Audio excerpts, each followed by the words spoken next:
Good evening, CCS community. This is Board President Adair, and I am calling the May 5th regular board business meeting of the Columbus Board of Education to order. Mr. Treasurer, will you please call the roll? President Adair, Present. Ms. Beckerly, Present. Mr. Brown, I'm here.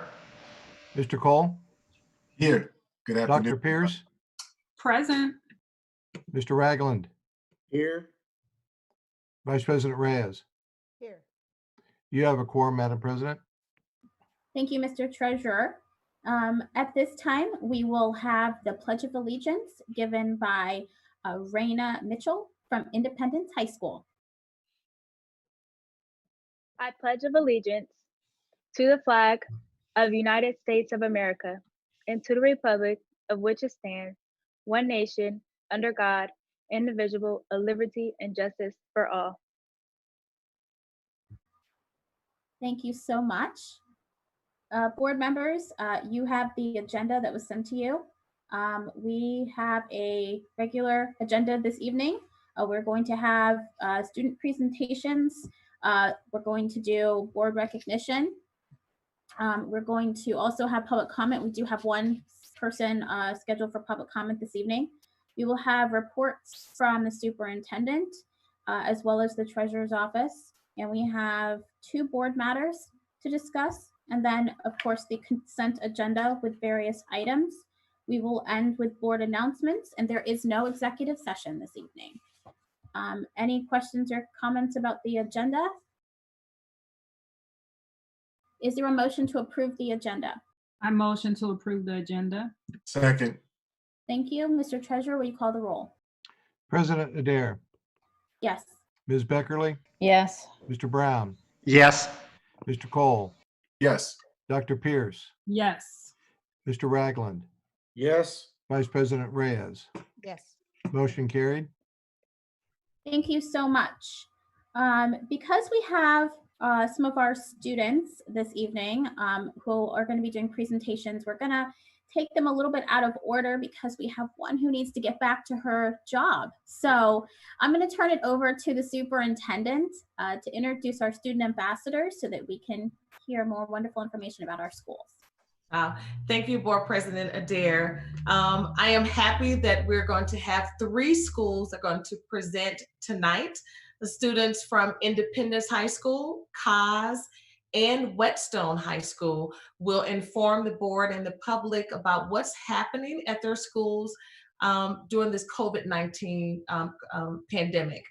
They're going to talk about online learning and some of the other exciting things that are happening. So we're first going to start with Independence High School, and we're going to have Raina Mitchell and Sophia Ba, followed by Cos, Michaela Anderson, and last but certainly not least, we're going to have Samuel Furcom from Whetstone High School. So we'll start with Independence.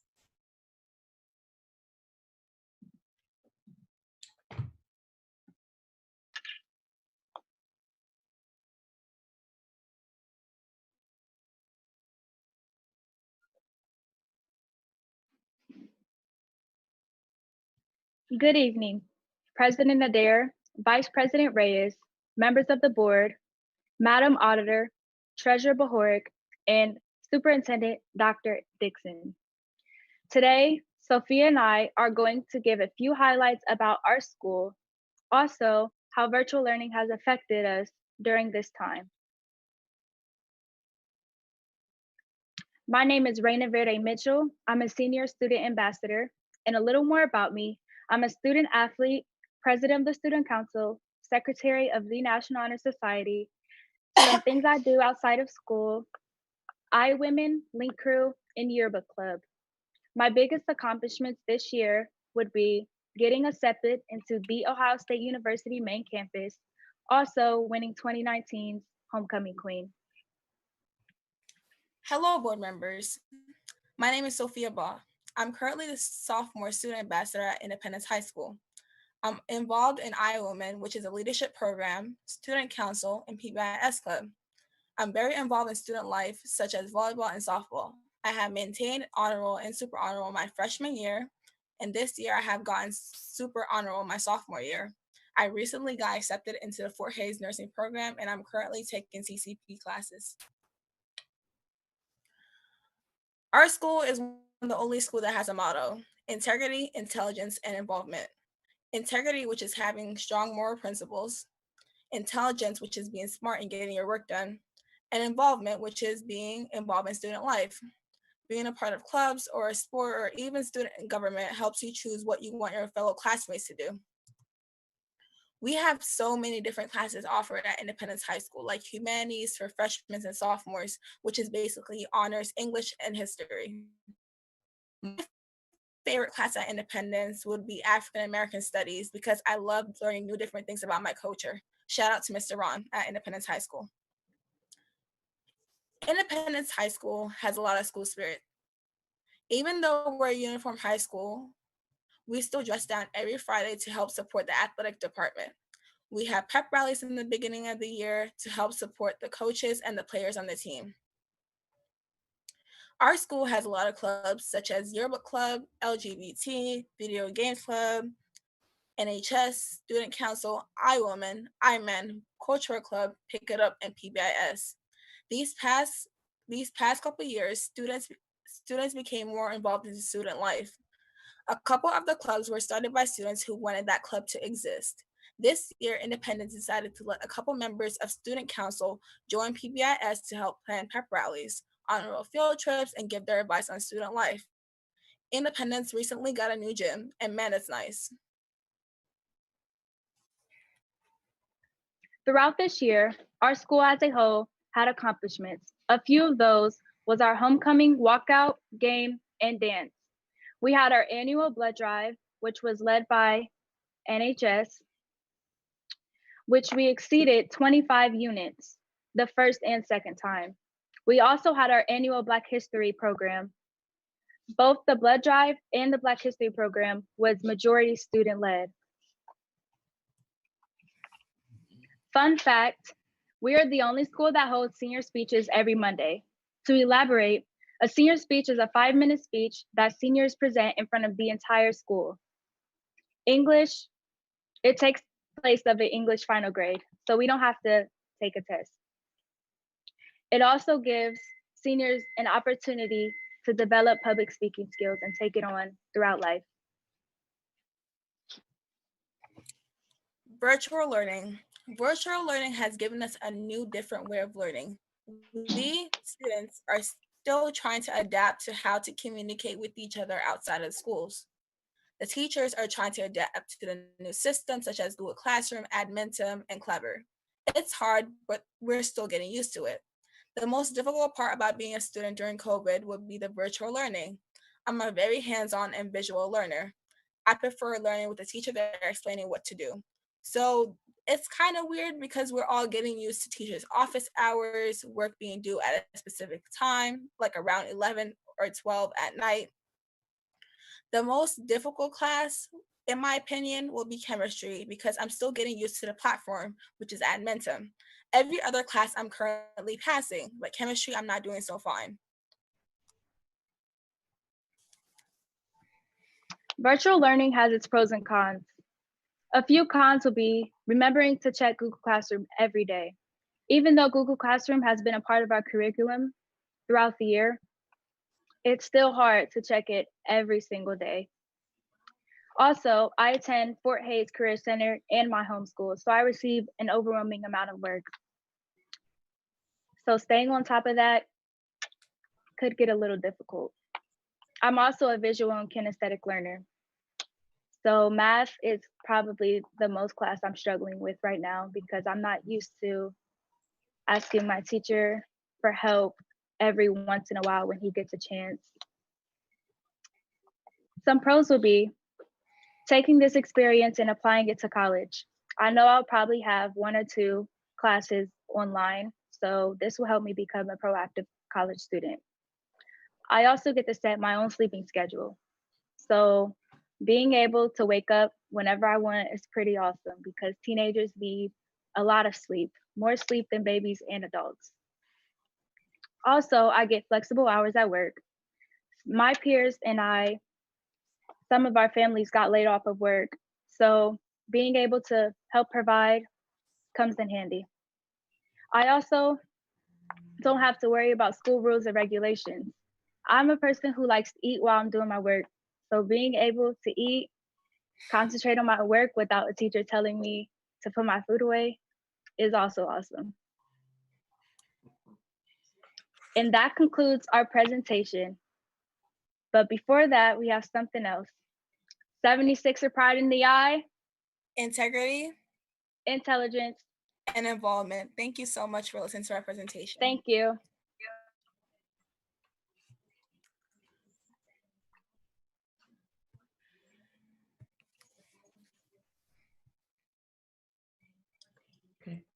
Thank you. Thank you, Independence. I know the board members didn't know if you have any questions before they leave. If not, we just go to Kaz.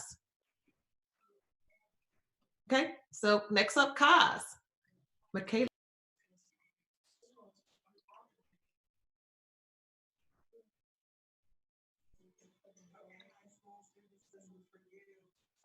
Okay. Good evening, President Adair, Vice President Reyes, members of the board, Madam Auditor, Treasurer Bahoric, and Superintendent Dr. Dixon. I would like to thank you all for allowing me this opportunity to speak before you today. My name is Michaela Anderson, and I am a junior proudly representing Columbus Alternative High School, where our motto is where academic excellence is the standard and not the exception.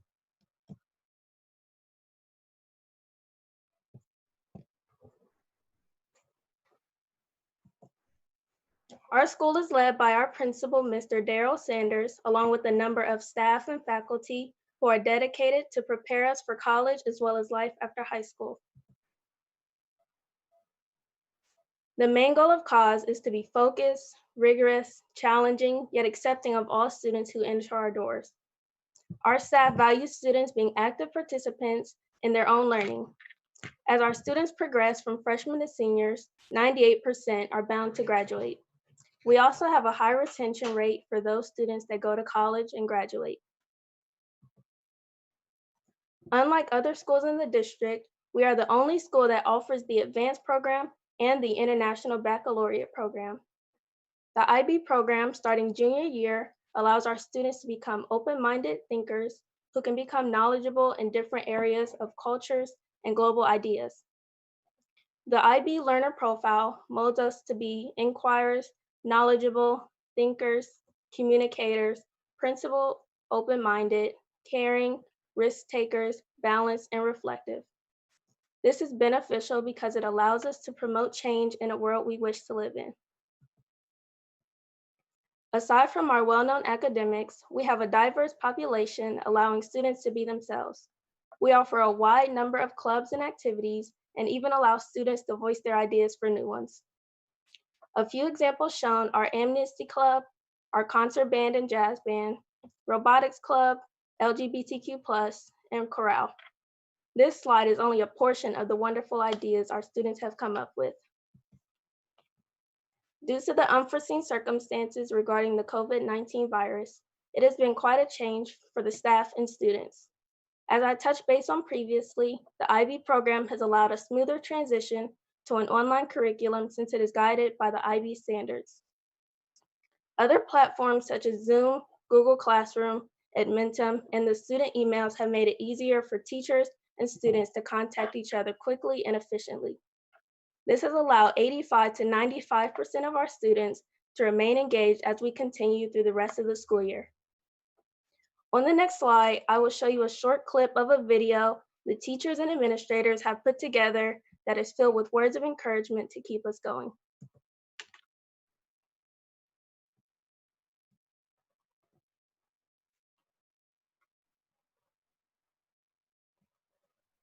Families and staff, this is Miss Lewis sending you a little bit of love. I hope you all are taking care of each other, staying engaged with your coursework, and just being CAUSE. We miss you. I can't wait. Hey everyone, it's Miss Smith. Hoping you and your loved ones are happy, healthy, and safe during these times. I know how resilient you are, and I know that we're all going to come out better people from this experience. So I'm sending you all the good vibes, and I can't wait to see you again. Bye. Our staff has made the initiative to frequently check on the students and ensure their answers regarding schoolwork and life in general are answered. They have also been considerate of students in different circumstances that need more aid during these times. Despite some downfalls we face during this transition, we are always taking the initiative to make things better. As I conclude, I would like to share that we have learned how important it is that our students and faculty build each other up and build relationships to keep each other lifted up as we continue our journey to academic success. Thank you.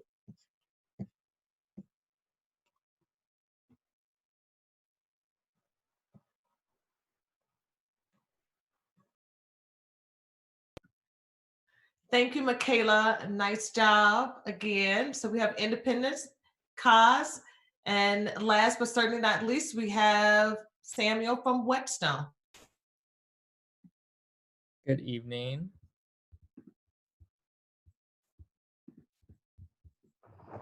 All right.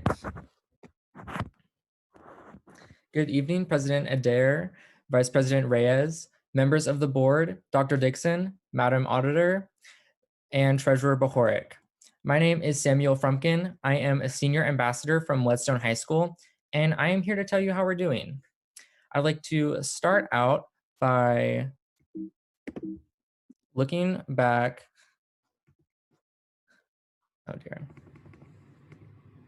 I'd like to start out by looking back on some of our school's accomplishments from this year.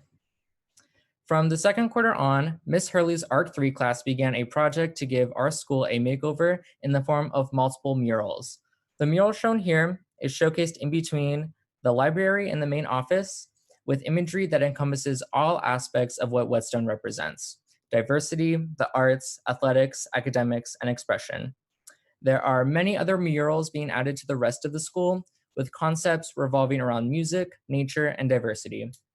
The murals did not get finished before the stay-at-home order was put in place, but we have full intention on continuing to work on them as soon as we can. Whetstone's theater department kicked off the year with the production of the comedy play Almost Maine, and was on track to debut Beauty and the Beast as their spring musical. It was early May 2019, about a year ago, that the theater department announced the musical we would be putting on this year, with tryouts being held as early as this past December. So it's something that has been in the making for a while. But as they say, the show must go on. Our cast for the musical came together virtually to perform the hit song from Beauty and the Beast, Be Our Guest. Here is a virtual performance of that now. We invite you to relax. Let us pull up a chair. Mr. Dining Room proudly presents your dinner. Be our guest, be our guest, put our services a test. Tie a napkin round your neck, Sherry, and will provides a rest. Soup du jour, hors d'oeuvres, while we only live to serve. Fries and gray stuff. It's delicious. Don't believe me, ask the dishes. They can sing, they can dance. After all this is France, and the dinner here is never second best. Go on and vote your name. Take a glance and then you'll be our guest. Be our guest, be our guest.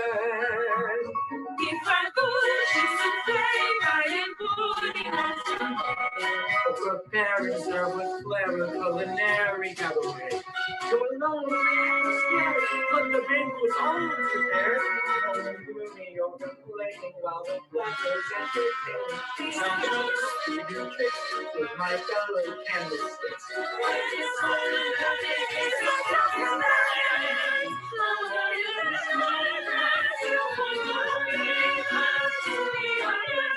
You're stressed, it's my dining week. Suggest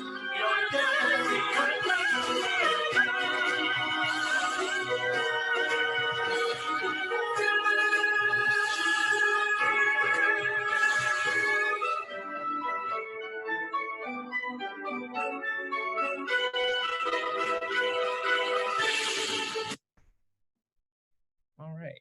And I think that is a great example of how Whetstone is maintaining positivity through everything that's going on right now.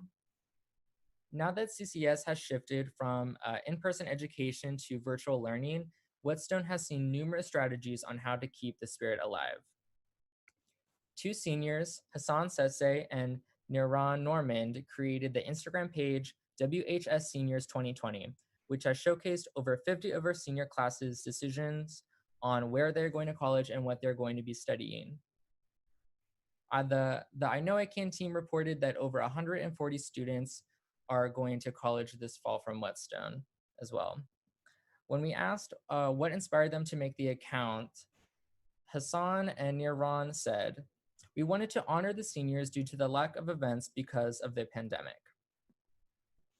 Since the creation of the page, a stronger sense of community has been established through peers congratulating each other in the comment section of each other's posts.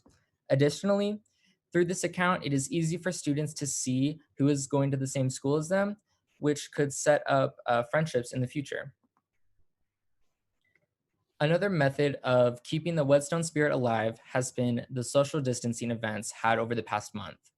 On April 20th, the class of 2020 drove to the WHS parking lot where the stadium lights shined for 20 minutes and 20 seconds in honor of our amazing class. Similarly, on May 1st, WHS students held their first ever parking lot prom, in which students dressed up in their prom attire, drove to the Park of Roses, and blasted their music in their cars. Participants were in their cars and practicing safe social distancing protocols during these events. Senior class president Mitchell Gauntz stated, "While no one could have planned for a worldwide pandemic, seniors are distraught by what the coronavirus has taken away from them. However, because of Whetstone's strong community, there are several ways that seniors, parents, and faculty have been working to make the class of 2020's senior year spectacular. Parents and friends all over Columbus are adopting seniors online to mail or personally give them gifts to support their seniors for all of their achievements. The PTA even asked teachers to deliver yard signs to the seniors' houses that say, 'Congratulations to the Whetstone class of 2020. And over 30 teachers responded to the call for help in less than 2 hours. Given that it is Teacher Appreciation Week, I want to emphasize how amazing that last point is and say thank you to all of our teachers who are doing the best that they can considering everything that's going on right now. I want to say thank you to President Adair, Vice President Reyes, members of the board, Dr. Dixon, Madam Auditor, Treasurer Bohoric, and Miss Mia Pruitt for giving me the opportunity to show you how Whetstone is staying better, staying bold, and staying brave. Thank you.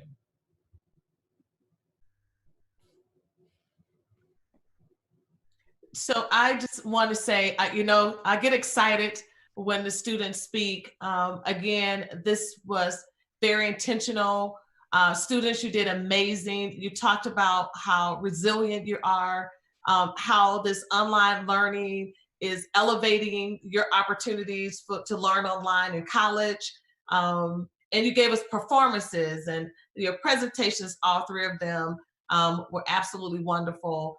Again, to the board and to the public, this is what we Columbus City Schools value, and that's giving students agency and opportunities to advocate for themselves and to showcase the work that they're doing across the district. So again, students, you did an amazing job.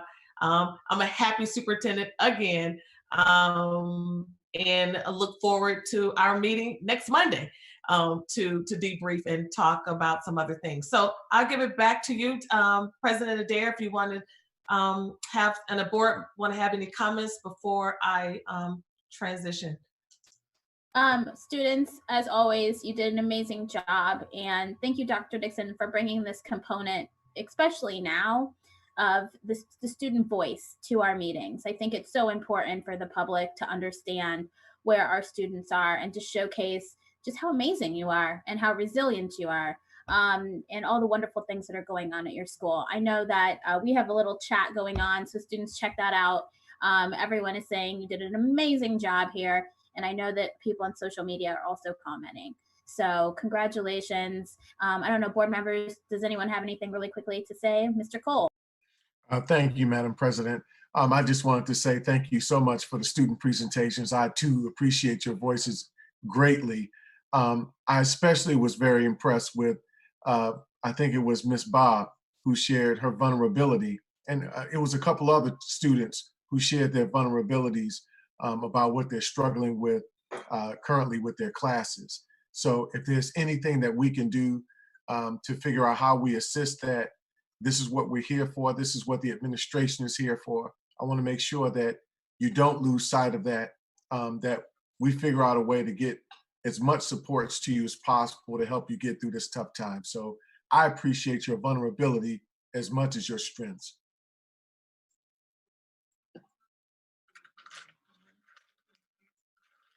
Thank you, Board Member Cole. Dr. Pierce.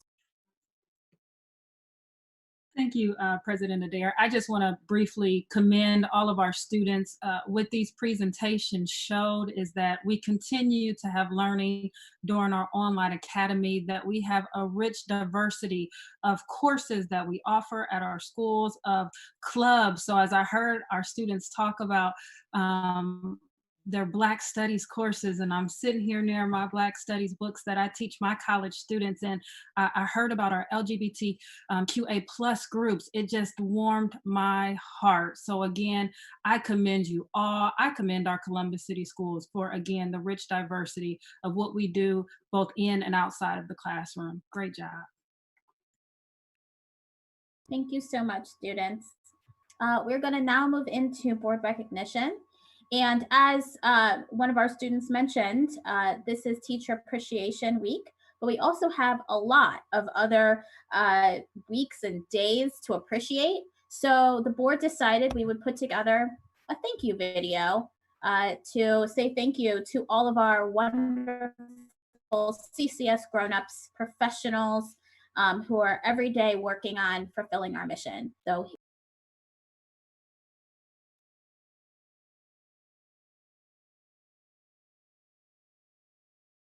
hi CCS community, it's Board President Adair, and we have a lot of CCS grown-ups that work hard every day to fulfill our mission. And in the months of April and May, we have a lot of recognition days and weeks celebrating you as wonderful professionals. So the board members and I decided to put together a little thank you video to show our appreciation for you. Hi, I'm Ramona Reyes, Vice President of the Columbus Board of Education. While we often thank our teachers every day, it's during Teacher Appreciation Week, May 4th through the 8th, that we like to pause and really show our love for our teachers. Teachers encourage our students, celebrate their achievements, and are committed to delivering the best curriculum while still supporting our families. We may be away from our teachers right now, but please know you are appreciated. Thank you on behalf of the Columbus Board of Education. Board Member Pierce here, and I'm joined by Lois Carson, Oaksy State President, as well as President for Columbus School Employees Association. And we'd like to thank all of our bus drivers for Bus Driver Appreciation Day. Hats off to Local 336, the entire Transportation Department of Columbus City Schools. And we brought a couple of friends along to say thank you as well. Thank you, bus drivers, for safely getting me to and from school every day. All the bus drivers that helped us get to school. Appreciate all the bus drivers that drove us to school. Thank you. We love you. For all that you do. Hats off. Thank you. Thank you. Hey everybody, this is your Columbus City School Board member Michael Cole. You know, April 22nd was Administrative Professionals Day. I want to say thank you to so many who are working in our offices as secretaries, coordinating schedules, handling day-to-day affairs, even taking phone calls. You're also doing other great things, like working with our kids in classrooms as instructional assistants. Hey, watch now, standard deviation is going to be... I got it. Hey, she's got it. You're also handling other calls of duty, right? And look, it may not be things like this, but we appreciate all the work that you're doing for our staff and students in Columbus City Schools. And you know something else? We're all in this together.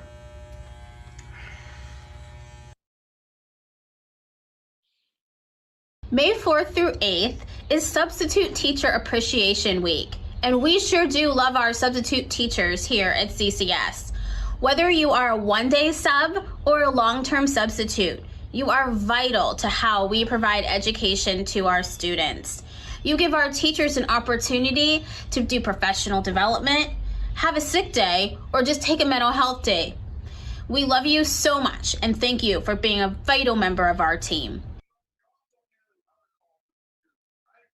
Hello, my name is Carol Beckerly and I'm a member of Columbus City School Board. May 1st was School Lunch Hero Day, honoring all those who work hard every day to make sure our students receive healthy meals.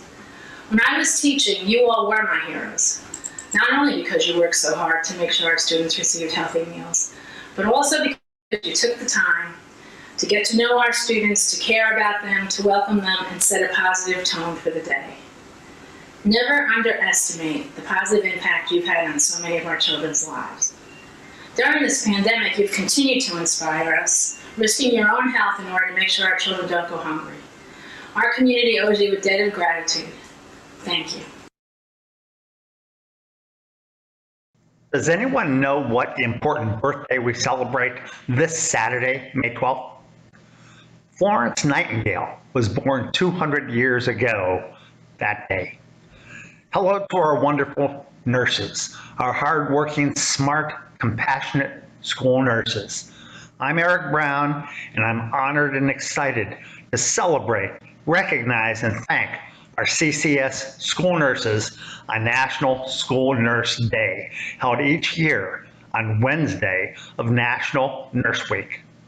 Our school nurses protect and support our students in times of crisis, serving on the front lines and helping to identify student health issues.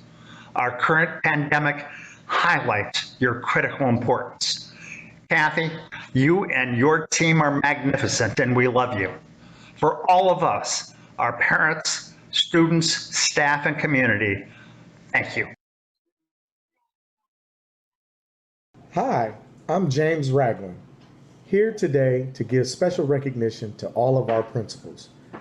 May 1, 2020 began Principals Appreciation Week, and it is my duty to say thank you to all of those folks, ladies and gentlemen, who lead our buildings, our students, and our teachers on a day-to-day basis.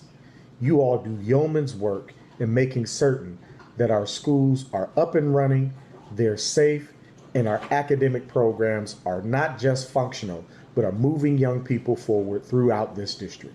I'd be remiss if I did not recognize the three principals that really played a key role in my life: Mrs. Eleanor DeLoach, Dr. Marvinia Bosley, and Dr. Jerry McAfee. You all, along with our principals who are working diligently every day to ensure our students' success, are really what it means to be educators. We thank you for all that you do and enjoy your special week. April 21st is National Librarian Appreciation Day. Librarians help you find books, resources, and assist our students with their schoolwork. Whether it's books on self-help or my favorite, Ramona Quimbley, they're always there to help you. On behalf of the Columbus Board of Education, please know librarians are important to us and we thank you. It's also Public Service Recognition Week, and we want to thank all of our CCS grown-ups because each and every one of you are proud public servants. Hey CCS community, will you hashtag RCCS and share your appreciation for any of our CCS grown-ups that we've highlighted today? We sure do appreciate all of you and the work that you do every single day to meet our mission. Thank you so much. I want to thank the board members for that. We have President Caniglio and President Mills who are here to say a few words on behalf of the professionals that they represent. I see President Caniglio is up first, so I'll turn it over to you. President Adair, Vice President Reyes, and honorable board members, on behalf of the 4,000 dedicated professionals, I would like to thank the board for its appreciation. As many of you know, our teachers have been working especially hard adapting to distance learning and teaching. CEA members are going above and beyond to make the Columbus City Schools Virtual Academy happen for our students. Amidst an unprecedented pandemic, despite their own childcare and family challenges, CEA educators continue to volunteer their own resources and time. Teachers have had to turn on a dime to figure out a new way to teach Columbus students. They are providing daily instruction, answering countless parent emails, and helping families understand the virtual platforms in order to sustain learning during this time. Our counselors, tutors, OTs, PTs, speech pathologists, nurses, media specialists, coordinators are all finding innovative ways to support our students. Columbus Education Association professionals have and will continue to rise to the challenge to meet the needs of our students. Thank you. Thank you so much, and thank you to all of your members. And we'll have any questions from the board in a moment. Let me have President Mills. Good evening. Thank you, President Adair, Vice President Reyes, members of the board, Superintendent Dixon, Treasurer Behoric, and Madam Auditor.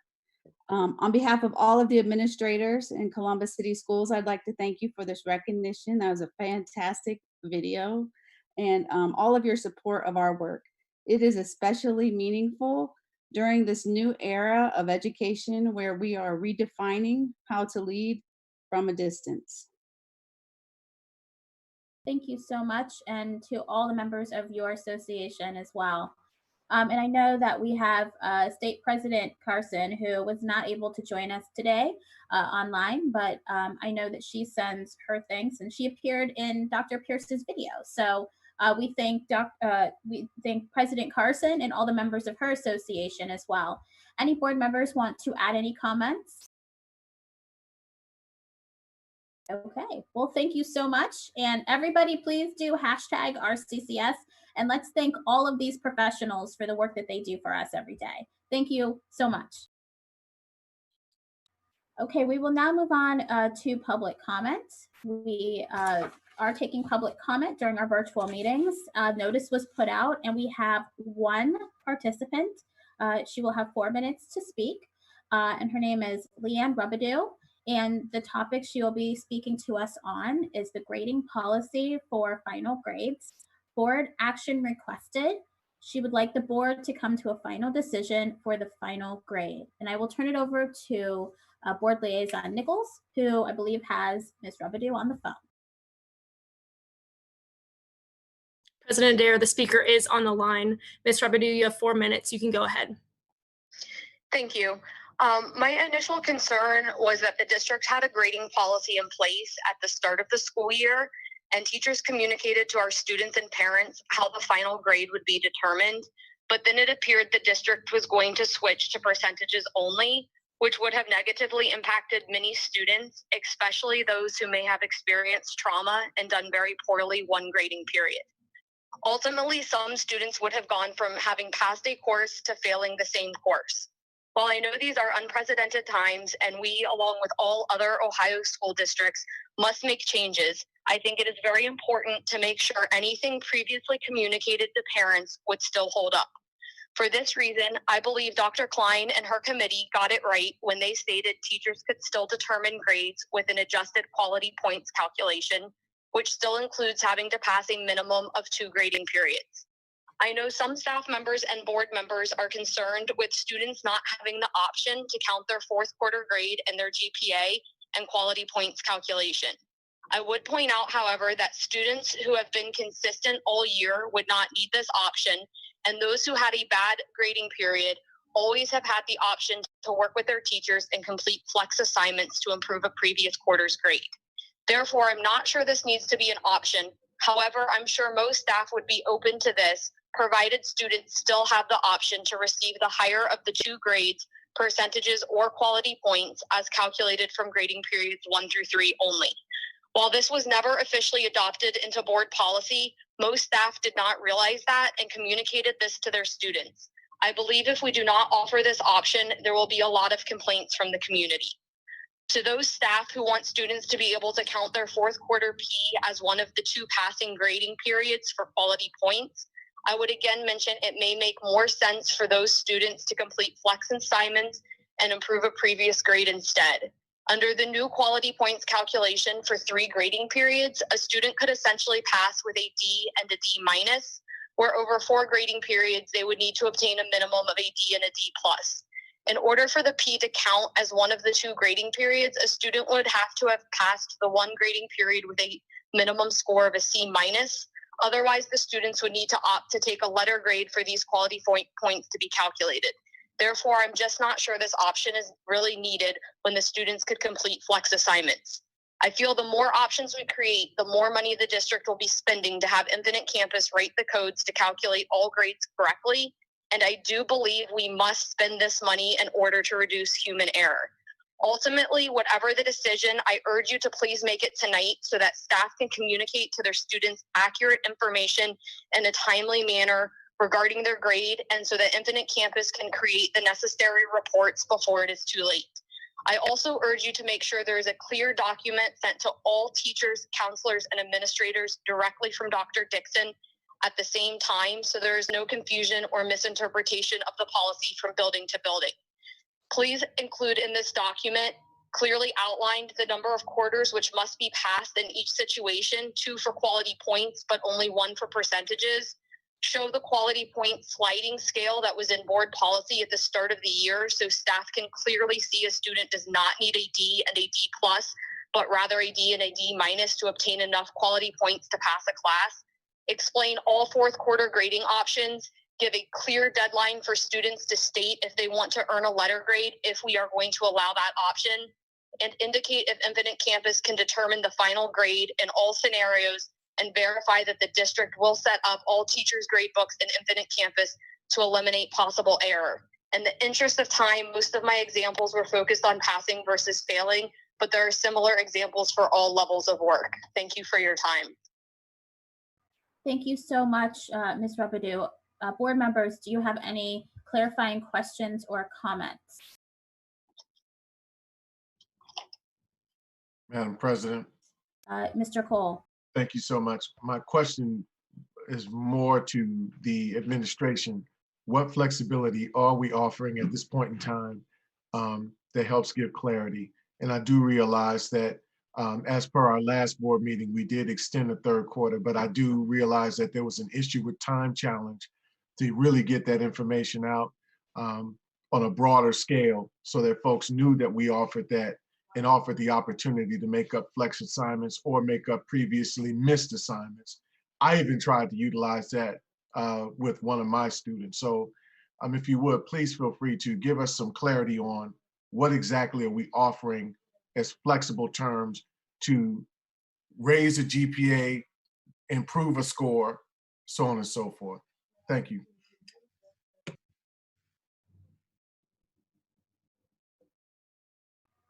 Madam Superintendent, I know that we have a presentation later this evening from Dr. Klein on this. I don't know if you want to wait for to address that. Yes, I think we should wait to the presentation with Dr. Klein after the PDK audit presentation. Okay, thank you. Thank you. Again, thank you, Ms. Rabideau, for coming and speaking with us this evening. Thank you. Okay, with that, we will move. We're actually, board members, we're going to have the treasurer's report first, since the PDK audit is going to be about an hour presentation. So we're going to have our treasurer first present the 5-year forecast. So we are, if you will allow it with flexibility, going to item 7.1 in the agenda, the May 5-year forecast. Thank you, President Adair.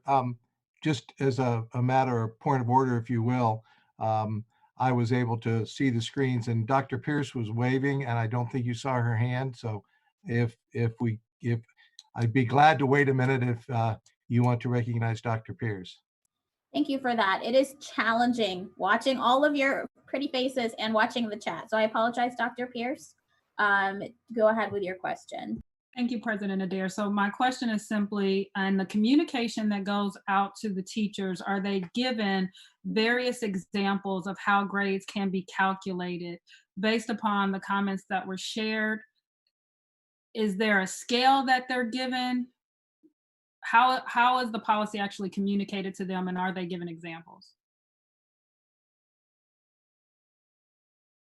Thank you. We'll keep this question. It'll be answered when Dr. Klein presents after the PDK audit. Okay, thank you. Mm-hmm. Thank you for that. And so now back to you, Mr. Treasurer. Okay, thank you very much. And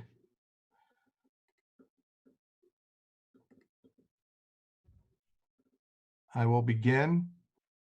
Hopefully that worked just fine. Was sharing my presentation with all of you. So this evening, I'm here to present for you to you the 5-year forecast, the May update, if you will, to the 5-year forecast. This forecast covers 3 years of actual results, fiscal years 17 through 19. The actual forecast is comprised of 5 fiscal years 20 through 24. And then, as you all well know, I like to trend an additional 3 fiscal years out to give a much longer term picture of district finances. So that covers fiscal years 25 through 27.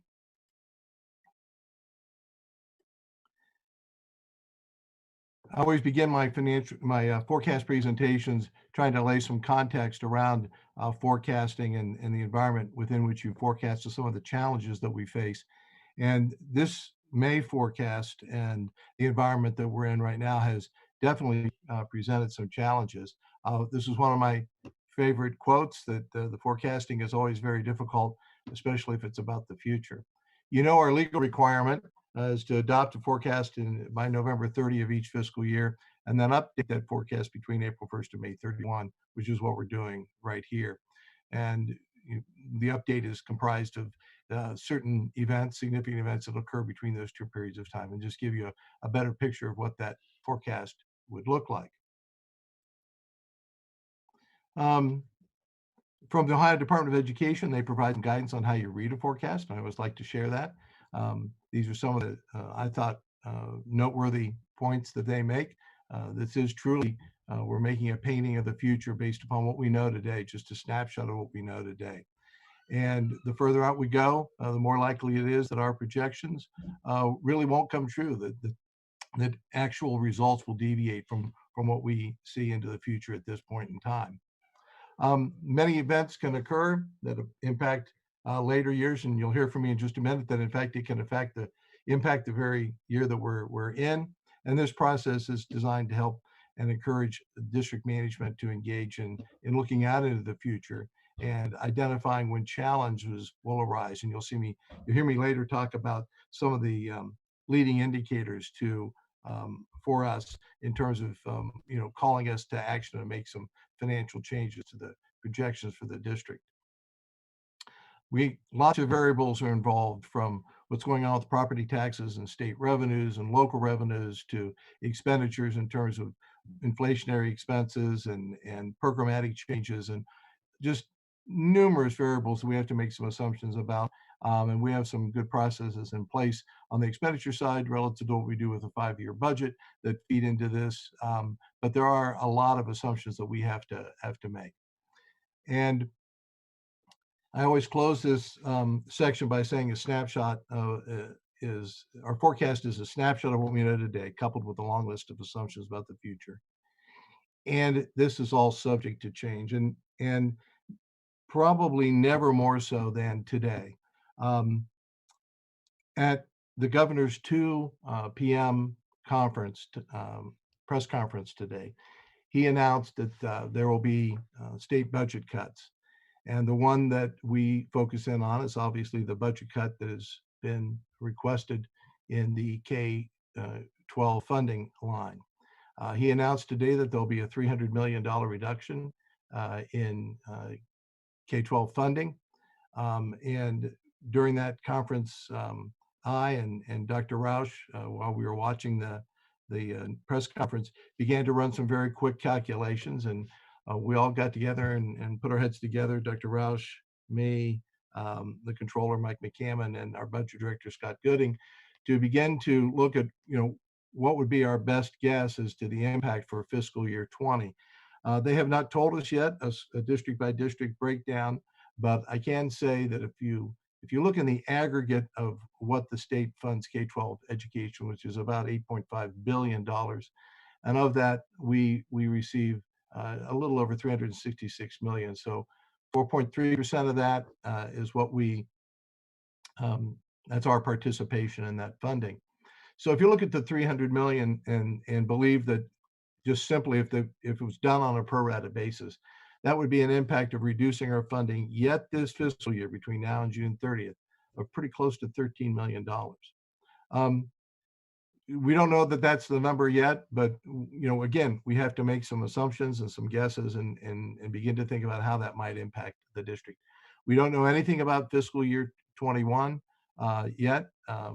And so we're just waiting to hear more and more about what the state budget is going to look like in the years to come.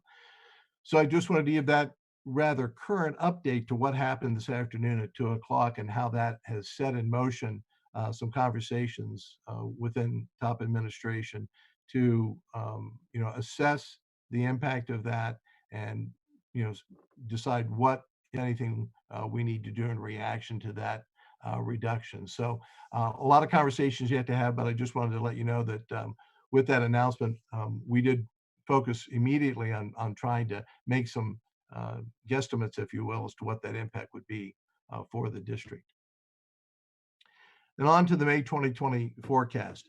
I always like to bring you up to date because that's the purpose of this May forecast, is to highlight the changes that have occurred since we last did a forecast in November of 2019. First of all, we've got some good estimates for end of year fiscal 20, or at least we did until they decided to cut our state revenue at 2 o'clock this afternoon. And just keep in mind too, I'm doing this preparation of the forecast back in March, prior to the closure and the pandemic situation that we now face.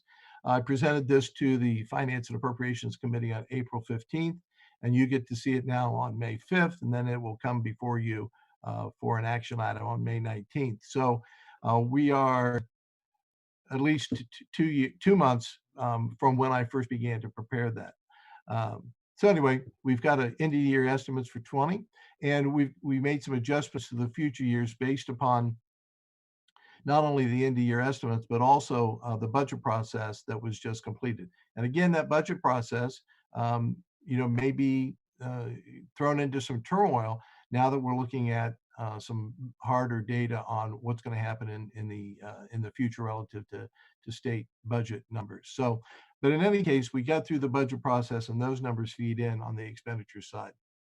So, and I'll walk through this line by line, hopefully getting through it in a timely manner, because I know we've got a lot going on. But as I presented this to the Finance Committee, I wanted to draw their attention to the relative contributions each line item makes to the overall picture, whether it's a revenue picture or the expenditure picture, just so that we can kind of put in perspective the dollar amount in each line item and its impact overall, and where I like to focus. And it's clear from this chart that we have two major revenue sources: property taxes and the state foundation program, making up 91% of our overall revenue. So those are the two areas that I focus on at a high level. Things that impact those two line items have the greatest impact on the district.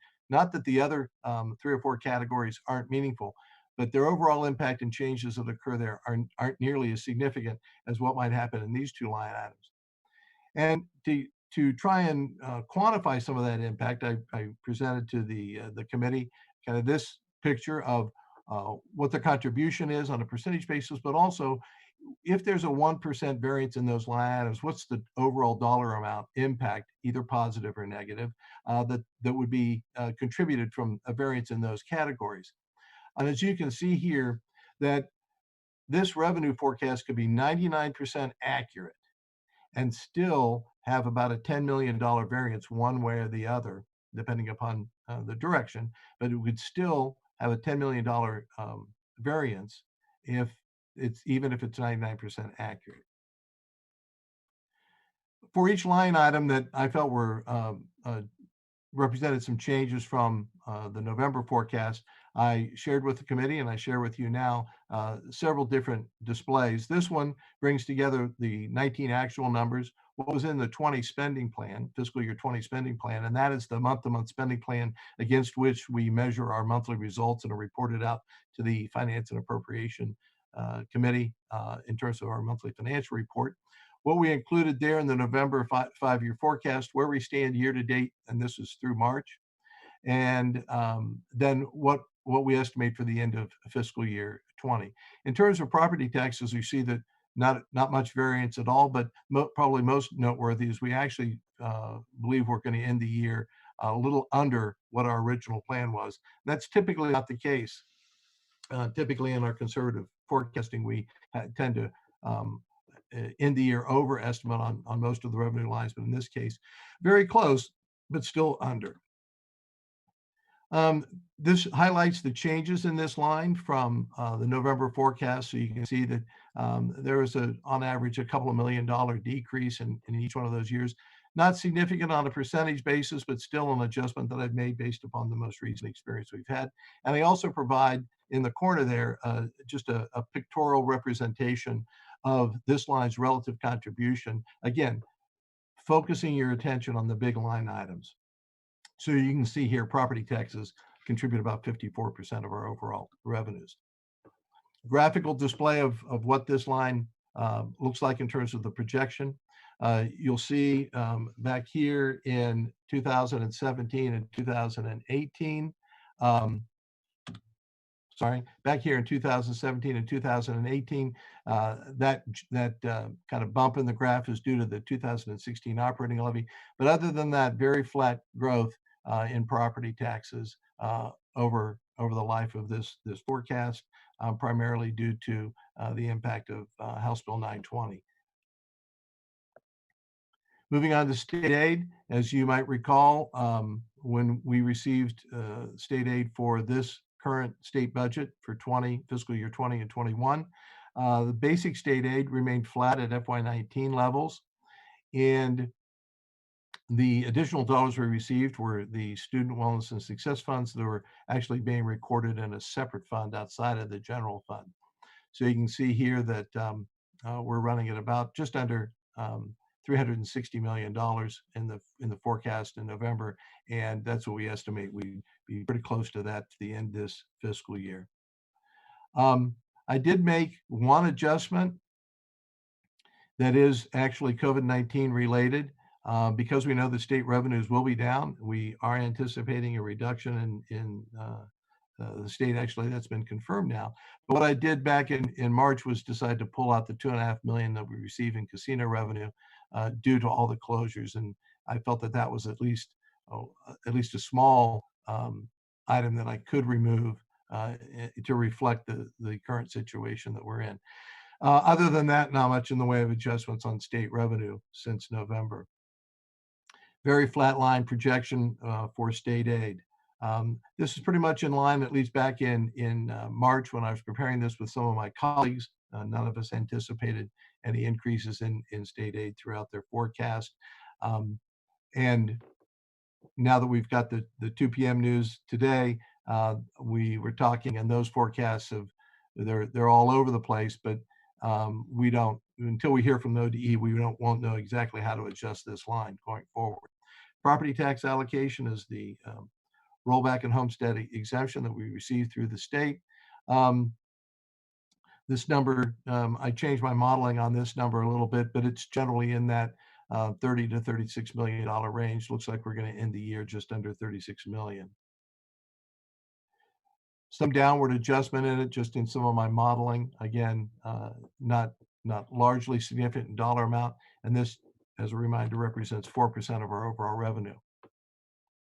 You can see here that there was a decline during 17, 18, and 19, and that was primarily due to the fall off of the reimbursement for the loss in personal property tax reimbursement. Now it is going to stand pretty much around 36 million throughout the forecast, as far as I can see. Other local revenues, and this is the line item that we often talk about at Finance and Appropriations Committee. This is where we have investment income, pilot payments, and whatnot. Difficult to not only project, but also hard to hang your hat on some banner years like 19, where we received some significant dollars above plan. I have adjusted that upward. As you can see here, for 20, we believe we'll end about 6.3 million better. And I have increased the estimates in several of those individual line items out into the forecast about 2.5 million each year. So there you see the spike in 2019, little spike in 2020, and then we level it off at just under 30 million throughout the forecast and the trend. This chart brings it all together so you show you all the changes line item by line item since the November forecast. Overall, during that 5-year period, there was just a $10 million downward adjustment in total revenues for that entire 5-year period, or just 0.21%. So very minor changes since the November forecast in revenue. So what total revenues look like, it represents a 0.8% annual growth rate from fiscal 19 through fiscal 27. Moving on to expenditures, again, to draw your attention to where the bulk of the dollars go in terms of what we spend. And you can see 66% on personnel related items, salaries, wages, and benefits. And then charter schools and the scholarships, Ed Choice and the Autism Scholarship and John Peterson constitute another 20%.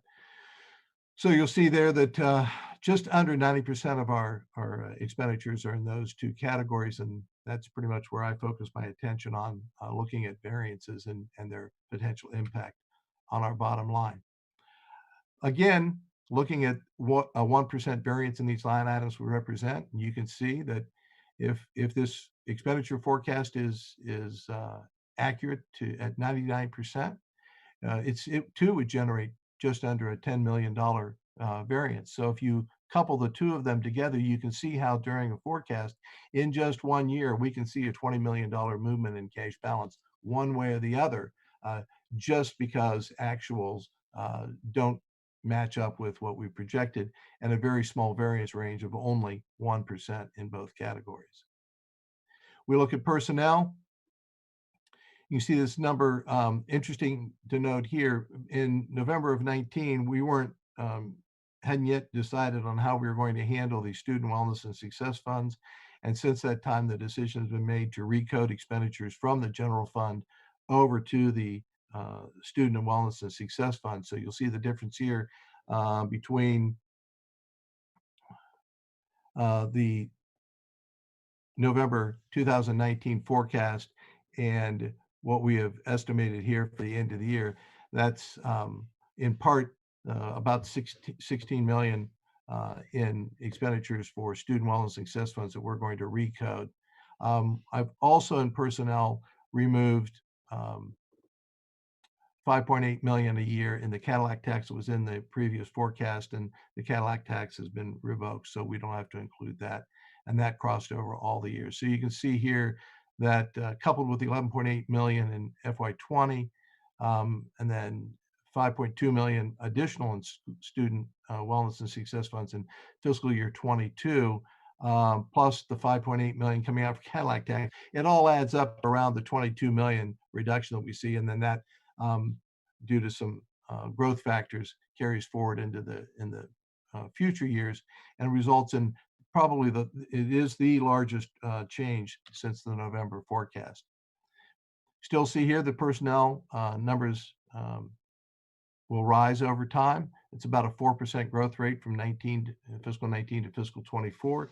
These numbers include the base increases of 3% through fiscal year 22 and 1% thereafter, plus somewhere in the range of 2.2 to 2.25% for step increases.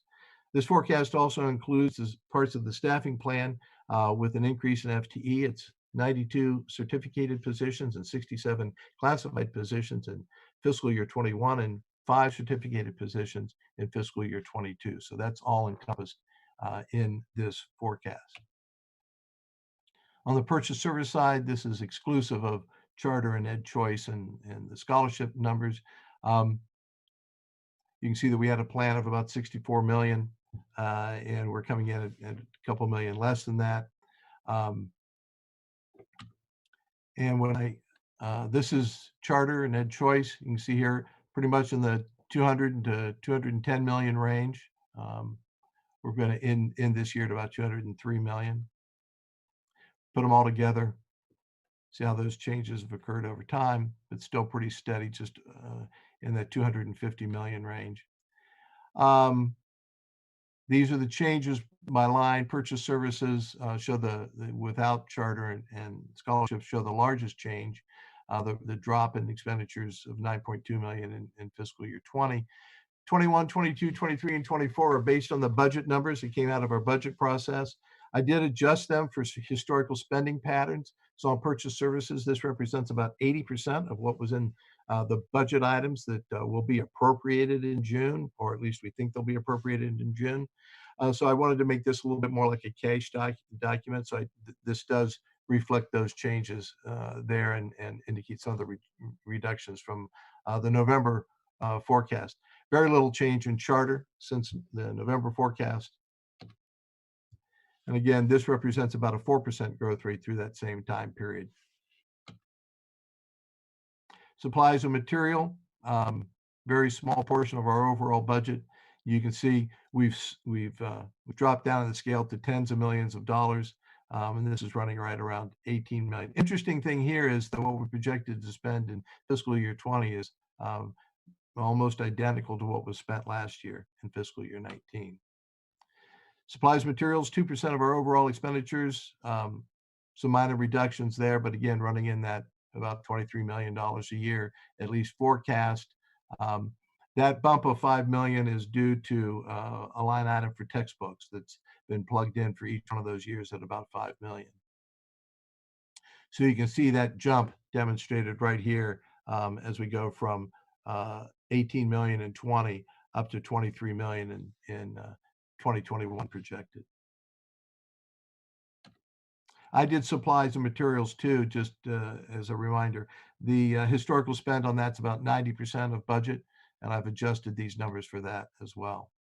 Capital outlay, an even smaller portion of our budget, as you know from our discussions about capital planning and my presentation with the millage committee. Most of the capital budget is outside of the general fund. This is a small amount in that $2 to $3 million range. It has been increased, at least the budget requests are in there to increase those out in 21 and 2022 and 23, but relatively unchanged, and again, a very small portion of our overall budget. This looks like the numbers vary wildly, but it's only because it's a small number and of the scale. You can see here that we're dealing with single-digit millions of dollars, and as opposed to hundreds of millions of dollars for things like personnel and some of the revenue line items. Our other objects are primarily comprised of county auditor and treasurer's fees, audit fees, and the deduction from our foundation amounts for the ESC. This is pretty steady at just around $10 million. Minor adjustments here since November.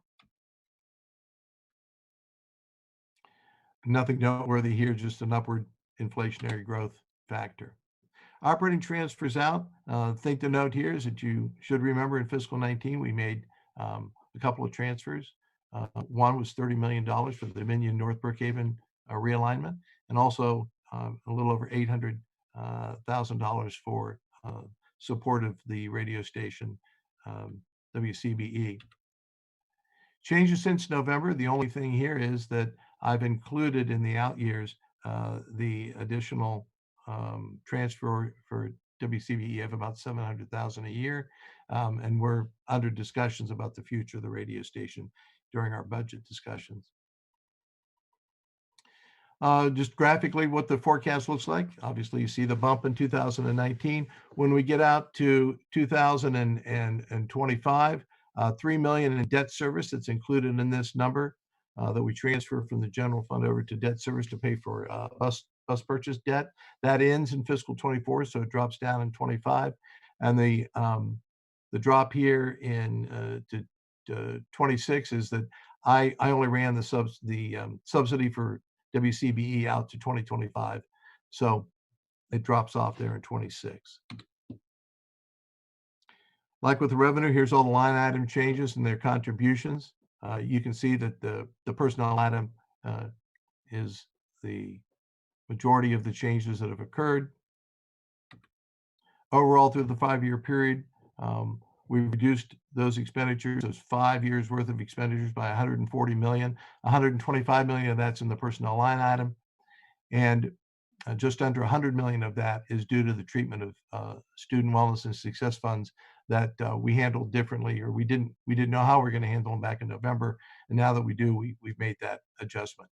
The important thing to note here is that we assume that the student wellness and success funds continue. They continue to be funded in a separate fund.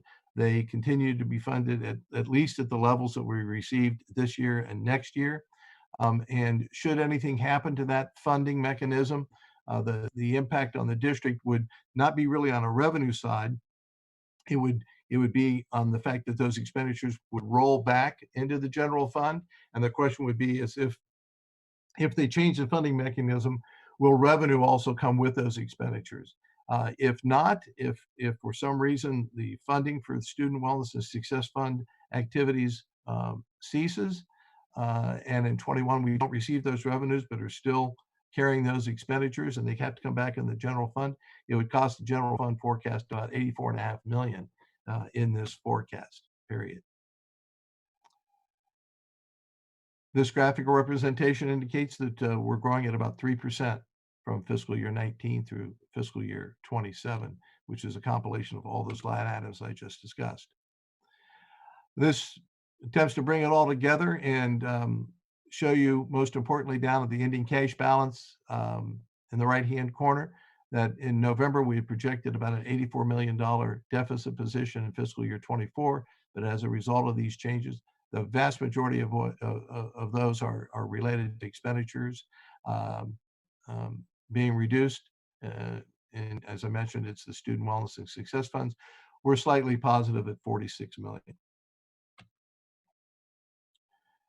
You can see here, this is revenue and expenditures, and the excess of revenues over expenditures or deficiency. The key to note here is in particular fiscal year 21, when we begin to spend more than we bring in. We are a cash business and we focus very much on what our ending cash balance is.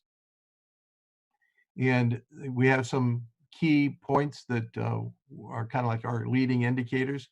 First of all, as I've just mentioned, when revenues begin to fall short of expenditures and we begin to spend down our balance, that occurs here in fiscal year 21. And then we also talk about a 30-day cash balance. And what I usually do is I draw a line on here representing 30 days cash, but this year I've decided, because it's going to be more in line with the policy that we're looking at, and that is if we reserve our cash balance for 30 days cash. In essence, we'd have a true cash balance, but also then a reserved ending cash balance. And I prepared that for the committee and share it here. This blue dotted line is just our actual cash, but adjusted and to reserve a certain portion of that for 30 days cash. And what it shows is that when it's reserved for 30 days cash, we actually see that drops negative in 2024. It would be the same as drawing a line on here and you'd see that 46 million drops below that line. But this will probably be the way we look at it in the future and begin referencing a reserved cash balance. The other takeaway from this graph is that this downward sloping line that represents cash balance is not sustainable.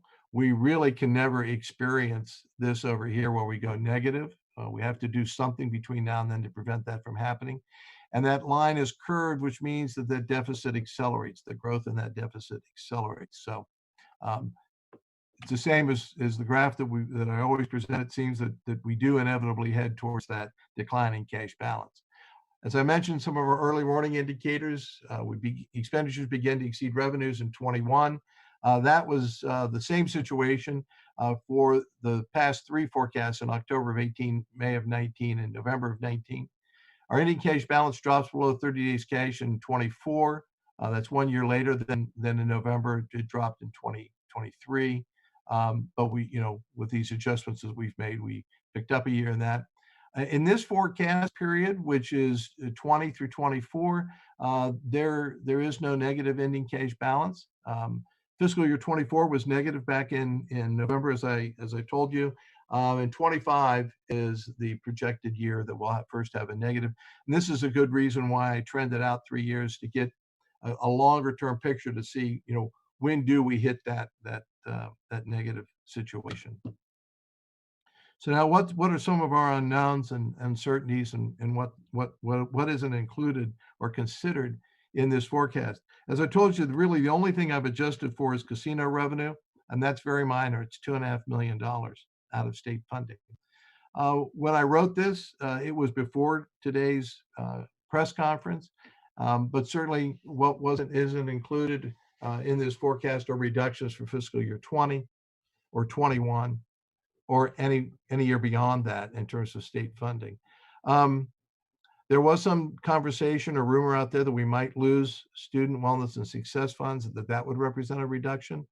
I think the governor made it pretty clear today at 2 p.m. that won't be the case, that it would be a basic aid reduction.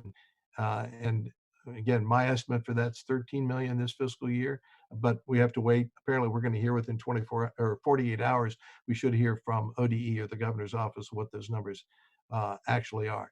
Again, fiscal 21 still an unknown. The state biennial budget discussions begin next spring, spring of calendar year 21, and that'll be for fiscal years 22 and 23. And we don't know how that will pan out, especially in light of the economic recession issues that we might face because of the pandemic. You may have heard earlier this week that Franklin County requested and received a delay in when tax bills will go out for second half. I think it's about a 45-day delay, but I believe the bills, instead of being due around June 20th, should be due around August 5th or the first week in August. What that does is it simply pushes my collections out about 2 months, where I'm assessing the impact that might have. And I'm also contemplating and in discussions about accessing some borrowing options in the event that this, coupled with some other, like the state reduction, creates a cash flow problem for us in the first months of next fiscal year. So we're modeling that. We're watching it. We talk about it every day. So, but this cash flow impact hasn't been factored in here, and probably won't really impact the forecast because it's not a month-to-month forecast, but it might create some borrowing expenses for us in fiscal year 21. Equally important is what happens in terms of current unpaid or delinquent taxes. When we get to paying a tax bill, this is like any other bill when folks are out of work. Are we going to see an uptick in the number of unpaid tax bills for the second half collection? I don't have any estimate for that. In theory, I would expect that to happen. I had conversations with the county auditor and learned that for the residential taxpayers, about 48% of those are escrowed and paid to us through what we call bulk payers, the escrow agents. 52% are paid directly by individual taxpayers. So I would expect that escrow goes fine. People have been making their mortgage payments. It would be those individual taxpayers that may have some difficulty in meeting their obligations. But I really don't know how to even begin to estimate that. We're modeling just some arbitrary increases to see, what kind of magnitude, what the impact of, 1% reduction or a 10% reduction in that collection could mean. I think if we've got, economic issues here, they're not going to resolve immediately upon reopening the state. And so this issue could continue on into 21 and have an impact on first and second half calendar year 21 collections. So again, unknowns, not sure how I can model it. I can measure the impact of some assumed increases in pays, but we'll have to wait to see what the second half collection comes about. One of the collateral issues to delaying the property tax collection, while it helps taxpayers across the board in terms of having a couple of more months to wait before you pay your taxes, but it also delays getting me the information about what that second half tax collection actually ends up being. Typically, I'd know by August whether we were short or long on the collection. And now it looks like I probably won't know till late September or early October how that second half tax collection pans out. So I can't really react to a shortage because I don't know what it is, and I'm not going to know 2 months later. So again, it's uncertain, and that uncertainty has been delayed 2 months. On the expenditure side, lots of potential increases. You know, what's going to be the impact of expanding and continuing our online learning? What's school going to look like next year? The impact of physical distancing. Someone shared a picture of me of some classrooms in China where the individual student desks are wrapped in like a plexiglass enclosure, you know, that we're doing, you know, like we're doing at grocery stores, a barrier between the individuals for the social distancing. I don't know what that's going to look like, and we haven't been able to put any costs on that either. And you know, what kind of programming or scheduling changes might be impacted for the start of school year. Again, you know, on the financial side, these are just, you know, kind of conjecture items for me, and I know academically there are task force formed to discuss this and work on this. As always, these are three items that I always throw in. Academic program changes. You've got several reports tonight about the academic programming that will impact what we do. Will those changes involve additional costs? It could be. We always have collective bargaining throughout this forecast period. And as you well know, we have a millage committee that's discussing not only an operating levy, which would impact this forecast, but we're looking at potentially a capital levy to address some of our facility needs. So that's the long and the short of it. Quite frankly, as I've always said, the forecast is subject to change. And quite frankly, I know that this forecast has already, we could already change it. But we have that option later on as we learn about some of the significant changes that will impact not only this year, but the next year. We use this as our modeling tool. So at some point in time when we have the more firm data, we can come back to the board like I did in December of 16 after we knew the levy passed. I came back to the board and recast the forecast and had you approve an adopted one. Whether or not you approve it, you can certainly see the impact and you know, as we model these changes for you. And then all of that will feed into my work in August when I begin to prepare the November 2020 forecast. So it's a living, breathing document. It just so happens that in this environment, and today in particular, there was a major event that had some impact. So I can answer questions hopefully for you. This will come to you next month as part of the consent agenda for approval. Thank you, Mr. Treasurer. Dr. Pierce has a question. Thank you, Treasurer Borak. I have just two quick questions for you. The first one is, are there any discussions around projected decreases in anticipated pilot payments for us in the immediate future, next 6 months to a year? No. No. The answer is no. I don't have any projection of that.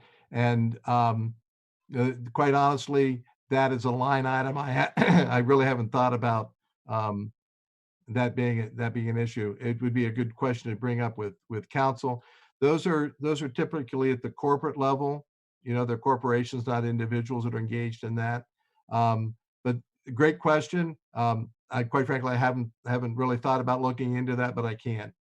Okay, I would appreciate you just looking into that, and if there's anything that we as board members can do to help that conversation, please let us know. My second question is this. As we look at the impact of COVID-19, we see that several universities have permanently closed. Have there been any conversations or discussions about potential charter schools closing and us being able to recapture students into our district? I have not heard of any, but one of the questions we do have is in this $300 million reduction to K-12 funding, what's the impact on the deduction or the state funding for charter schools? And I don't have an answer for that, but I've not immediately heard of the impact being such that a school would close. Thank you very much. I appreciate it. Mm-hmm. Other questions? Okay. Oh, Board Member Cole. Okay, thank you for that. Very quickly, there was some time ago that we did discuss, and thank you so much for that question, Dr. Pierce, particularly on possible negative implications to pilots. There was some conversation some months back about possible legislation to come out of the General Assembly that could impact that on a negative end for us, giving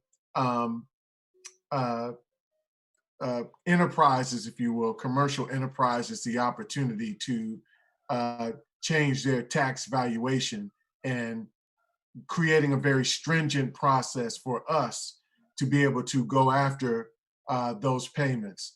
If we were to misfile something or not cross an I or dot a T, or vice versa, that could possibly negatively impact us and we lose revenues that way. I know that Dr. Roush might be able to have some idea on where we are with that at this point in time as made the treasurer. But I do know previously there was discussion about that as something that could possibly be an adverse effect on our ability to draw down pilot dollars. Yes, and before Dr. Roush, if he wants to step in, let me just say that you're absolutely correct. It's really legislation around the procedural aspect of Board of Revision activities and the filing of requests by taxpayers to reduce their value, and our ability and our work that we do to protect our tax base, to make sure that any reductions in the tax base are warranted by arm's length transactions, proper property evaluations of the value. And you're absolutely correct. The legislation is designed around making it more onerous for us to participate in that process. And quite frankly, our response will be that if any of that happens, it'll just be more hoops for us to jump through, and we'll have to have a process to do that. And I would hope that we would be able to maintain our activity in that and our work in protecting the tax base. Unfortunately, some of those additional hoops may increase the cost of doing that. And I won't speak to the motives of those who have pushed forth that legislation, but we have no intention of not continuing to make sure that property is fairly and accurately valued for all property taxpayers. In this particular case, our activity is only with commercial and industrial properties and non-owner occupied revenue generating like apartment buildings. Good point. And I don't know if Eric wants to mention legislation. I don't know what the current status is of there are at least one or two different bills relative to that. Thank you for the question, Board Member Cole. In short, the General Assembly has been out since March, much like everybody else has. That bill is currently the House bill. It's over in the Senate. Not heard the Senate taking action or taking up any committees here in the near term. We'll continue to monitor the situation to see, where that bill may go. There's not a lot of time left. Obviously, the General Assembly has a couple of dates left in May and June. They'll probably break then for the fall. This is one of those things, unfortunately, that is ripe for lame duck. So we'll have to continue to be very diligent. We will continue to work with our partners in the various educational organizations, as well as with legal counsel, who also has been helping us monitor this piece of legislation. We've got a nice group of individuals and kind of a collective that's continuing to work on this particular issue. So we will continue to do so, and I will continue to keep you updated. Additional questions?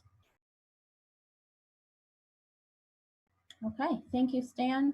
Okay, thank you, and thanks for the opportunity to report, and also your understanding about the uncertainties and variables and how things won't necessarily turn out how we plan. So thank you very much. Okay, so now we will move to the superintendent's report. Madam Superintendent. Thank you, Madam. Thank you, President Adair. I would like to start with some important updates and information. First, as I mentioned during my report at the last board meeting, remote learning continues for Columbus City School students. Our buildings may be closed, but our educators are busy engaging with our students through the CCS Online Academy.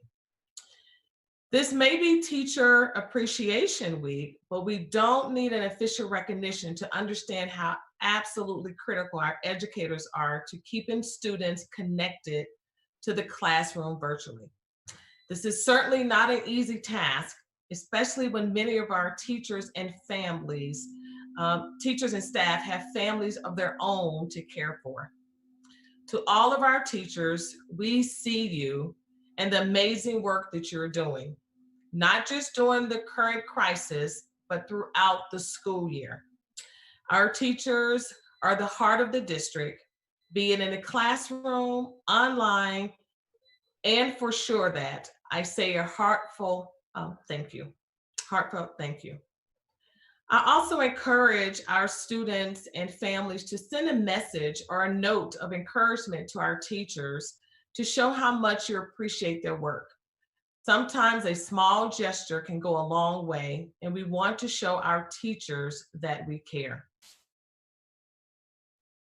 I also want to recognize the many important groups of staff members that were included in the video we played earlier.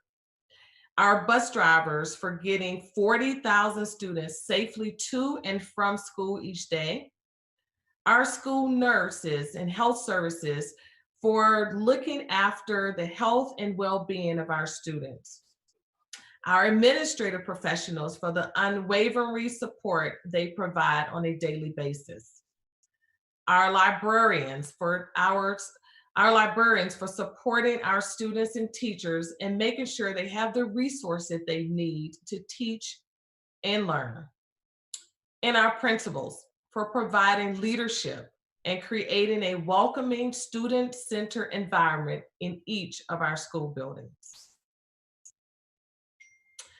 Today has been designated as Giving Tuesday now, a global day of giving and unity as an emergency response to the unprecedented need caused by COVID-19. I would like to say thank you to all of those individuals, businesses, and nonprofit partners who have donated their time, effort, and resources to come together in this period of crisis to help our communities. Columbus has been a leader in showing that we are all truly in this together. During this time of remote learning, we have been able to track the number of students who log on to Clever, the main hub for our online learning resources. At this point, we know that 69% of our students have logged onto Clever, and we are sure that many more are logging on through the individual platforms themselves, which is more difficult for our staff to track at this time. One way to increase these engagement numbers is to help eliminate possible barriers, one of which we know is access to technology. We held a second round of Chromebook distributions from April 21st to April 27th at our Central Enrollment Center to get more devices in the hands of students. After this second round, we have now distributed more than 19,000 computers to our students, nearly 17,000 households, which include more than 30,000 students. They now have access to at least one district-provided Chromebook computer at this time. If any families are still in need of a Chromebook computer, they should reach out to their student's principal for instructions on how to obtain one. We're also working on solutions to help families with internet access.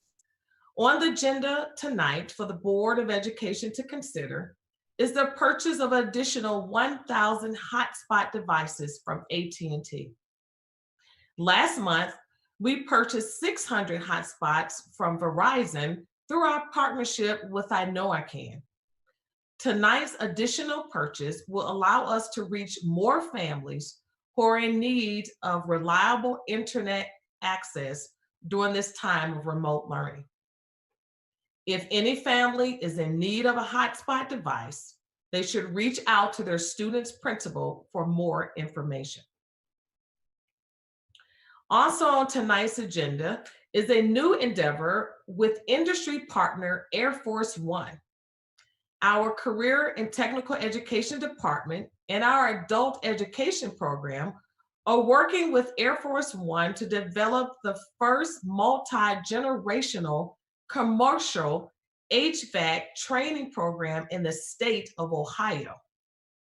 With the support of Ohio Health, Nationwide Insurance, Worthington Industries, Workforce Development Board, Ohio Means Job, and United Way of Central Ohio, we will provide our students with the state-of-the-art training, including a robust internship program. This industry credential pathway will provide career opportunities for students and district residents to move into middle-class wage jobs that are recession-proof and provide vital services to area business. The median pay for an HVAC professional is $45,000 a year. We look forward to the opportunities this new partnership will provide our students and the community. The Families First Coronavirus Response Act of 2020 provides the Secretary of Agriculture the authority to approve state agency plans for the implementation of a temporary program called Pandemic Electronic Benefit Transfer, or PEBT. This program provides families who are eligible for free and reduced price meals with Supplemental Nutrition Assistance Program, or SNAP. SNAP benefits in the amount of $5.70 for each day a school is closed due to COVID-19. With schools in Ohio closed through the end of the school year, this is estimated to be $300 per child. The benefits are provided on an electronic benefit transfer card that is mailed to families, which they can then use to buy food at a local grocery stores. All children who are eligible for free and reduced price meals are eligible for these benefits. Not only children currently receiving SNAP benefits, since Columbus City Schools participate in the Community Eligibility Program, where all students receive free breakfast and lunch, all enrolled students in our district are eligible for this program.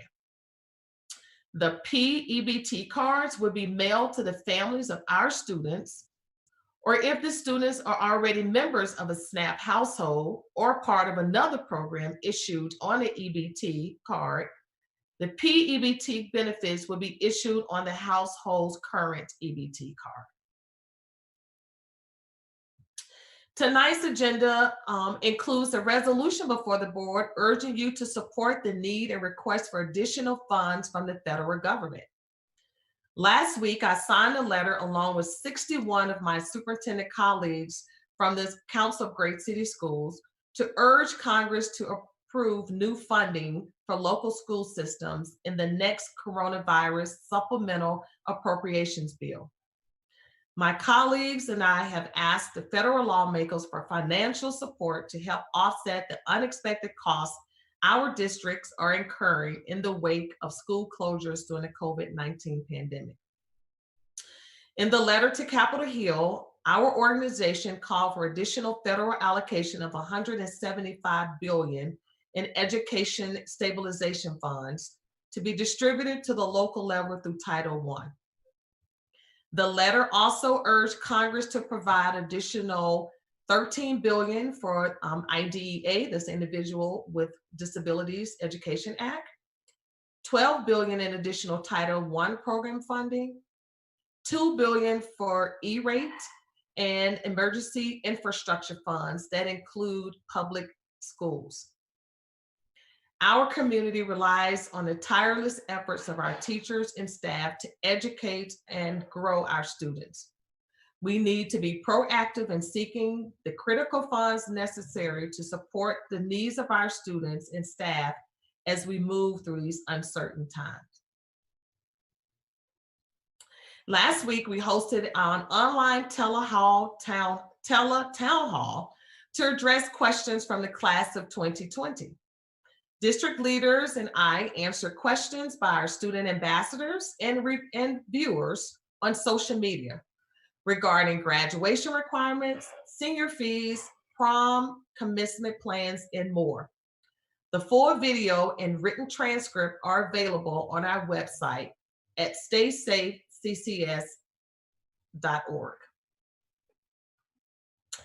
Our senior task force continues to discuss on how we can best honor our students in the class of 2020. The big question on everyone's mind is, what are we doing for graduation ceremonies? I don't have all the answers tonight, but we expect the task force to have their decision in details in the near future. This is difficult, but vitally important, that the task must balance the safety of our students, staff, and families, and health guidelines with our desire to appropriately celebrate our students. We're taking the time to develop a thoughtful approach that will meet both of these requirements, but safety will take priority in any decision we make, and I look forward to providing more details in the coming days. And finally, I would like to introduce Dr. Roseanne Stripling, who was the lead auditor for our curriculum management audit conducted recently by Phi Delta Kappa. The team of experts from across the country visited our school district in December to interview a broad base of stakeholders, observe the work in our school building, and examine the many documents and artifacts related to the curriculum being taught in Columbus City schools. Dr. Stripling will provide a comprehensive look at their findings tonight. We are also planning for a second date this month to come back to the board to discuss the recommendations and how they connect to our work moving forward. So as a new leader, I felt it was important to conduct this type of assessment, which allowed an organization to come in and investigate to see what was happening in the many different schools and classrooms across the district. We know there is great work happening in a number of areas, and the audit confirms that. But we also know that there are areas for growth and improvement, and we are committed to using these findings and recommendations to inform the work that is needed to make these improvements. The audit covered more than just the taught curriculum. It also covered our operations and governance and how each supports teaching and learning in the classroom. The recommendations from the audit are not meant to be implemented and accomplished in 1 year. As we will hear from Dr. Stripling, it typically takes a district 4 to 5 years to fully implement the recommendations. For CCS, these findings and recommendations will play an important role along with the education and visioning of our portrait of a graduate work, as we look to begin a comprehensive strategic planning process in the fall. So as I wrap up the first year of my superintendency here in Columbus, my vision is focused on the long-term health and sustainability of the organization. Nothing you will hear from the audit findings can be solved overnight. Our team has already started some of the work identified in the audit, but in order to truly address the areas for improvement, our district needs to work together over the next coming months and years to implement the strategies and practices that will most benefit our students and set them up for success. So with that, Madam President, I would like to turn it over to Dr. Stripling. Hello there. Can everyone hear me? I'm assuming you can. Dr. Dixon, it's good to see you again. I hope everything's going well with you. President Adair and members of the board, thank you for inviting me to join you tonight. It's been interesting sitting through this board meeting. It's been a good while since I've done that. Board Member Coe, I was watching your video, and I wish that Zoom had a transport function, because I would transport you directly to Waco, Texas, where you could give me a haircut. I'm in desperate need for one. And I see that you've got some skills. So we're all living and having to adjust to these times, aren't we? Dr. Dixon, I thought your introduction to the audit was quite good. And actually it stole a little bit of my thunder, which is good. So maybe we'll move through this a little quicker. But what I would like to do tonight, let me go ahead and share my screen, because I do have a PowerPoint. As I'm doing this, maybe you can still hear me. I'll go ahead and talk. Can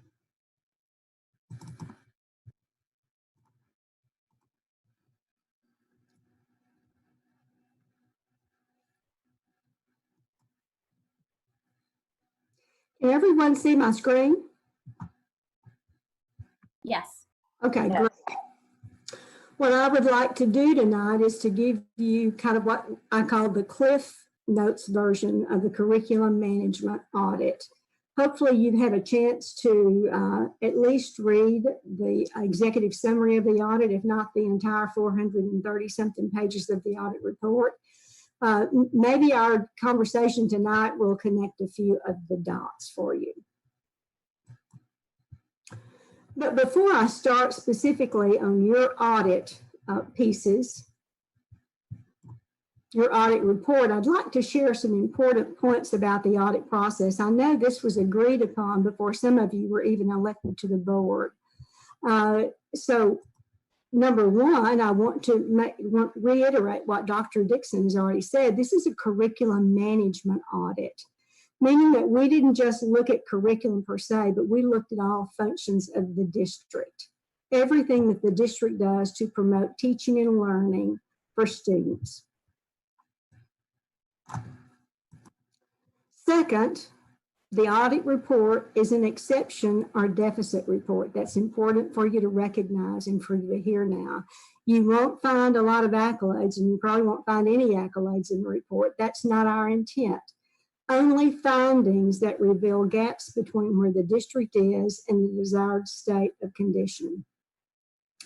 And I want to publicly compliment the board and the superintendent for having the courage to move forward with this audit, knowing that it's not going to be pretty. But you know, I'm a big fan of Jim Collins, and if you're aware, if you're familiar with his book, especially the one Good to Great, you know that he says sometimes to improve, you have to face the brutal facts. So that's what the board and the superintendent has been willing to do, and I think that you're going to benefit significantly from it. And lastly, this is a system audit. It's important to understand that the system is the unit of measure. We don't look at particular campuses. We don't want to shine the light on particular campuses or particular positions or people in the audit. We look at how the system is organized to improve teaching and learning. So, although most people think of the audit work as being the on-site visit, which was in December, as Dr. Dixon said, the work that the auditors do starts well in advance, way before we ever show up to the school. In fact, I say that it's about a 3-month process. My husband says it's about a 6-month process because he sees me continue to work on the audit before we come to campus, before we come to the district, and then certainly after we finish. So the visit really is only the tip of the iceberg. A word about the audit team. Dr. Dixon mentioned that too, but there were 18 of us. And just for credibility, all 18 of us have been through hundreds of hours of training in the audit process and spent years of experience in public schools. We've all taught. We've all been administrators all the way from assistant principals to superintendent. So we've been where you are. We've done this work. And we're not just a group of folks who read a book and have come to your district to tell you what we think you ought to do.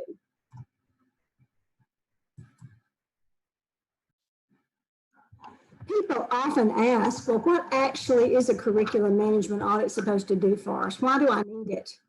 And I can tell you that districts who are good and want to be great, districts who are great and want to be greater, all kinds of districts recommend or ask for curriculum management audits because they want outside information or help in how to get better. So before I go into your audit report, I'd like to give you some idea about the purpose of the audit. First of all, as you can see here, the audit is intended, or the audit report is intended to provide both internal and external stakeholders of the district with feedback about how to get better. Or how to improve student learning. That's the core business of the school, is teaching and learning. That feedback comes in from the perspective of district practices that you're currently doing that you need to amend or stop, and district practices or practices that you're not doing that you should begin doing. I think I jumped forward here, so let me go back here. And all of that information is manifested in what we call findings. And we'll get into your findings individually as we get into your audit report. But the most important section of an audit report is the recommendation section. Very specific instructions to both the board and the administration regarding how to address each of the findings.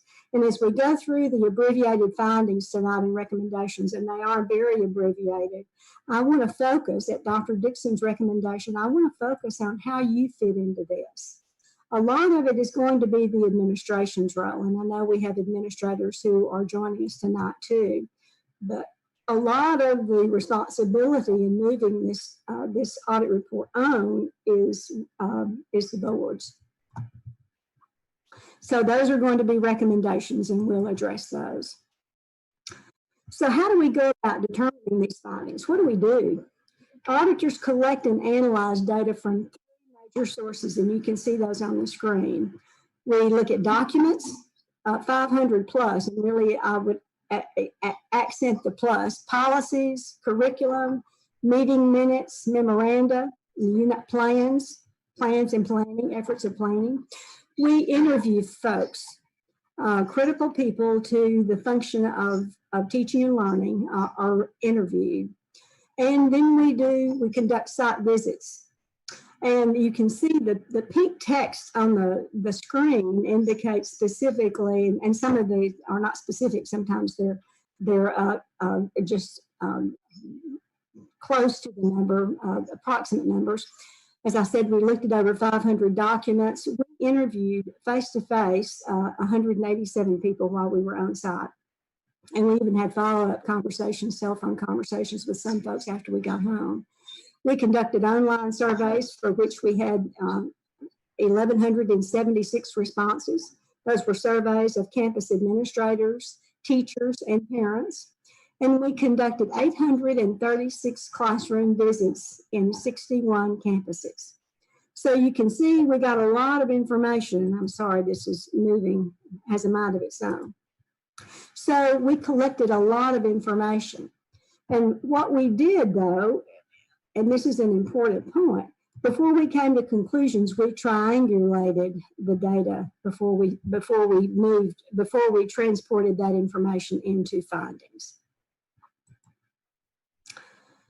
The foundation of the audit is the belief that if we want all students to learn, that not just those who come from middle or upper class families, we absolutely must create and teach an aligned curriculum, an aligned written, taught, and tested curriculum. In fact, that is the number one, or one of the number one, if not the number one research-based beliefs, findings that are within the scope of the school to adjust. You know, some things we can't do anything about. We can't change the economic status of children, but we can be sure that we're teaching every child an aligned curriculum. So they have an opportunity to learn. And if people say, well, do you teach to the test? Your response should be absolutely yes, we teach to the test. We would be foolish if we weren't teaching to the test. That simply means, and this is moving on without my moving it. If you don't teach to the test, then you're going to be shocked when the test comes along and students are not able to perform as you would like for them to. So we need an aligned, written, taught, and tested curriculum. And that's the basic fundamental construct that underpins the audit. The audit develops 5 standards, all of which are very important, but in kind of a sequential order with regard to how they build on one another. The findings, as I mentioned, are nested under these 5 standards. And as I introduce each of the findings and the standards, I'll give you a kind of a quick overview of what the standard stands for. But you can see standard 1 is control. And that's where the board comes in big time. Number 2 is curriculum. That would be the written curriculum. Number 3 is about connectivity. That's where the rubber hits the road. That includes teaching. That includes equity and equality. Number 4 is assessment. So after you've taught, after you've written curriculum and you've taught the curriculum, let me go back. And I'm not touching that. After you have a written curriculum in place, you've taught that curriculum, then you can assess the outcome of that curriculum. And again, we're going to go into detail about this. And then standard number 5 is productivity. How productive is this district in using its resources to promote the vision and priority goals? As we go through the findings, I'll occasionally reference what we consider to be 4 fundamental questions of the audit process. And I'd like to use the written curriculum as an example as I go through these questions, but they apply to many of the other things that we look at too, plans and other documents. The first question is, does it exist? So the first thing we ask is, for example, curriculum. Does this district have curriculum guides? That's pretty simple. It's either there or it isn't. Now, obviously, there are multiple guides, so we're going to talk about the scope that we expect for curriculum guides. So if it's there, if we see curriculum guides, then the next question is, well, how good are they? Are they good based on quality standards? And if we think, okay, that's we assess their quality, then we ask the question, are those curriculum guides used? Do the teachers use the guides to promote learning? Because if they don't use them, it's really not any good. It's kind of like putting a plan, having a good plan and putting it up on the shelf and nobody looks at it. The fourth question is, has it made a difference in student achievement? So those are pretty prevailing questions that we ask through the audit process. So let's get into your audit report. If I can get control of this. The Columbus City Schools audit report included 17 findings and 7 recommendations. And let me talk a little more about the recommendations because I'm going to get into the findings in a moment. But clearly, there's not a recommendation for every finding. What we like to do is compile, compress the findings in multiple findings into a single recommendation to make your work more efficient and effective. The recommendations are presented in order of importance. So the first recommendation is what the auditors felt was the number 1 consideration the board and administration should take first. The second point is that, and I've already mentioned this, but the finding, almost all, but not all, probably 5 or maybe 6 of the recommendations are based on multiple findings. They're presented in 2 parts. There's a section of direction for the governance, that board, that would be y'all, what the board should do, and a much longer list then of what the administration should do in terms of executing those recommendations. The audit report includes specific action strategies and sometimes formats to use in developing plans or taking action. And as Dr. Dixon said about the timeline, each recommendation includes an estimated timeline that it will take to complete the recommendations. And overall, it's going to take about 5 years, from 4 to 5 years. You'll be able to make progress, and some of the recommendations you'll finish within a year, but some will take a longer period of time. All right, so now let's get into your findings. And I'm going to go pretty quickly, and I do have a script because I want to be sure that I don't miss any important points, but yet I don't go over the time either. So standard 1 is all about control. Now, a lot of people think control is a bad word. Control is a bad word, but it's not in this context. One of the most important governing functions of a school board is to establish and maintain control over all aspects of the school district, of the school system. Without control, deployment and execution of resources can and usually is reliant on the discretion of individuals. And people come and go, we know that, and everybody doesn't interpret direction in the same manner. So the first finding is that, no, let me tell you a little bit about this. Well, the first finding is board policies and administrative guidelines do not provide comprehensive control over all functions of curriculum management. As the governing board, you have the first and foremost responsibility in establishing control by codifying your expectations through policies. And then from these policies, the superintendent develops administrative guidelines to expand and provide clarity of policies.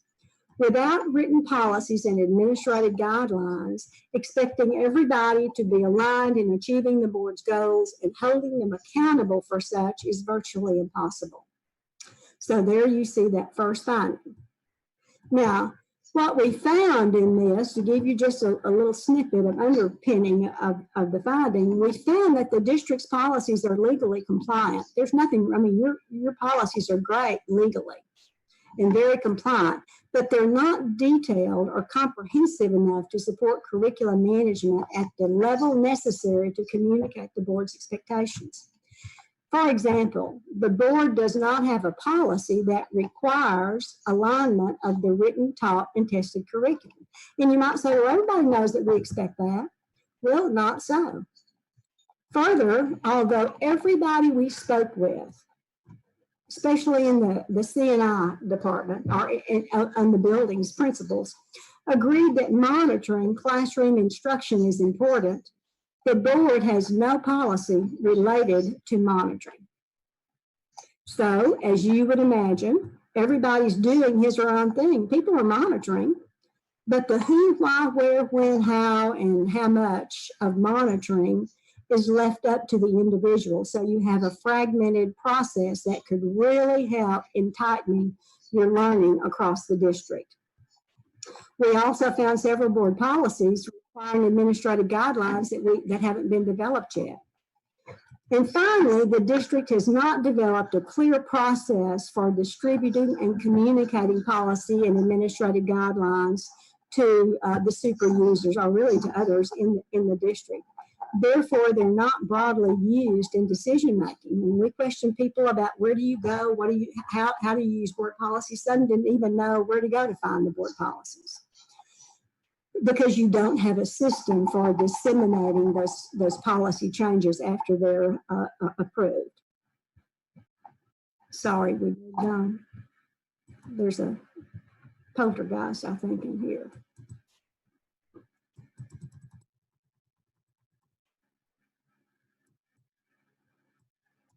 A final thought related to board policy and control, and I realize that this is a little sensitive, but the auditors concluded that the board's control through policies is weakened by the current Columbus Education Association, or the CEA agreement.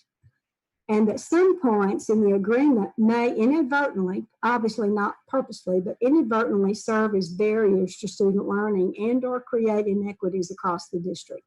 And that's, I'm going to reference, this is in finding 1, finding 1.1, you can see that.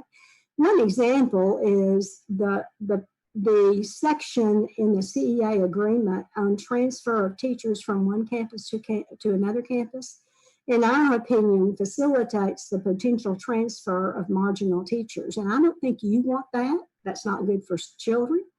So one of the recommendations, and now you can see the recommendation that's already popped up even before I clicked. So the recommendation, this is primarily the board, but certainly the superintendent has some responsibility in this too, because she's going to help you create these policy or revise your policies as necessary. But adopt new or revise your existing policies. You've got great compliance policies, but adjust them to address the curriculum management function so that your intentions are clearly stated in writing. Then charge the superintendent with developing administrative guidelines to explain or to further elaborate on the policies, and then review and potentially renegotiate the CEA agreement with the understanding that hopefully everybody is working from a spirit of goodwill. And so getting together and reviewing these and maybe clarifying understanding. This is our interpretation, but maybe not yours. All right, so we're still in Standard 1, in control. And I would say that the most valuable asset of any organization is its people. And I think y'all would agree. I heard Treasurer Stan say that 66% of the budget goes toward personnel. I'm surprised. I was superintendent in the Waco Public Schools, another urban district, not as large as y'all's, but about 75 to 80% of our budget was personnel, benefits, salaries, but at any rate, a big portion of your budget is personnel, related to personnel. And the only expectation is that the district should have control over this key asset, the topic of the second finding in Standard 1, which is already up here before I clicked it. So, and that is your organization of human resources, would be people, does not adequately or efficiently deploy the district's greatest resource, which is people. So forget that recommendation. That should not have come up yet. So to assess this level of control, auditors reviewed the district's organizational charts and your job descriptions. An organizational chart, y'all know what that is. It's a picture or a graphic that shows how human resources are deployed and how they're arranged on the bus, as Jim Collins would say, get the people on the bus and get them in the right seats on the bus, how they're deployed to do the work. We found some breaches in the principles of sound organizational management on your table, your organizational charts. For example, the superintendent and the area superintendent supervise too many people. I think the superintendent supervises 14 when you consider the administrative assistants. Each of your area superintendents supervises from 16 to 20 principals. That's almost, and the recommended number of people is 8 to 12. So you can see those folks, if you really want those area school superintendents to provide leadership and development to principals, you need to adjust the number of people that they supervise. Some of the supervisory relationships as shown on your organizational charts are unclear with some dotted lines, which people don't understand dotted lines. And the grouping of some functions is illogical. And I'll give you a couple of examples. The executive director of budget and financial management is shown to report to both the superintendent and the deputy superintendent, but it makes more sense from a logical perspective, from a function perspective, that this person report to the treasurer. The general counsel is shown to report to the deputy superintendent. From a logical perspective and from a function perspective, it makes more sense for that person to report directly to the superintendent, because the CEO and the person who's going to be more involved with the board in regard to any legal issues. Now let's take a look at job descriptions. I'm sorry, it's out of control. I told you we looked at job descriptions. Job descriptions should be available for every position in the organization to clearly communicate expectations and hold employees accountable for those expectations. And by the way, the board has a great policy on job descriptions. PO 3120.01 on job descriptions clearly states that job descriptions will be developed and used for every position in the district. But we found less than half of the positions depicted on the 10 organizational charts that we looked at had job descriptions. We found job descriptions for less than half, about half. And only 7% of those job descriptions met all the quality criteria. We're missing statements regarding the chain of command. We also found some discrepancies in job titles for the same positions. Position title was different on the job description than it was on the organizational chart. And this confuses people. We didn't know if you had two positions or that was the same person. It was just a slight error in the title of that job description. So here the recommendation is what we're recommending to you. You already have your board policy in place. So all that you'll need for this policy is just to revise it. I'm sorry, you don't need to revise it. It says you shall have job descriptions for all those positions, but you need to insist that those job descriptions be developed for all. Secondly, revise your personnel organizational structure. Take a look at it. And we give some specific recommendations, steps about how to create a more efficient and effective grouping of administrators to deploy the board's intent.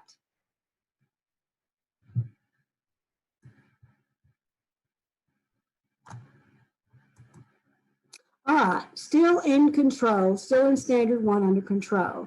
The third and final finding in standard 1 is about planning, another key element of control.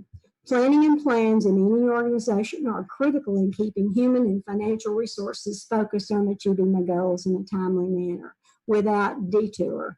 We all know, because we've all been there and done that, that goal attainment is by design and not by accident. So planning and plans are important.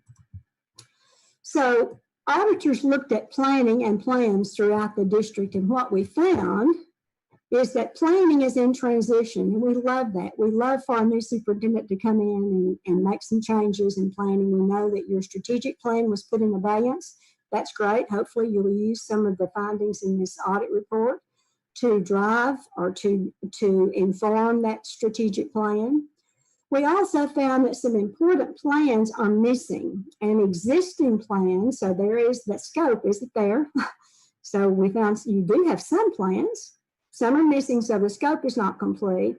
And in qualities, most of your existing plans are not of high quality to serve as roadmaps for improvement. Let me jump down here and kind of skip through some of this. We did not find any curriculum management plan. We're going to address this in standard 2 also. The expectation is that there'll be a curriculum management plan. We didn't find that. The district does not have an assessment plan. Very few departmental plans were found, and plans for only 60% of the campuses were provided, even though we asked for a copy of all of the plans of all the campuses that we were going to visit. We got only 60% of those, and some of those campus plans did not meet quality standards.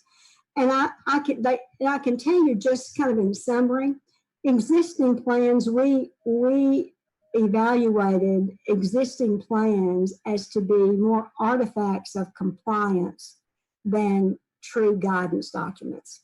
And I'll just kind of leave it at that. Rather than documents that really do guide the way, we think we determine that they're pretty much compliance rather than guidance documents.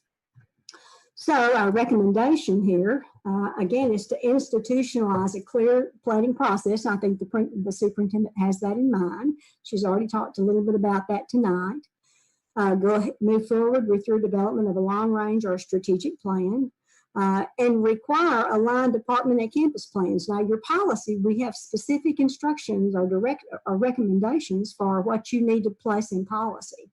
Your policies do address plans and planning, but again, they need to be tightened so there's no misunderstanding about what the board's expectations are with regard to planning and plans. All right, now that finishes standard 1. So you see what a critical position the board is in to establish control. Once you get control, that's why standard 1 is first. That's why control is number 1. Once you get control of your resources and your programs, then you look at direction. Standard 2 is all about direction. Now, what is the direction of this organization? Well, in school districts, since our core business, again, is teaching and learning, direction means asking this question: what should we be teaching our students? And that's a question that's answered by our written curriculum. And that's an important concept. Just think about that, because it's going to clearly transition into one of these findings when we talk about scope. The expectation is that a written curriculum guide be available for every course taught at every grade level. And I say that, sometimes people go, our eyes really get big and say, really? Well, again, I'm kind of jumping the gun here. So we're going to be talking about the written curriculum in Standard 2. And there are 3 findings in Standard 2. The first is all about, again, I mentioned this earlier, the first is about planning. This is a critical beginning of Standard 2, a critical finding. And that is that curriculum planning is incomplete. You've got a few elements of curriculum planning, but you're missing a few. You have no plan, and the expectation is that you would have all of these recommendations and pieces and parts, the who, what, when, where, how, and how, curriculum, development, revision, and evaluation in a single document. So it's very clear to anybody who needs to know about that where they should get, what they need to do. So that's pretty simple. And again, we go into detail in the audit report, but the recommendation, first of all, for y'all would be to create a policy that says we shall have a curriculum management plan that will communicate these details, and all of that's in the recommendation. Put it in writing so that everybody knows, and you give direction. You don't just say do it, but you give recommendations about here's what needs to be in that plan. All right, now I'm going to present findings 2 and 3, the last 2 findings in Standard 2, kind of together on the same slide because they are so closely related. And I want to apply, again, I'm going to go through and apply the first 3 audit questions regarding curriculum again. I'm going to kind of repeat myself, but I think it's worthwhile right here. So the finding number 2 in Standard 2, so I want you to see if you can pick this up. The scope of the written curriculum is only partially complete. So here we're talking about, is it there? Does the district have it? Well, you've got some curriculum documents, absolutely. But the expectation is pretty high that you have 100% of all core courses covered and that 70% of all non-core courses, although in reality, 100% of every course taught at every grade level should be driven or guided by curriculum documents. So that answers the first question. What we found is you got some, but you don't have them all. I'll talk a little more about that. Then we found that of those curriculum documents that you have, we found that minimum standards of quality are inadequate. Now, really, that should be inconsistent, because I'm going to share an accolade with you that I have never experienced before in my auditing in just a moment. But so all in all, your minimum quality, and it's just the first level of, okay, how good is it, is inconsistent and overall inadequate. Then the final question of, is your curriculum document, are your curriculum documents used? And we address that. We found that the use of curriculum documents by your teachers is marginal. So that's all, and that's a big finding. And let me look through this and see if there's any other point that I haven't made that I want to make. So we expect that there be a curriculum document for every course taught at every grade level. If you think a course is important enough to take the time and the resources, your treasurer already talked about how much money, you've got billions of, your budget is multi-billions of dollars. If you're going to spend the money in the resources to teach a course, it's important that the district have control over what's taught in that course. That just makes sense. So the expectation is that we have curriculum guides that serve as roadmaps for keeping focus, for maintaining focus, and clearly communicating what's to be taught and what's to be learned. What we found on scope, and I'm still talking about scope, is that the scope and of the core and the non-core curriculum is incomplete. Elementary was best at about 95%. About 95% of the courses taught at elementary school had curriculum documents. The percentage drops at middle school to about 50%. And high school came in last, ranging from 25% in your core courses to 40% in non-core. Kind of unusual to see that non-core has a larger percentage of curriculum documents than core, but in high school, that's what we found. So is it there? That explains. You got some, but you don't have curriculum guides for all of your courses. Now, how good is it? Again, we looked, so for every curriculum, I want to make this point. Right now, we're dealing with every curriculum document you've got. We've looked at every curriculum document you gave us as curriculum documents to evaluate them against the minimum components of quality. We just look for, does the curriculum document have learning objectives? Are there recommendations for resources? Are there recommendations for the strategies for the teacher to use? Are there recommendations for what the children should be doing? Are there recommendations for assessments? That's just that's what we call minimum quality. And what we found is that your existing documents, the ones you have, are not of high enough quality to guide instruction. And here's the range. The range of quality is from 1 to 18. The scores of your curriculum documents range from a 1.1, I'm sorry, it would be 0 to 18. So that's the range.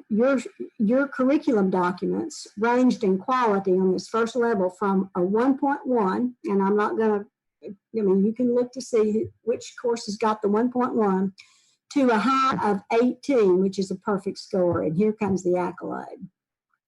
I have never in my 20 plus years of auditing audited a district, and I've audited a bunch of them, big, small, in which the district had curriculum documents K through 8 in a single content area to achieve a perfect score of 18. And your social studies curriculum documents do that. Now, we didn't ask anybody, oh, well, who wrote those? We're not trying to shine a light on anybody. We're just saying the folks who are responsible for curriculum development need to pay attention to those curriculum documents because they received all of them. Because I thought, once I looked at elementary, I thought, well, that's elementary. We went to middle school and all of it. Now, here's a point to remember. You do not have curriculum documents for all of your social studies courses. Do you follow this train of thought here? But for those that you have, the curriculum documents meet the maximum quality for this minimum standard of quality. So that's good news. Now, and actually, to be truthful with you, well, I'm not there yet. I need to talk about is it used? So that's the final piece here. We found that use is marginal. When we asked teachers on the online survey to select their primary resource in guiding their instruction, only 8% selected the district curriculum. Now that should be a shock to you. Only 8%. Now, I will say that 27 selected the Ohio standards, but I'm here to tell you that using the Ohio standards as curriculum guides is not adequate. Ohio standards are learning standards. They're objectives. They do not give a teacher the in-depth equipment, so to speak, or guidance that they need to teach this course. And you can check to see, we've got a couple of charts in this particular finding. You can see what they did, what the rest of them said they selected. A lot of them go online and use online learning opportunities. And the problem with that is that's fine if it's in addition, but the test may not cover those online, what a teacher finds online. And what you're trying to do is prepare this student to be successful on the test. I mean, let's face it, we're all about that. That's what our accountability ratings on. Hopefully and clearly, all states have a targeted learning curriculum now. And the curriculum is what all students need to know and be able to do to be successful when they get out into life. Okay, so we conducted a further analysis. After that minimum quality analysis, we thought, let's dig a little deeper. Aha, we're going to catch them. Now we're going to dig deeper here.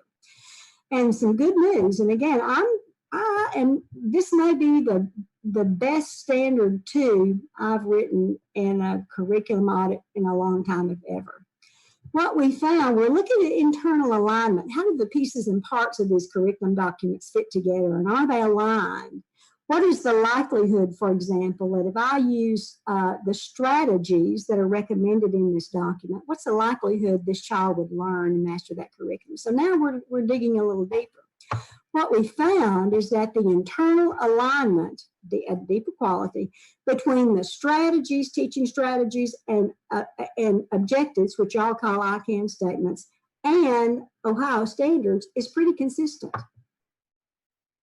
In content,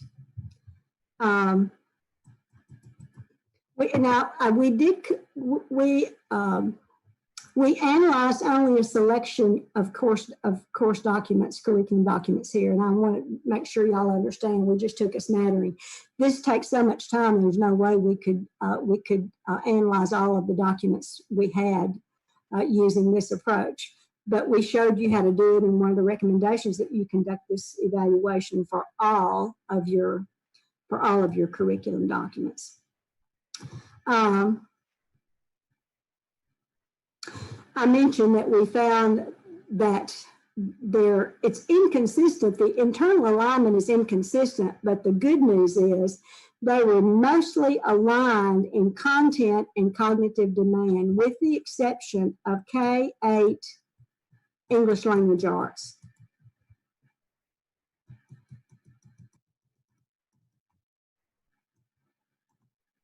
Now, I have down here make a comment on the quality of your curriculum. I think I've already done that. So bottom line is I've seen a lot worse curriculum documents. There's certainly, but what you have is pretty good. But what you need to do is create documents for every course you teach and then deepen it.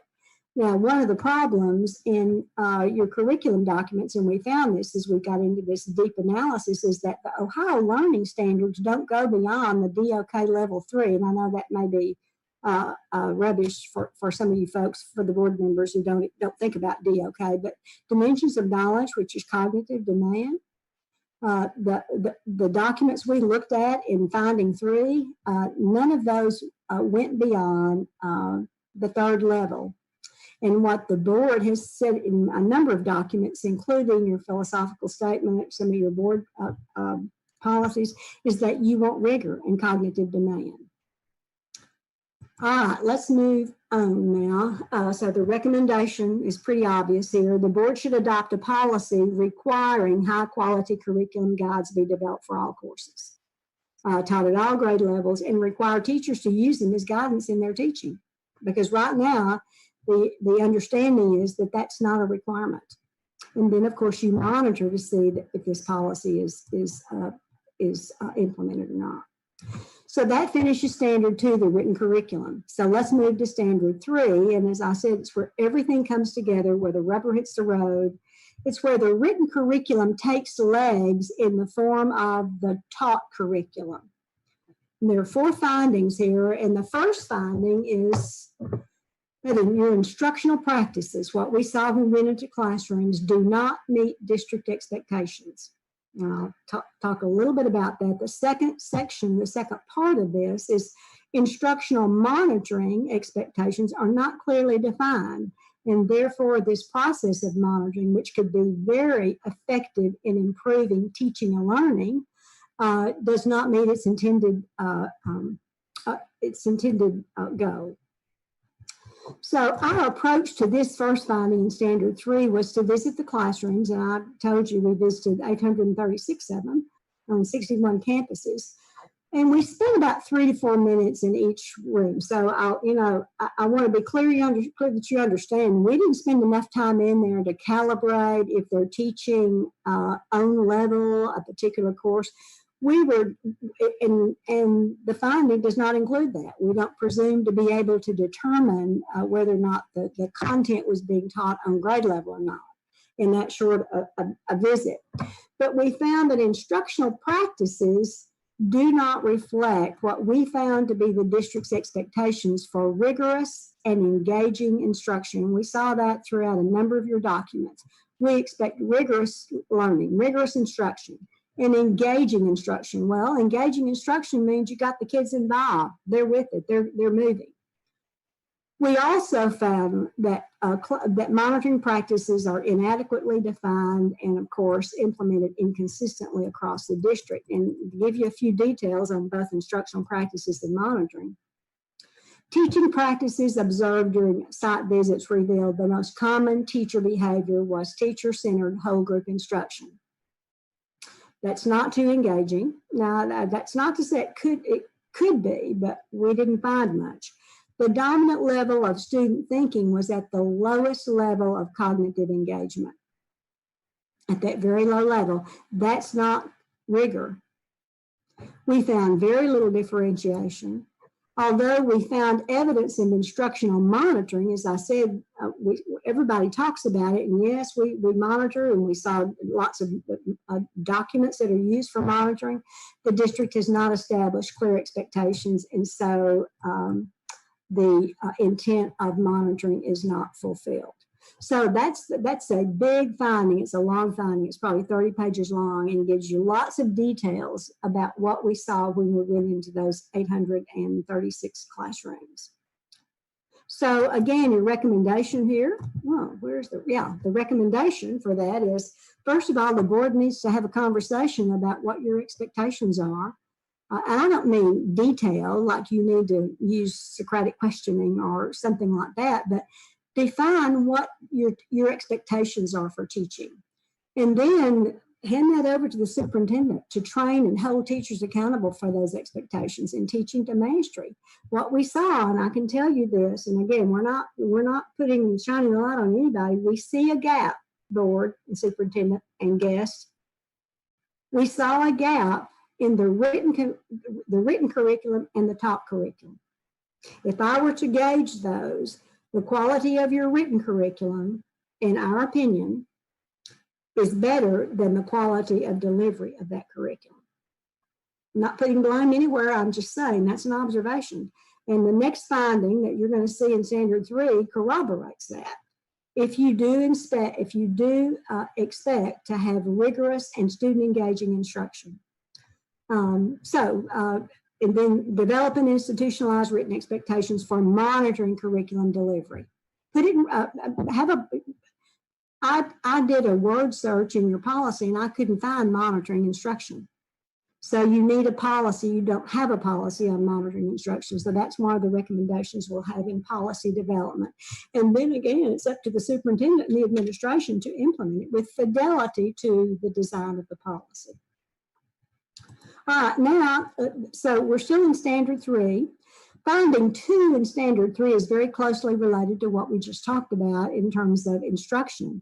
What we did is to ask for samples of student work ahead of time and send those, we sent them off to an auditor offsite, and we analyzed those student artifacts, so to speak, to determine their alignment to the Ohio Learning Standards. So I want you to understand what we did. We asked the teachers to give us examples of student work that they would use in their classrooms within a period of time. And they gave them to us.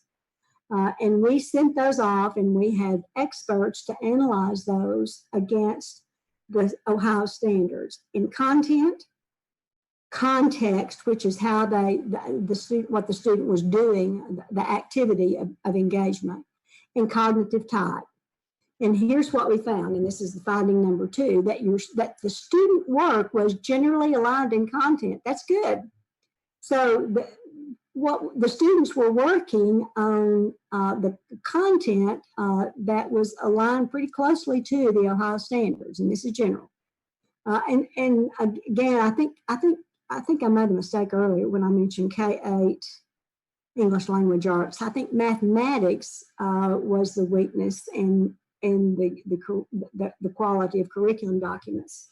I think this is where the K-8 documents that student work was aligned in content pretty much in every content area assessed except K through 8 English language arts. It was that student work was consistently below grade level, and you'll see that in the report. It stands out. Everything else is pretty much online except K-8 English language arts.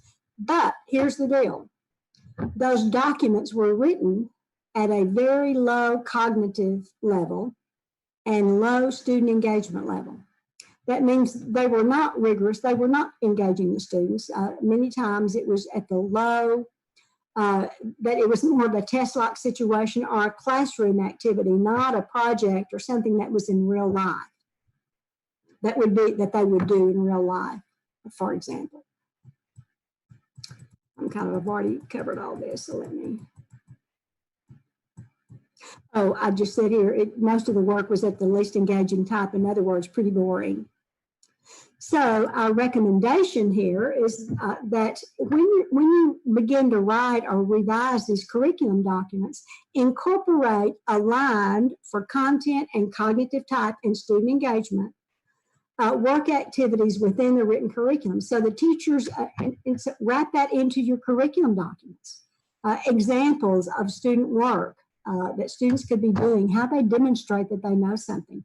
Do not leave all of that up to the teacher's discretion.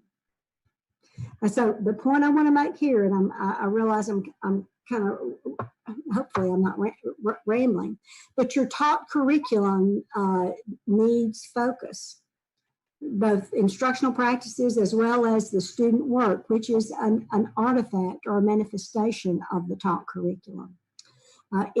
Neither of these represent what we found the board expects with regard to rigor and cognitive engagement. So I think that's critically very important. Now, still in standard 3, let's move on. A common sense expectation of all is that equality of resources be provided to all students. And I think that we all agree. This practice is called equality. But a less common understanding is that students who need more resources because of special circumstances, and those include students from lower socioeconomic backgrounds, students who have learning disabilities, and our English language learners, often need additional targeted resources to promote their learning. That practice is an example of equity. So we were looking to see if the district provides equality and equity. And what we found was that there are inequalities and inequities across the district, and that's not unusual, that are serving as barriers to student learning. And this is a quite detailed finding also. But clearly, I want to say this first, that we confirm that the district recognizes the importance of providing both equality and equity, and that's evidenced in the superintendent recently having established a new position, a chief equity officer. And I think maybe by now that's filled, Dr. Dixon. Your chief equity officer position? Yes, it is filled, and she begins August 1st. Great. Okay. So that's a great beginning, because you've got to have somebody at the wheel. Nobody intends to create inequities or inequalities. You need somebody at the wheel whose primary responsibility is to watch for the beginnings of inequity and inequality and stop them before they become a problem. Here's just some examples, but I didn't go into detail, and these might not make much sense to you, but we found several inequalities and inequities at both the campus and the district level that could be potential obstacles to designated student learner groups, such as those 3 high-risk ones that I just mentioned. We found inequalities in program enrollment, discipline, grade retention, and inequities between economically disadvantaged students and their non-ECODIS partners in absenteeism and graduation rates. We actually found an inequality in how the substitute teacher program is run. And I don't think that's by design. And again, I won't get into detail on this because we don't have the time, but take a look at that. We write it up as an inequality. Substitute teachers get to choose where they want to go to substitute, often leaving the campuses with the students in the greatest need without a substitute. We found 5th grade kids, folks, in 1st grade classrooms because the principal couldn't find a substitute teacher. So again, take a look at it. This is just a snippet, an overview of it. So the recommendation, again, as I said, nobody expects or purposefully plans to promote inequalities or inequities. They develop via insidious evolution. You don't know they're happening until they're right on you. And then it's so much more difficult to reverse that. So I think the creation of this person who can be on target to watch for that, to help develop, and this is the recommendation, an aggressive process of preventing as well as identifying and eliminating existing inequalities and inequities, because some of them are going to slip by. That is very, very critical. The last finding in standard 3 could have been incorporated within that 3rd finding on EE. I call it EE, equality and equity. But we decided to isolate it as a standalone finding because of its criticality. And it deals with services to English learners. And what we found is that the design and delivery of services for English learners is inadequate to provide equitable learning experiences. Now, the English learner population of the district, and y'all know this, currently comprises about 17% of the district's enrollment. And it covers about 70 different native languages. And that, as you know, creates a major challenge in addressing the unique needs of this group of students. 70 languages, 70 languages. Although the district does have an English as a second language, or an ESL as we call it, plan and does provide services to EL students, the plan lacks comprehensiveness and delivery of services is inconsistent across the district. During classroom, and here's an example, during our classroom observations, our walkthroughs, we found very, very few teachers using sheltered instructional strategies, even though EL students were scattered frequently among those classes. So tighten it up. Again, your policy, you have a policy that says, all students are going to have equal access to the curriculum. That's pretty well standard. That's federally required through federal mandates, Constitution, as well as statutory law and case law. But tighten it up. And administratively, tighten that plan for English learners. Because if you look at your test results, and I don't think I'm even going to address this today, but if you look at the gap in the achievement scores between the ELs and the non-ELs, you'll see some clearly see some gaps. And what you want to do is eliminate those. All right, so that finishes standard 3. We're kind of on the downhill slope. Now, standard 4 is all about feedback. And I'll move through these 4 findings pretty quickly. Not just, you notice I don't say assessment here, but it really is assessment, but how the results of assessment are used as feedback for improvement. It's the study component of the Plan, Do, Study, Act cycle. I know we all heard about this in the improvement efforts years ago. But Plan, Do, Study, Act, you plan it, you write the curriculum, you do it, you teach the curriculum, and then you study the results, which is you assess it. And then you act on it, right? Then you act on what you found. We're going to get to that in just a minute too. And so what we found is that assessment planning is insufficient to guide assessment processes. No plan. You're probably not surprised to see that, because we had the same thing finding on curriculum. There's no document in the district that explains the who, what, where, when, how, and how much, or where assessment is going to be conducted and the results used as improvement for instruction. We did find a few pieces and parts, a few elements of assessment planning, but it all needs to be put together in a plan, and we give you specific details on how to do that. So there's no question about what the expectation is. So clearly, our recommendation is for the board's responsibilities, it would be develop, including one of your policies, a requirement that the district will have an assessment plan, and then charge the superintendent to get it done and to disseminate, train people in it, make it a working document. I would even make it a administrative guideline. Everybody understands what courses are going to be assessed, when they're going to be assessed, how people are going to use the data as feedback for improvement. Finding number 2, second in standard 4, addresses the first 2 audit questions on assessment, and this is going to ring another familiar bell to you. Does the district have a comprehensive scope of assessments? The first question, aka, are district level assessments administered for all courses taught at all grade levels? Is it there? Do they exist? And then if so, how good is it? So let's take a chance. Let's take a look at what we found.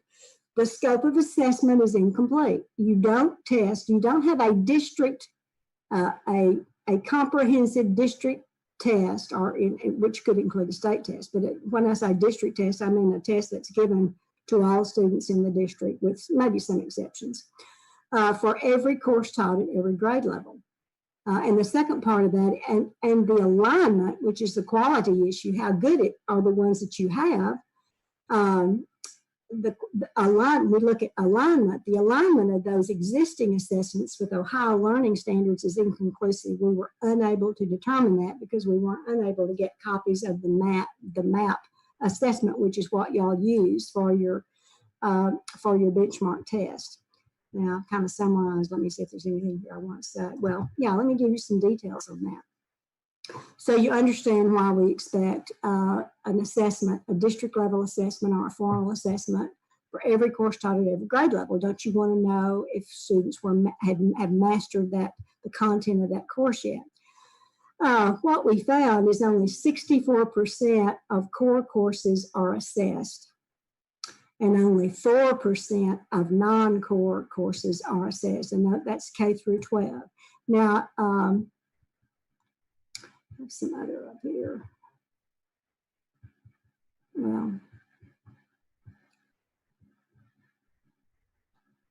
Well, I think I've said enough for that. I think y'all get the picture there. So our recommendation is, again, write this in policy board. Direct it through policy, your expectation that the district develop or find someone else who's developing. We don't think you have to create everything yourself. Sometimes you can find assessments that have already been conducted that you can use or at least modify to some extent. But the expectation is to write in policy an expectation that every course taught at every grade level shall have a district level assessment. I'm not just talking about the assessments the teachers give on their own. Obviously they have those, but we're talking district level test, every course, every grade level taught. And the same thing, find some way to check the alignment of your benchmark test or any test that you create to the state standards, because y'all aren't able to do that right now.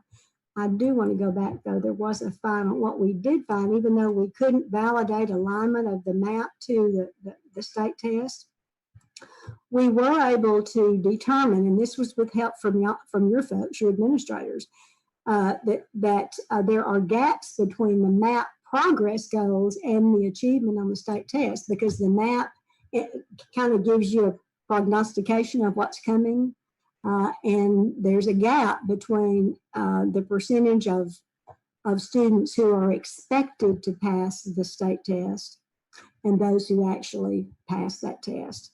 So that predictability is not very strong, and you can see more about that in the report.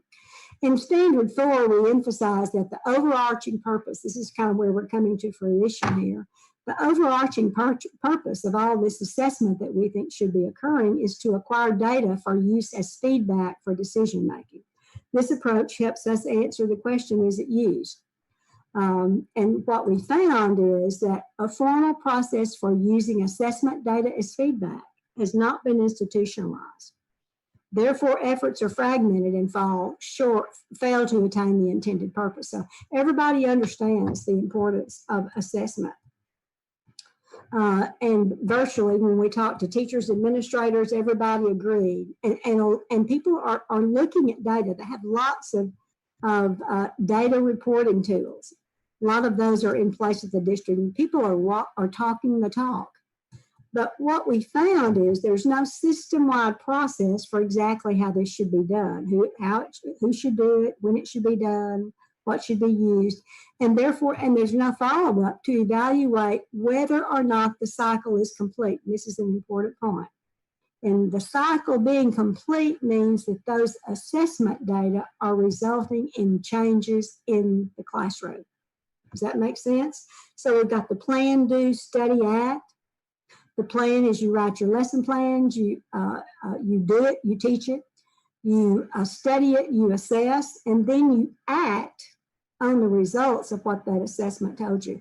We saw very little evidence of that action. And one of the pieces of evidence, or lack thereof, is we saw very little, if any, differentiation when we went into classrooms. And you want differentiation is every kid's not on the same level. And the same thing, we saw kids doing basically the same thing when we went into classrooms. All right, so the recommendation is establish written expectations for the use of data. And you can write this in your policy saying that we shall have these written expectations, and the written expectations can be written as administrative guidelines. And then train the teachers in that process. They're doing the best they know how to do. I studied under Bill Glasser many, many years ago. And he said, Roseanne, as a general rule, people are doing the best they know how to do. They're not purposefully not doing something. I mean, most, by and large, people are acting in a spirit of goodwill. And then lastly, monitor the implementation. Make sure that cycle is complete, and then it's a recurring cycle. We round out standard 4 with a finding related to assessment trends. So this is where we answer the question, has it made a difference? Is it making it? Question number 4, has it made a difference? Or to what degree has it made a difference? How has the district fared in assessments over multiple years? And that's what trending is all about.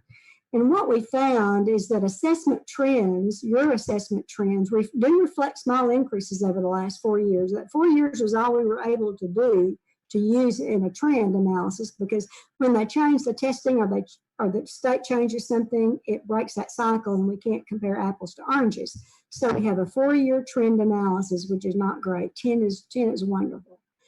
However, performance remains below the state and districts of similar demographic characteristics. That's an important point there. And I want to kind of talk about that for just a minute. First, we didn't find evidence that the district on a routine basis conducts trend analyses. It's not an established practice, and we highly recommend that you have a department of accountability that's highly skilled, has a highly intelligent, competent people who can do that for you. The districts, the board, and the superintendent just have to ask for it. So we conducted this trend analysis of our own. And again, what we found is, as I said, as the finding says, that you're still below the state. And you were probably aware of that, but what you probably weren't aware is this comparison to this demographic group. The auditor who did this is the executive director of institutional research at the University of Arkansas in Fayetteville. And she found through the accountability system some districts of comparable demographic characteristics that could be put together with Columbus City Schools in a comparison group. And what we found is that the district has consistently scored below that group. And again, all the data, there are several charts in this finding. This would be 4.4, finding 4.4. You can see that. What you probably aren't aware of either, and I think that this stood out at me enough that I selected it to mention. The Columbus City Schools college remediation rates are at 54%. What that means is 54% of your students who go to college have to take remediation courses. That's compared to the state rate of 27% and your district comparison group at 48%. So a higher percentage of your students, more than half of your students who go to college, have to take at least one or more remediation courses. So that's an example of, is it working? That's another manifestation of the teaching and learning process, is how well the kids do when they get out of the Columbus City Schools when they graduate. So the recommendation is implement the audit recommendations. Hopefully, if you implement all these other recommendations, your achievement is going to go up over time. Obviously, this takes time. As well as institute an ongoing trend analysis function within the district, and the board can ask for yearly reports. So you see where that trend line is going, just like your treasurer showed you in his report, how the trend has gone over a period of years. You need to see that for student learning also, or any other variable that you're interested in tracking, just like this. Just like this percent, the remediation rate of college-going kids. All right, now we're into Standard 5. Standard 5 addresses productivity. A general definition of productivity is doing more with the same. And again, I'm a math teacher, so I enjoyed the treasurer's report and following those numbers, even though I couldn't follow all of it. But a general definition of productivity is doing more with the same, or doing the same with less. And it sounds like y'all might be in for fewer resources than you have in the past. So a district that's productive can manage to increase its productivity and get the same output with less input. High-performing organizations, including school districts, develop and establish as a practice increased productivity. So our finding here was that the district does not actively pursue improved productivity. And this finding deals pretty directly with improving the productivity of human resources. And we've already talked a little bit about how much that comprises of your budget and how important it is to increase the capacity of your human capabilities.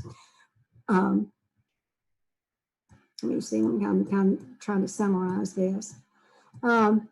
First, the district has no policy related to that communicates an expectation of productivity, or that people establish a practice of improved productivity.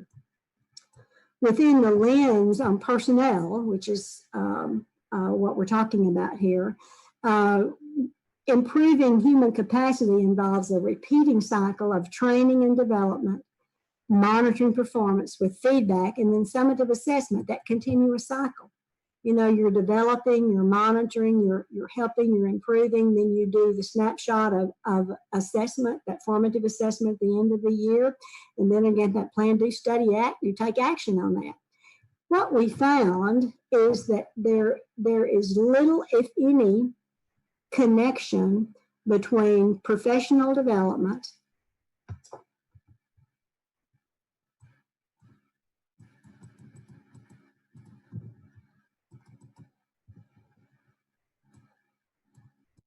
monitoring of performance and the summative performance assessment. There's very little connection between those three. For example, professional development has a little connection to identified needs among employees or their performance. You do a lot of professional development, you spend a lot of money on professional development every year. But the professional development is not associated with performance assessment either. In other words, we saw very, very, very few instances where performance review or assessment at the end of the year, that formal assessment, led to specific professional development for marginal teachers, even though, and y'all can find this in and I think this is probably in one of the findings in Standard 2, quite a few of the principals in their online survey reported as high a rate of 20% of marginal teachers on their campus. Now, that's the highest I've ever seen. I was shocked to see that. Now, not every principal, but even though the principals reporting high levels of marginal teachers in some cases, when we looked at performance reviews, which we did, we spent a lot of time looking at performance reviews. For the most part, everybody's doing just fine. I hope you're making that connection. So what people are saying is, on the performance reviews, everybody's doing fine, but your achievement scores aren't where you want them to be. And principals are reporting low or high levels of marginal teachers. So little connection, so little productivity. I hope you're getting the point here. Little where you got to, the expectation is that you provide professional development, and it's expensive. So if you're going to do it, why not make it count? The state requires that you do performance assessment, end of year performance assessment. If you're going to do it, it takes a lot of time, and time is money. Why not make it count? Why not use that process for improved productivity of your human human asset? The second focus in this finding is on instructional interventions and programs. The district does not have an evaluation process to determine whether or not new and ongoing interventions and academic programs achieve their intended goals. Evaluation is typically in the affective domain. Does everybody like it? What do you think about that? Rather than from an objective, quantitative, or even qualitative, because qualitative research is good stuff, approach. Evaluation is critical in decision-making about continuation, modification, or selective abandonment of initiatives that don't provide the intended outcome. Without it, personnel may continue to invest their time and resources in the efforts that aren't working. So that's that's going to be a major recommendation, and you can't follow through with the final finding, the second finding in Standard 5 until you get that program evaluation process in place. So our recommendation is to, first of all, establish a philosophy in policy, could go in your philosophy policy related to productivity. Tighten existing policies related to program evaluation and professional development. You have policies on both program evaluation and professional development, and we've evaluated those and we've given you credit for those. But they stop short. They're not tight enough. They don't say I think you do say that we will have program evaluation, but it's kind of loosey-goosey. You need to tighten that up and provide more direction and expect that it be done. The same thing for professional development. Your philosophy statement on professional development is good, but you got to connect the dots. How does professional development relate to monitoring, classroom monitoring instruction? How does it relate to performance review? Tighten up that process, that cycle of continuous improvement. The second finding in Standard 5 directly addresses the budgeting process as a method of improving productivity. Budget decisions should allocate resources to specific program activities that are known to support district goals and priorities. Now, you can't do this though, if you don't have a program evaluation or innovation. You don't have a system for evaluating the effectiveness of your innovations or your interventions and your programs. Again, I think I've said this. I think your treasurer has already reiterated this, but a district is likely never to have enough money to do everything it's done in the past and everything it wants to do in the future. You've got to stop some things because they aren't working. And the only way to know if they're not working is to evaluate them. Only then can you move toward this process of programmatic budgeting.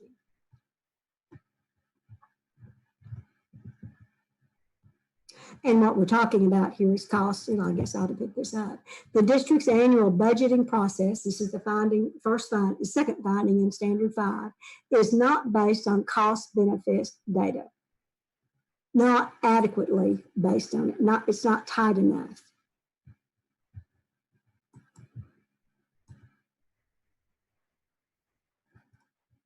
Let me see if there's anything else in my notes I want to be sure.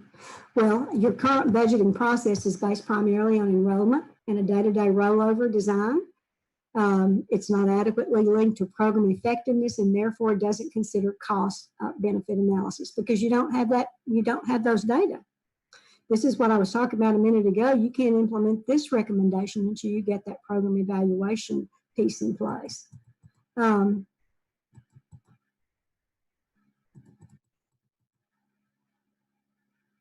And as a result of not having the cost effectiveness data, the allocation of funds may easily, albeit inadvertently, create inequities as well as detours in achieving the district's goals.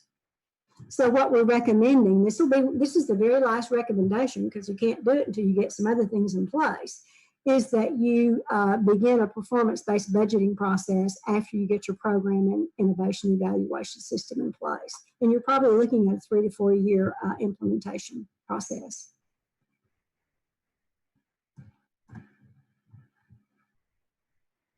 Okay.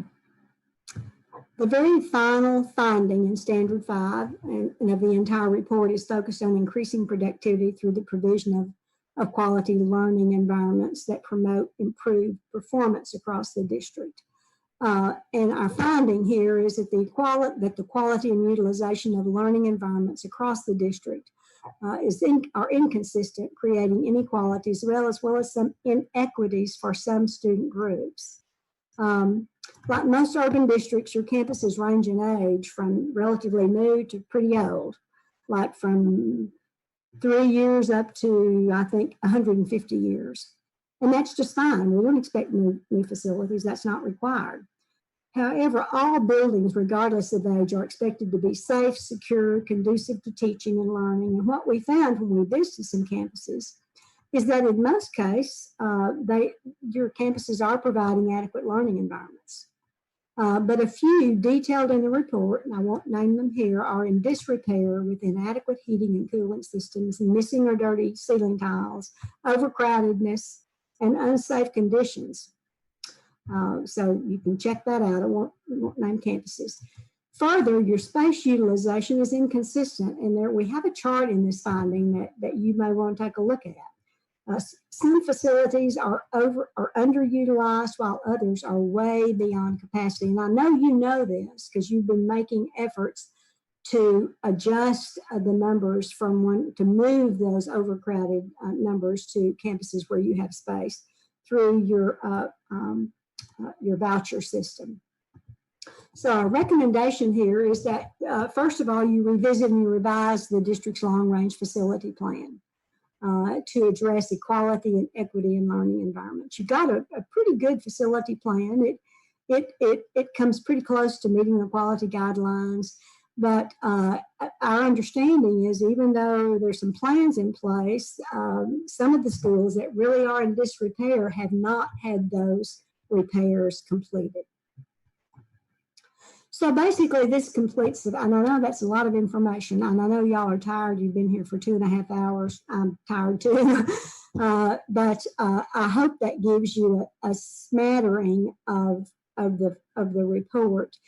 But I want to zero back in on what is the board's role? Because that's who I'm speaking to right now. Let's review that role again. Number one, with input from Dr. Dixon, you need to decide your next steps. And I think there is a planning session in your near future.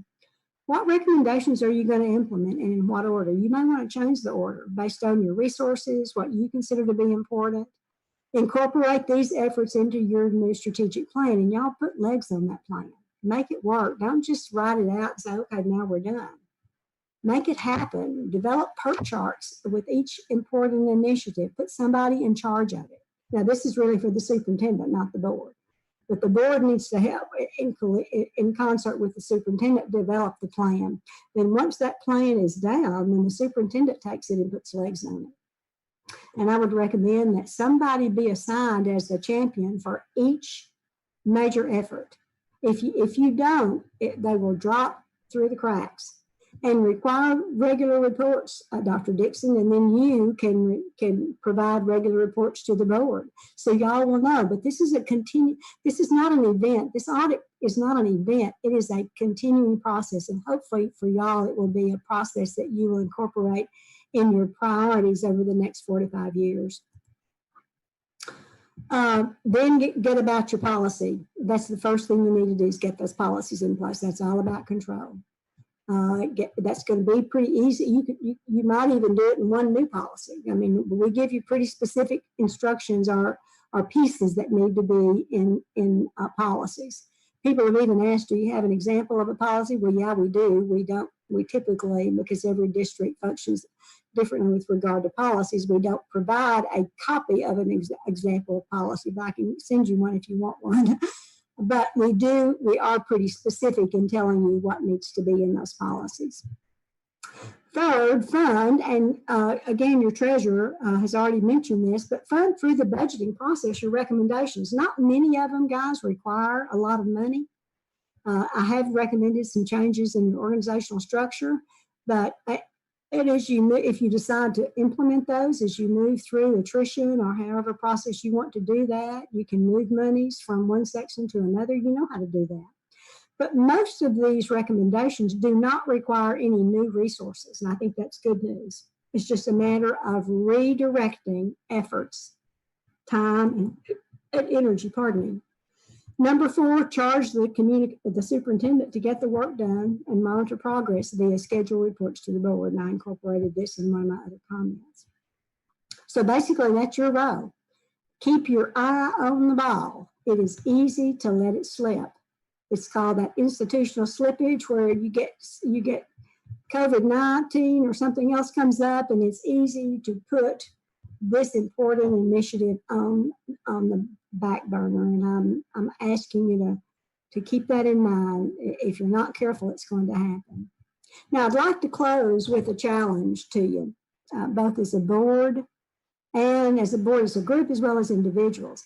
The public, the group who elected you, your business partners, your community partners, your parents, will be watching you very closely. Let me include the media too. We'll be watching you very closely to see how you respond to this audit report.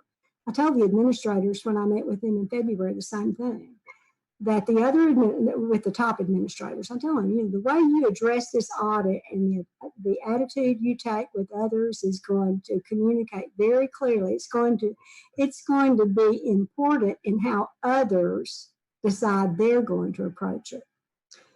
Those people that I just mentioned, all the public and the media, are going to be watching you to see how you respond to this report. My challenge is that you take a very positive position about moving forward. And I used to tell my doctoral students when I was teaching, I was supervising doc students, with their research, it's so what, now what? So what? Okay, so you found, so what would be the results of this audit report? Yep, we knew we were going to have work to do. But focus on the now what, and then I think I'm going to give Tracy credit for this. I think she's the one who said this. But no, we're going to accent that with this is what we're going to do. So it's so what. We know this audit report was not pretty. We expected it to be a deficit audit. Now what? What are we going to do? And then to move to that third piece of saying, this is what we're going to do. Focus on that. I mean, be positive and be up. And I would say, don't dwell on the negative. Don't let people wrap you into the negative. Don't blame anybody. This is nobody's fault. Don't apologize. Just move forward with confidence and conviction that we're going to change we're going to change the landscape for students. It's all about the students. We're going to change the landscape for students in this district. Thank you so much. I haven't timed this. I've timed it before, but I hope I'm still within my timeline. I will be pleased to answer your questions if we have time. Let's see, yeah, Dr. Dixon, did you want me to step in right now yeah, okay.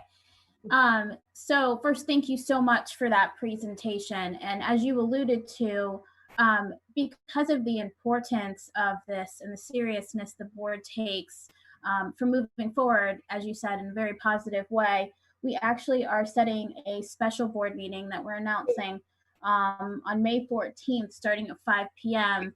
to start on some of those things that you mentioned about the next steps and what we're going to do. And we're going to invite some of our partners in that conversation so that we can all move forward together.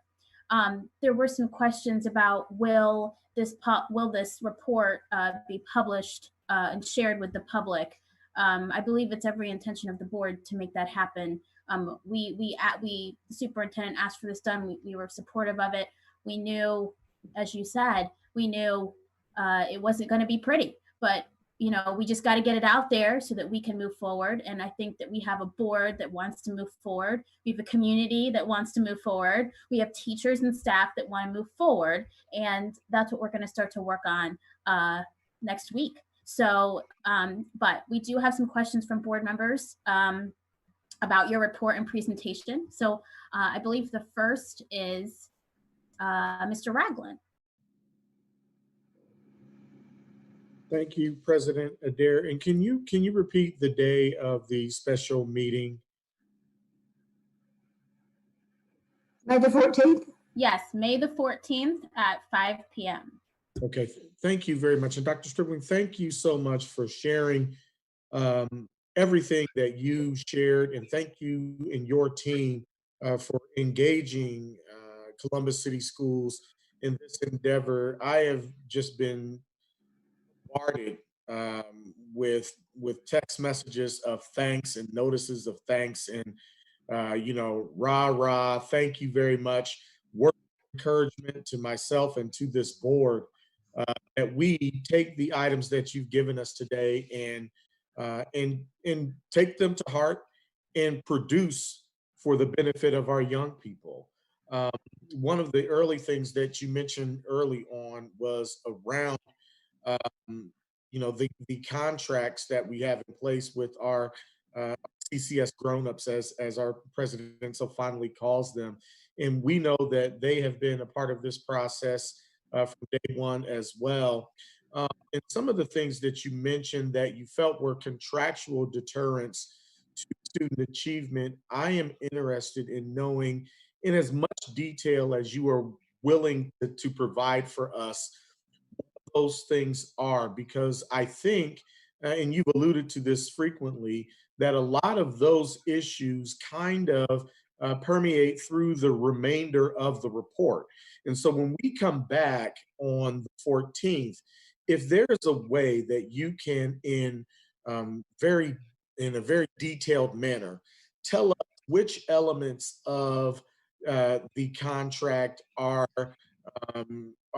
we should begin in our discussions with our partners around changing for the benefit of our students, I think the independent voice that you have really serves the purpose of moving us forward, because then we're working together as a team. It's not one side versus the other. We've got an independent source with no horse in the race at all, saying that this is what the board and the superintendent and our adults who are just imperative to our success should be doing to move us forward. If you can give us as much detail as possible, I would really appreciate it.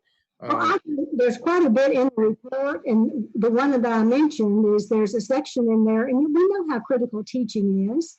As I told you, we went into several classrooms, and this was not just a one-time event. We went into several classrooms where we saw, and I'm all about multiple grade levels too, but we saw fifth graders in first grade classes, and that wasn't intentional, but the principal couldn't find a substitute. And so you need to take a look. One of the issues that I mentioned, and I think is so critical, is the fact that the language in the CEA agreement, and let me stop and say, we believe everybody is working in the spirit of goodwill. Absolutely. Anybody intentionally wants to do something that's going to harm students, and I understand that the agreement is to a great extent to protect the teachers, and we want to put teachers protection. And there's nothing wrong with we've audited in districts throughout the nation that most of the districts are union. Most of the states do have collective bargaining agreements. So but this is the first time we've gone to it.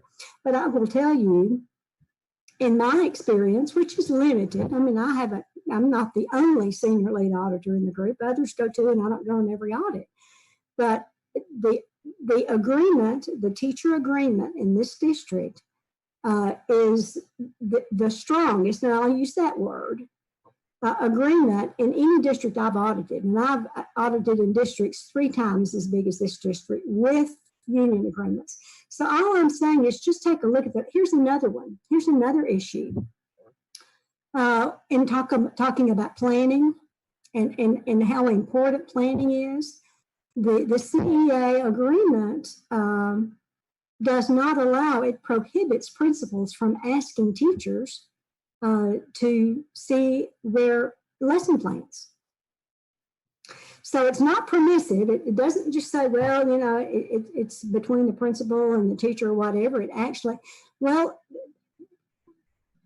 I have to question that. Why would there be such a prohibitive statement? Principals can't even ask. They can ask for planning. And we had a teacher comment. We have a quote in this. This was actually from a principal to say that teachers have to show evidence of planning, but that planning could be something written on the palm of their hand or on a sticky note. We have a comment from a principal in the report about that. So, and there are some other issues. Now, I don't think the substitute teacher issue that I mentioned in the equity issue is, or in the equity finding, is a function of the CEA contract, but it's the substitute teacher program you're using. So basically what happens is, to articulate a little more, and I don't want to talk beyond this, but it allows a teacher to choose. Well, and I know teachers can do that anyway, but this is in a way that, and we have the data, we have some trend charts in there that show you that the teacher, there is an indirect relationship or correlation between the percentage of economically disadvantaged students, special education students, and to some degree EL students, an opposite direction. So, you know, an opposite correlation between the percentage of economically disadvantaged students or other students in need and the percentage of classrooms that don't have substitutes. Now, or they have substitutes. I think I got that wrong, but you see the difference. So the campuses where there's a high percentage of high need students have less likely an opportunity to have a substitute when a teacher is absent. So that's where you find those 5th grade students in with 1st grade students. So there are several, that's really more of an equity issue, but I'll take another look at that to see if I can. I'm not going to be able to join y'all on the 14th, but I'll take a look at that teacher agreement, the CEA agreement, to see if I can pinpoint some other things, but y'all take a look at it. I mean, that's our interpretation. But we just think that in the spirit of goodwill, to sit down with everybody, get everybody at the table and kind of talk through, is this, and ask the question, what is the best decision for kids? That's what we're all about. Clearly, we want teachers to enjoy teaching and for them to have benefits, but it's all about the kids. Thank you very much. And thank you, President Adair. Yes, and again, when we have our meeting, it is our intention that CEA and other partners will be at the table with us, because this is a big lift and we do need everyone. And, you know, like you said, it's, you know, about interpretation. And I think that even there's a whole history, right? And understanding, you know, just that everyone's on that same page and can move forward together is important. Right, that's great. Dr. Pierce.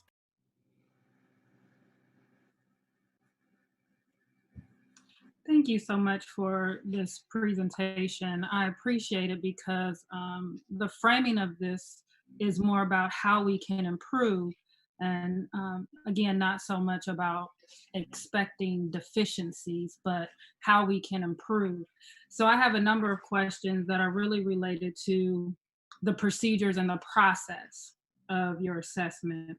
So my first question is, you talked about professional development outcomes not aligning with student learning. As an expert in professional development, I know that you can look for 3 different outcomes in professional development, especially as it's related to education. The first being student learning, the second being skill and pedagogy, how they are developing their skills as a teacher. And then the third, expertise in a subject area. So my question is this: did your assessment explore the impact of PD on skills, pedagogy development, and expertise? We found no evidence. I can't say that we went into detail on that. We were just looking at the first level, kind of, is it there? Is there a connection? Do we see any evidence that professional development is connected to teacher needs? To teacher needs, and we didn't. Basically, you're spending a lot of money on professional development, but there was very little indication. We looked at the assessment results, the performance review, and as I said, most everybody is fine. They're doing fine. There were very, very, very few recommendations for professional development in those performance reviews. So we didn't go any further than just looking for a connection between professional development. What drives professional development? I think there's a couple of tables in the finding, and I think this is probably in standard 3, and maybe 3.1. But there are a couple of tables that show little connection between the district's little design connection between the district's priority goals and the content of professional development. So we didn't get deeply into professional development other than just to see if there's any alignment between, other than to see what drives professional development. We did, go ahead. So I asked that question because we are a majority minority district. We reflect the demographics that we see in our nation. Our nation is becoming a majority minority. And to be an effective educator, my students need to know me. I need to know my students. I need to be culturally relevant and culturally competent. And so that's why I asked that question. Within our district, one of our priorities has to be ensuring that our teachers are gaining the skills of cultural competency. So it becomes important for us to then align that skill to our professional development, because we know that that then starts to inform student learning. So because you didn't drill down into those elements of professional development, can you then speak to how you assessed our level of cultural relevance and the cultural competency of our educators? Can't do that without looking back at the report. I can say, and I think I mentioned this, that we found very little sheltered instruction strategies being used in the classrooms that we visited. But we did not assess per se cultural sensitivity when we went into classrooms. My next procedural question then relates to the documents assessing or explaining our assessments and curriculum planning. In particular, did you run a regression analysis to evaluate the potential impact of planning periods or lack thereof on our student achievement? Did we run a regression analysis on what? I'm sorry, I didn't understand you. Were you able to evaluate the ability of our teachers to have a planning period or lack thereof on our student learning outcomes? No, we didn't. Don't all of your teachers have a planning period? I mean, no, we did not do an experiment. We did not analyze. We did not do a regression analysis on that. And then my last procedural question then relates to our MAPS assessment. You indicated that the predictability of our MAPS assessment could point to the need for a better assessment, that it just doesn't quite point to our students being ready to perform on various standardized tests. So my question is this: does your company give us recommendations of future assessments that we should use and future data that we should collect to adequately assess our students' learning?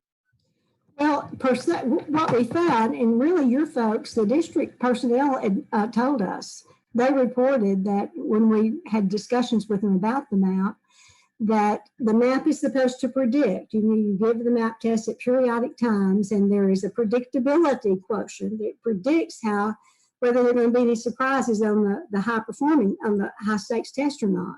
And what they found is that it over predicts. The MAP as a benchmark assessment over predicts how students will perform on that state test. Now, so that's what we found. We do not, ideally, in a perfect world, you would have the resources to develop your own internal tests. And we know, you know how difficult developing internally valid test is. People think, oh, well, developing a test is really easy. I don't know what's available to you all or what would align with the Ohio learning standards. So I do not know. Ideally, you would create your own. But as I said, I know how difficult that is. But surely there are people at the university, such as people on your staff that where you serve, people at the State Department who would be aware of what tests have already been developed that are aligned and can show evidence, and maybe y'all can get more information about the MAP test. We were kind of short of time. We were just about to the point, and Michelle helped us a lot in that effort, and we were just about to the point of getting those items to look at. But as all things, they said, well, we've got to get our attorneys to look at it. And then PDK said, well, we'll have to get our attorneys to look at it. So we just didn't have the time to chase that rabbit. But y'all probably could. I mean, people, and Michelle was close to it. She was almost there. And she could even pick up this responsibility and carry it forward. But y'all could, if you can get your hands on the MAP test items, you can conduct that alignment strategy and see if it is. That's why I said it was inconclusive, because we could not determine that, and especially since some of the folks who were using the test said that the predictability means that it's probably not aligned is not good. So I wish I knew of some tests that I could, pull out of the air, but I don't know any tests that would align with the Ohio learning standards that y'all could use. Thank you very much. Thank you. Thank you, Dr. Pierce. Board Member Beckerly.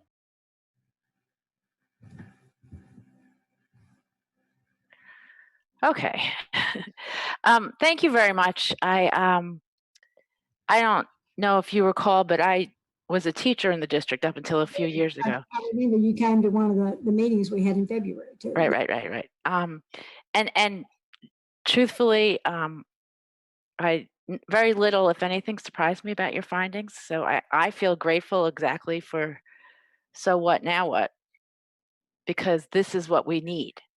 So this is really very positive. The one additional dot I would connect, and I would encourage us to look at this when we meet to talk about on the 14th, to talk about how to approach this, how to chunk it out, is I think one of the pieces that will help explain some of the other failings is our discipline and the problems with our discipline. And so I think I'm a little concerned, and I want to make sure we don't address all of the findings in the audit without also simultaneously addressing social emotional learning, trauma-informed practices, and restorative justice practices. Everybody knows that's my soapbox, but even if we didn't do that, we need to do something to address the behaviors, because I think that some of the concerns like teacher-centered classrooms and stuff, I think some of that grows out of needing to maintain order in the classroom. And so I want to make sure that we don't lose sight of that. I mean, that's certainly one of our priorities, and we talk about it all the time. But when we talk about this whole systemic approach to how to move forward, I want to make sure that's on the list, but that's all. But thank you very much. We found, and there's a table in finding 3.1, we talked about the level of engagement. We define, we articulate the difference, we discriminate the difference between engaged, compliant, Right. disruptive students. I saw that. Yeah, so, and I think, you know, a big difference to me is in those top two, but certainly, and we didn't see a lot of disruptive students, but again, Carol, they knew we were coming. You know, No, that's exactly why I want to bring this up. right. So what we saw was probably not representative of behavior, although Right. I will tell you, and I will not name a name, I may have told the superintendent this, but we went into one school that was clearly, and I don't say this lightly, that was clearly out of order. Right. Clearly out of order. Kids were, it was, we would have said the entire school was disruptive. But as a general rule, we didn't see that much. But like I said, people knew we were going to be on the campus. And so generally people were in their better behavior. So, but good point. We know that's a prerequisite to being engaged is that you got. But part of that too is providing opportunities and work for students that is Yes. that they're involved in, you know, that academic learning time. I did quite a bit of research on academic learning time, both honors work, academic learning time. And you want those kids, if they're engaged in what's going on, they're less likely to be disruptive. Yes, I think that's absolutely true. And I think that it will, if we address both at the same time, we'll kind of take care of them both simultaneously, and one will feed on the other. Yes, absolutely. It is. It's a cycle. Absolutely. Or even like mutually reinforcing. Yeah. Yeah. Thank you. Well, and it's an equity issue, so it goes back to the broader point of that as well. Board Member Brown. Thank you, Jennifer. And Dr. Stripling, thank you for the work that you've done. I know that this involved a huge undertaking, and you know, you presented a massive report to us. But I especially want to thank and commend our superintendent. Dr. Dixon, I think, knew better than the rest of us about what kind of outcome we were going to see with this audit. And none of us thought it was going to be, glowing. We all expected it to be kind of report that found and identified our weaknesses, our gaps, our problems, things that we need to work on. And that's what we asked for, and I think we've got it. The hard part comes now with the work that we need to do. And it's not going to be easy, but we must engage in this work to learn as much as we can from this audit, and to put it to use, all for the benefit of kids. We're going to have to do this jointly with our employees, our teachers, our staff, our administrators, and we need to involve CEA a great deal, and it will be a lot of work, and it's going to be over a long period of time.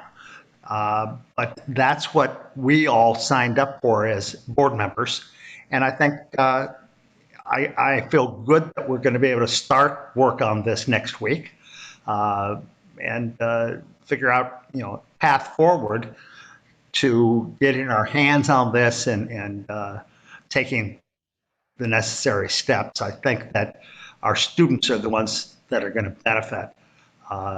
So thank you. Absolutely. And I've seen districts take this audit report from one extreme to the other. They do it for political reasons, so they put it up on the shelf and never to look at it again, or take it as y'all have. And I would tell my husband this afternoon, I've not audited a district that has taken this audit process, this seriously. Dr. Dixon came in to the district in February and took the entire day to talk with different groups of administrators. We had conversations. And now I'm having this conversation with you. She invited me to come back on the 14th. I can't make that. But I mean, I'm very, and I don't use this word lightly, I'm very impressed with the seriousness that the superintendent and the board is taking on, okay, this is what we're going to do. So what, now what? This is what we're going to do. So that's great to hear that you're all engaged and interested in moving forward. Now we just have to actually do the work. Yeah, do the work. But get in order, and those recommendations give you good springboards, good points. Okay, here's what you need to do first. Do this secondly. Get those in place. Thank you. Thank you, Board Member Brown. I believe Board Member Ragland, you had another question. Thank you again, Dr. Stribling. And I did not know that you were not going to be able to join us on the 14th. Maybe after today, I might have to change my plans. I don't know. I'll check on that. Maybe I can. No pressure, man. We've been so socially isolated. We have a little hunting cabin in East Texas that is literally in the sticks. We have no internet connection, and we have very limited cell phone. And we had planned to leave there next Tuesday. Leave here next Tuesday. I'm in Waco. I live in Waco, Texas. So I don't know. I'll have to talk with my husband about whether or not we might change it. It's kind of he's a little crazy trying to stay home and keep from going crazy. But he's an outdoor person. But I'll check on that. Well, you probably both deserve that time away. So please give strong consideration. Thank you. My question refers back to your comments on equity and the inequities throughout the district. A part of what I'd like to see, and even if you cannot join us on the 14th, any examples that you would be able to provide to us in advance that we could discuss would be helpful. Understanding that we do have a systemic inequity problem here in Columbus, and we've known this for quite some time, and we're addressing it through our policy review committee right now. We've had several discussions in and outside of that committee on what we'd like to see on the policy side moving forward. But my question is around your experience with other districts in other large cities where this issue has been addressed with the jarring ideas that it would take in order to move the ball forward immediately. And essentially what I'm saying is we currently have areas in town that are used to getting what they've always gotten, to the detriment of other areas in town, to the point where they are used to being the ones that always have everything that they have, everything that they need. And they're also used to not knowing what the others don't have. In us addressing these issues, there's going to be some very vocal social opposition, because to a lot of folks, that is a zero-sum game, right? To a lot of folks, you're giving to someone else what we have used to our advantage for quite some time.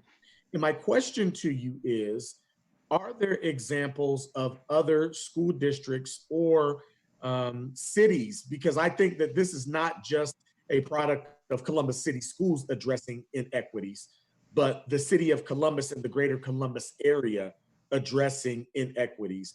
And are there examples of cities, both large and small, that have done this with a level of effectiveness that it increased the productivity of everyone across the board? Because I do believe that those communities that right now have everything that they need to be successful can indeed improve by seeing some of the other areas that don't have get better as well. And so if you've got those examples, and you don't have to answer now, but if you have those, if you can submit those to Dr. Dixon and her team to give us some guideposts from which we can kind of launch our broader equity discussion, I think that that would be very, very helpful. Investigate that. You know, what you've described is that inequities have become acceptable. And the first step is you've got to educate. You got to educate people. That just what you said in the end, a rising, we learned a rising tide raises all ships. So it's not necessarily we're trying to take from you, but we're trying to distribute the resources. And I'm not just talking about financial resources. I'm talking about, and it's so surreptitious and it's unintentional. I think the superintendent's genius in establishing a position, and more I'm seeing, especially large districts, established person at the helm, this chief equity officer, to ride herd, and that kind of sounds that's a Texas term, I guess. It's kind of sounds negative, but what I mean is to pay attention to this. All of you are interested in it. Nobody intentionally promotes inequities or inequalities. It's just an insidious process, and before you know it, when you look at the data, but if you've got somebody inquiring and looking at data, looking at policies, looking at practices, it's typically in practices. It's not written down anywhere that you're going to create inequities or whatever. Yeah. So basically, there's some fundamental things that I know, and we've included these that you can do, but let me check to see some of the other leads about districts, large districts who have made a difference in this, and how they approach this equity issue between and among parts of the community. Yes, ma'am. Thank you very much. Thank you, President Adair. Thank you, Board Member Ragland. And actually, your point about that kind of systematic inequity in Columbus is something that I believe the entire city is looking at and wants to work on. I know we have Director Smito from the City of Columbus too. The mayor speaks about it. I think it's something that the city is ready to work on. So I think those points are valid, and thinking about that as a holistic kind of government structure system moving forward to address some of that is something that is important. So thank you for that point. I don't believe there's any more questions for you right now. We do maybe hope you can join us and help us kind of talk through some more of this next week. But thank you so much for your report, and thank you all for your insightful questions and your promise to work hard, because each of us has made that promise as being your elected officials, and we really want to see our districts improve. So, and thank you to the superintendent for convening this. Thank you. I know the one last statement I want to make is, again, thank you all for just listening. And I know we can move this work. We will move this work forward. We have the right people in the right positions to do this. We're going to ask Roseanne if she would work with us for the next 12 to 18 months, and we need some guidance. If it's not her, maybe someone else on the team to guide us through this work, and we can do this work together, and it has to be a part of the organization in order for it to be implemented with fidelity. So this was, I'm glad we did it. I'm glad you supported us move in this direction, and all your comments were spot on. But the real work starts next week when we meet and we decide how we're going to approach this work, but understanding that this work, if it's approached appropriately, it changes the culture.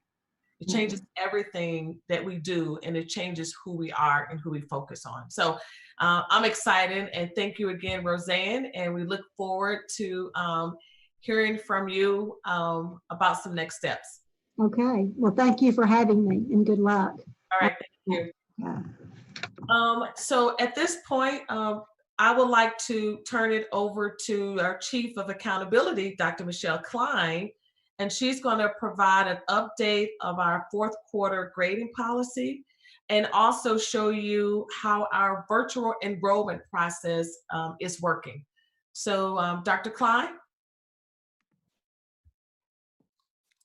Thank you, Dr. Dixon, and members of the Board of Education.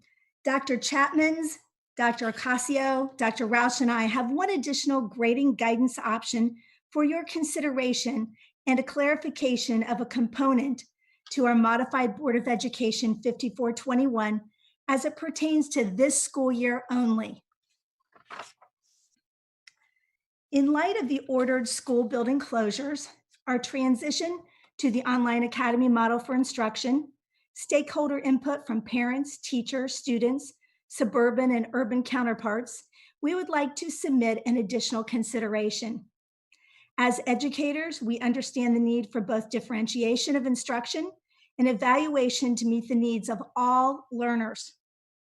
In review of that guidance and in reaction to grading policy decisions changed by neighboring and similar local education agencies, an additional consideration is being asked. This consideration would allow a student that is earning an A, A-, B+, B, or B- in the fourth quarter grading period to elect to receive that grade in place of the previously approved P for pass or I for incomplete. Making such an election would allow the student's quarter 4 grade to be considered in the quality points calculation for the final grade for that respective course.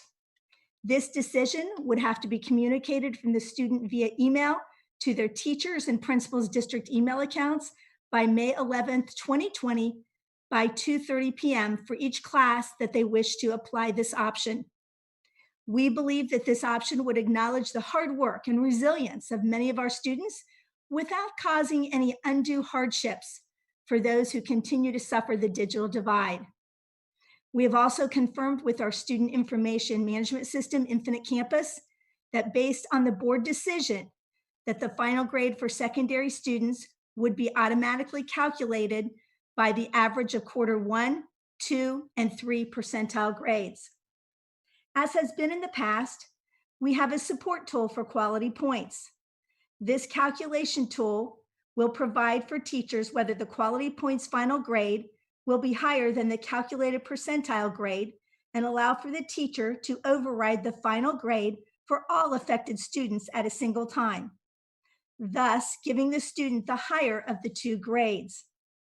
Additionally, if the Board of Education elects to allow a student to earn a letter grade of an A, A-, B+, B, or B- for the fourth quarter in place of the P for pass, the composite grading logic will recognize the letter grade for fourth quarter and modify the divisor to allow the final grade to be calculated based upon all 4 quarters.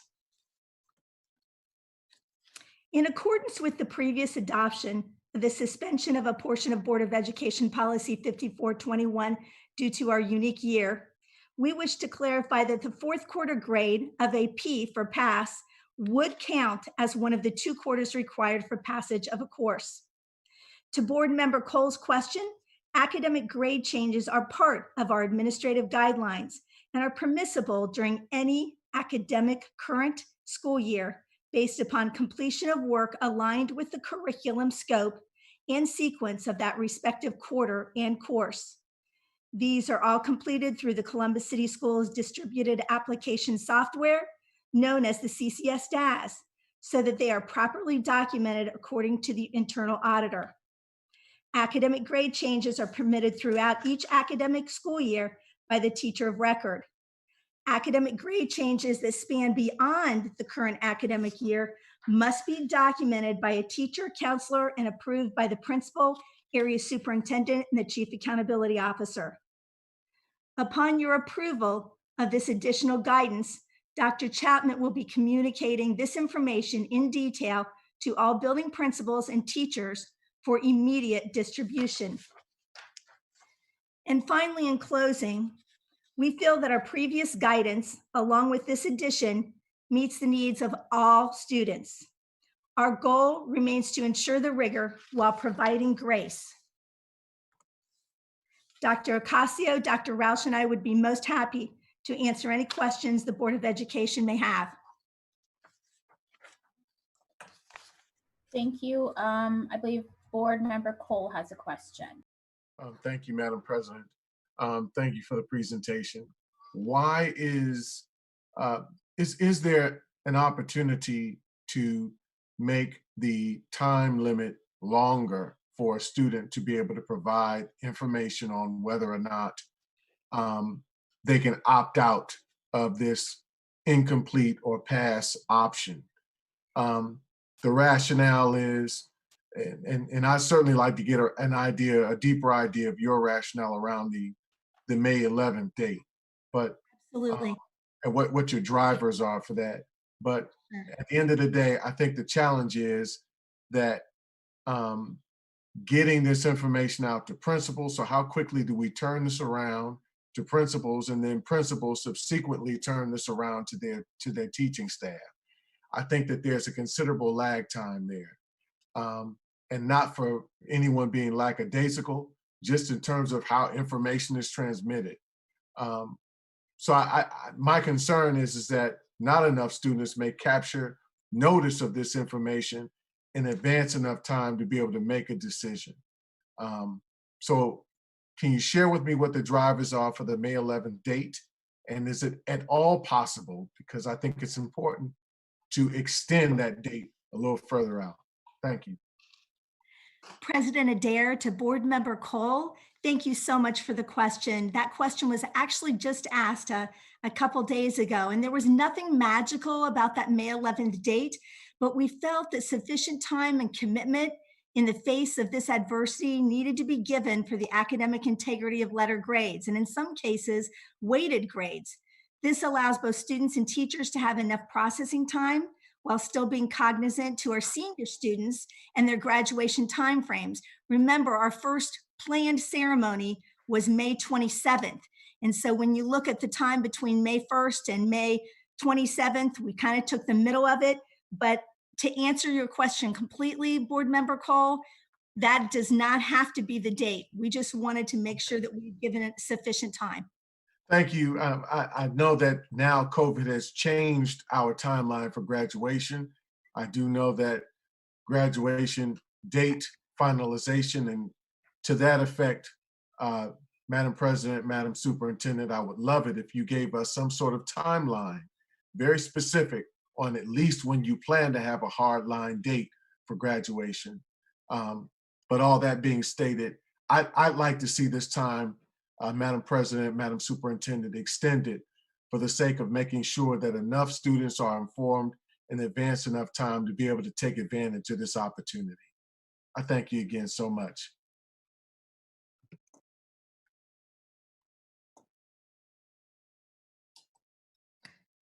Sorry. Thank you, Board Member Cole. Board Member Beckerly. I just want to thank you very much, Dr. Klein, Dr. Dixon, and the rest of the team.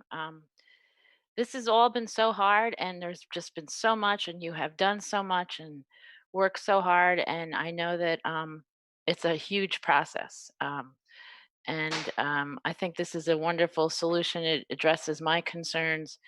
And I really appreciate your willingness to listen and to be flexible.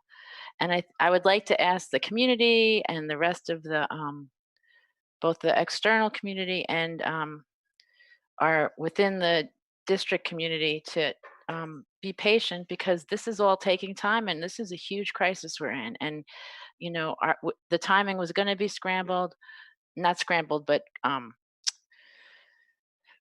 the timing was going to be tight, and we were going to, you know, we just have to be patient and work with each other.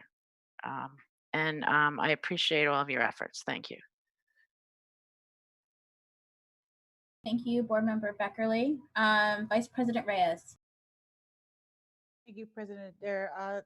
Thank you, Dr. Klein. I was kind of aligned the same lines. I appreciate the flexibility of the district and making sure that we are looking what is best practice, right? So we have to put kind of best practices in quotes, because we're all learning. This is something that's completely new to in all districts around really the world. So I really appreciate making sure that we are getting feedback from everybody that this impacts.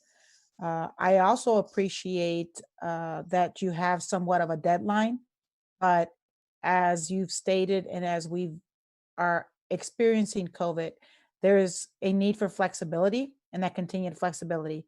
I think what we've heard from the community is they want some deadlines. They want to know, when is this due? When is that due? When, so having an initial deadline, I think is good. And perhaps making sure that by that deadline, we throw and cast the biggest net that we can possibly do from a communications perspective to ensure as many students get this information. There are Facebook pages of sponsor, Adopt a Senior. There are, our kids have created their own school web pages. Our principals are engaged. Our students have IDs and they have their own emails. So to that point, I think getting that information out and utilizing that date, not only for them to get back to the district, but perhaps for us to get the message out and then have some flexibility, knowing full well that we understand that the communication may not reach all. I think the biggest issue that we have and we're concerned and we're addressing as a district is who's got connectivity, who doesn't have connectivity, who are we getting to, that whole issue of that we just finished talking about equity. But at the same time, we got to do our best with what we got to ensure that we get to the 2,300, I believe, Dr. Dixon, 2,300, 2,400 seniors that we have out there. I know that our teachers are engaged with them. They're keeping in contact with them. I know that our social workers are engaged with them. There are fraternities and sororities that are recruiting them. There are, so we need to make sure that we get that net out. So I like the concept of possibly keeping that deadline from a communication perspective and seeing who we got there with understanding that there's going to be some flexibility.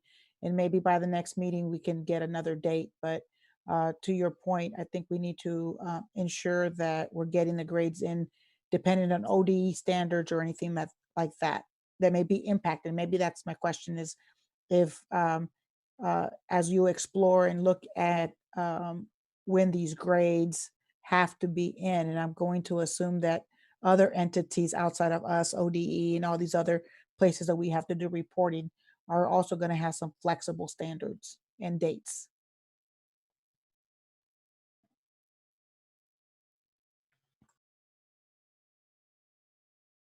You're on mute, Dr. Klein. Board President Adair to Vice President Reyes's question.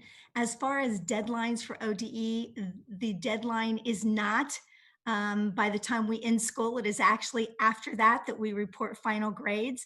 So if the board's pleasure is to change that date, my recommendation would be that we go with the 18th. I do want you to know that we worked together with our CEA President John Caniglio and Vice President Phil Hayes to establish these timeframes. So I would like the courtesy of speaking with them. Perfect. Thank you. Thank you. Okay, thank you. Madam Superintendent? Okay, thank you. I just wanted to chime in about graduation, just to reiterate again. One of the barriers we confronted recently is that we don't have cap and gowns have not all been delivered to our students. So, those companies were closed. They're not considered essential workers. So we still have that delay. So only 7 of our high schools have their students have their cap and gowns at this point. The committee is still working on a blended model of graduation, what that will look like.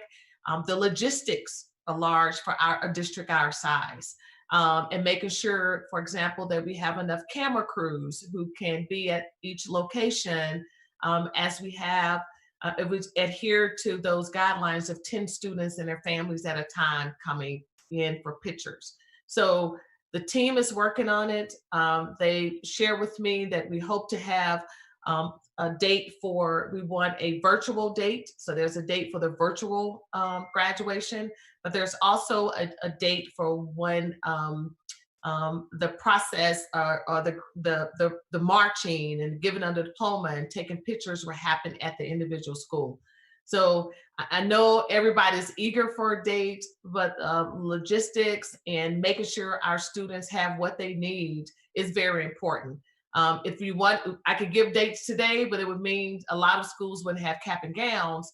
But because of the caps and gowns and making sure we have diplomas, it's just have pushed our timeline back further than I even want to, and certainly our staff and our principals, because we understand that parents and students want to know, but we want to make sure that they have what they need before we move forward those dates. So just asking for a little more time. Hopefully by the end of this week and next week, we will have those answers. In the meantime, we also have a organization that reached out to us today that wants to offer some financial support for something for seniors. So as to your point, people are reaching out and want to honor our seniors in very different ways, and we're excited about that. And so they were working with that committee, and Alicia serves on that committee. Dr. Chapman's lead, and she's not here tonight. But again, a lot of people are working. A lot of people want to help us honor our seniors in a very special way. And our students are a big part of that too. And just a little more time. And as soon as I get those answers, I'll make sure we communicate that out appropriately.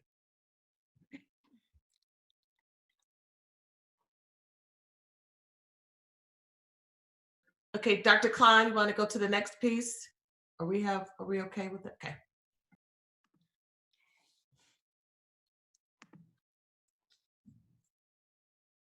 Can you hear me? We can. Okay, great.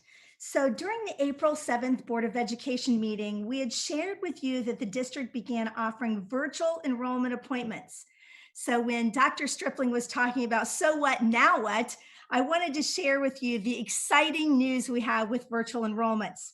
We want to show you and update you as to how these meetings are actually going, as well as provide you an opportunity to be a special guest to one of the appointments provided by one of our enrollment specialists. Enrollment specialists meet with parents to complete their virtual enrollment appointments from the comfort and safety of their own home.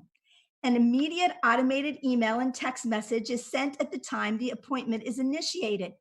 This is done through our online scheduling and queuing system called QList, as seen here in the example on the right. Each family receives an additional email and calendar invite prior to their scheduled appointment directly from the enrollment specialist who will be serving them. The email is personalized and provides detailed information to the parent on how to prepare for their virtual enrollment appointment and what to expect during the scheduled meeting. Brianna Irving, one of our many talented customer service friendly enrollment specialists, is seen here assisting a pre-K parent enrolling their student in Columbus City Schools. With the parent's permission, of course, we're going to take you behind the scenes to see just how one of these appointments really work. Thank you so much. I really appreciate you sent me over everything that I needed. It makes the process a lot easier. So I have birth certificate, and by the way, my name is Brianna. I'm your enrollment specialist. Nice to meet you. Nice to meet you. Thank you. So I have the birth certificate, your ID, income verification for you and your husband, and your proof of address, along with the immunization record. So thank you so much, because it makes it so much easier. Enrollment specialists go over demographic information, household information, relationships, enrollments, and required documentation. The enrollment specialist will make any necessary changes to the student's record by verifying each piece of information with the parent.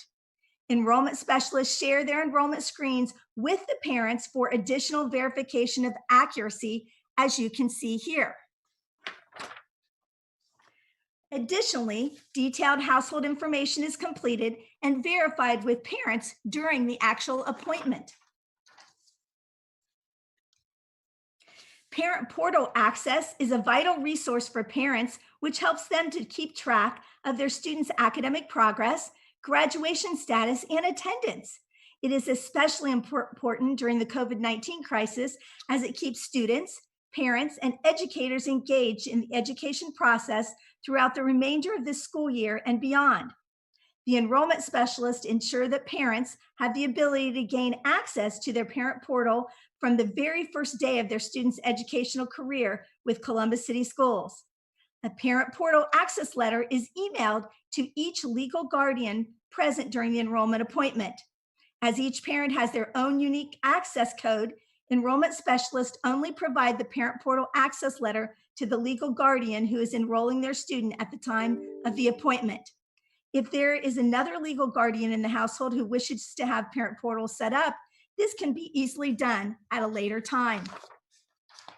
It's important that each parent feels that their questions were answered thoroughly, as well as felt respected and served promptly during our every enrollment appointment.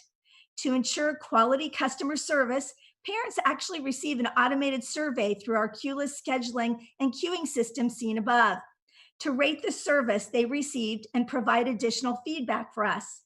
So far, there's been an overwhelmingly positive response from parents who have utilized the virtual enrollment platform.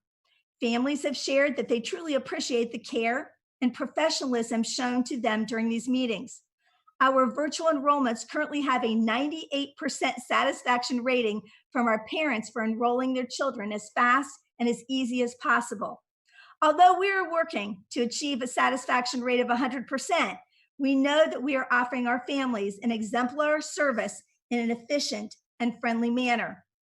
Since we've started the virtual enrollments, we are just over 650 new enrollments for both the 2019-20 and 2021 school years. Part of our enrollment specialist new training included a SWOT analysis. We have gained feedback from staff on how they feel the process is going, how to move forward with the designation of duties once we are back, and offer both in-person and virtual enrollment appointments. Let's listen in as Enrollment Specialist Premier Brianna Irving finishes up this enrollment. And Mom, did you have any questions for me while I'm going through everything? No, I don't think so. Okay. All right, well, let me see. That's pretty much it. If you don't have any questions, like I said, I'm going to forward you that information and put in your application and just wait to hear something back. Okay, great. Well, Okay. thank you very much. You're welcome, and stay safe. I would be very proud to answer any questions at this time about our virtual enrollment process.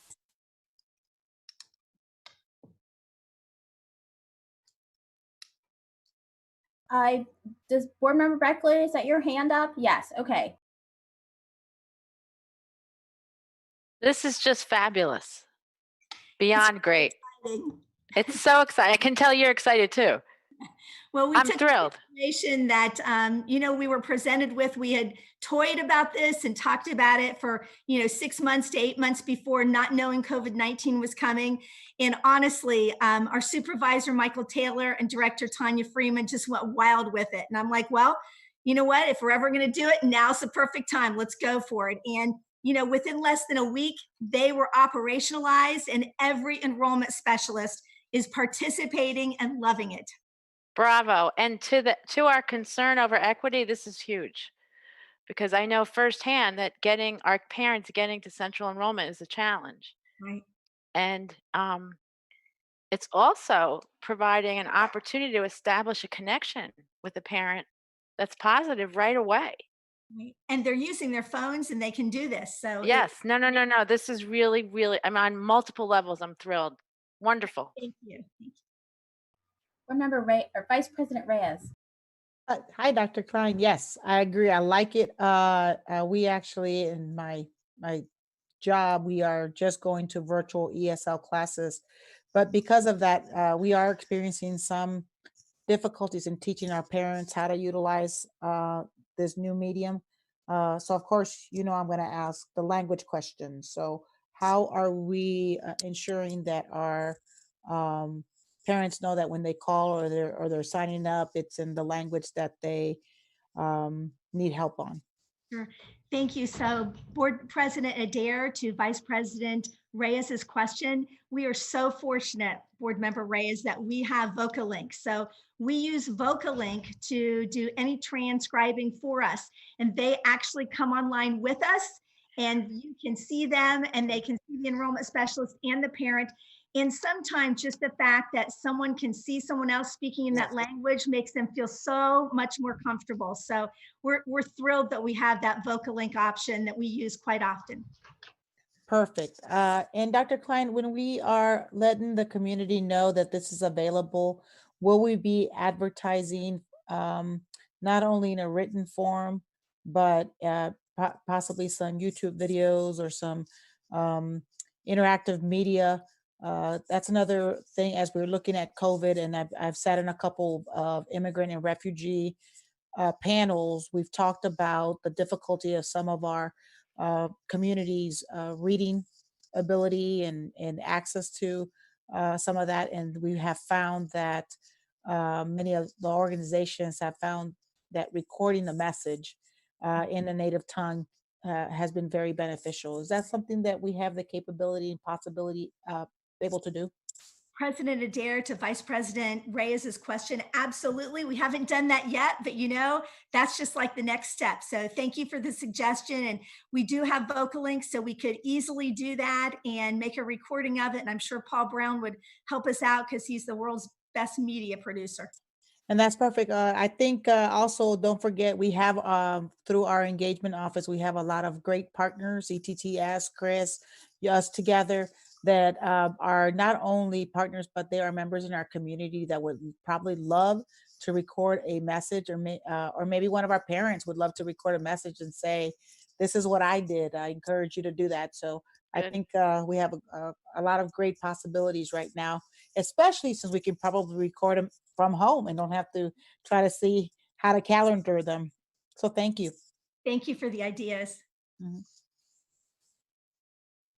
Okay, any other questions? Thank you so much, Dr. Klein. Turning it back to you, Dr. Dixon. Yep, that's it for my superintendent's report. Thank you. Thank you, Dr. Dixon. We will move on to item 6, which is report from the Internal Auditor's Office. We have Mr. O'Connor here standing in for our internal auditor. Is your report tonight? Madam Chair, there's no report from OIA tonight. Thank you very much. Great, thank you so much. We will now move down to item 8, which is board matters. The first matter we will look at is 8.1, a resolution to urge Congress to approve additional federal funding for education. Is there a motion for this resolution? So moved, Madam President. Second. Second.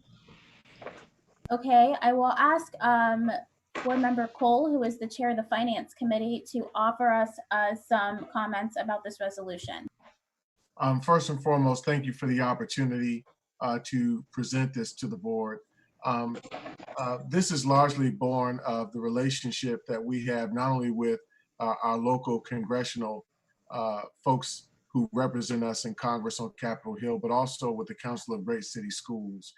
Because of the length of this resolution, I will read the first whereas and the last 3 whereas and the therefore.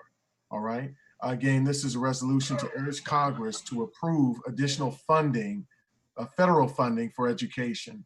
Whereas the COVID-19 pandemic is a monumental and unprecedented challenge, emerging quickly and demanding an immediate overhaul of the instructional plans and strategies of school systems across the country. And whereas,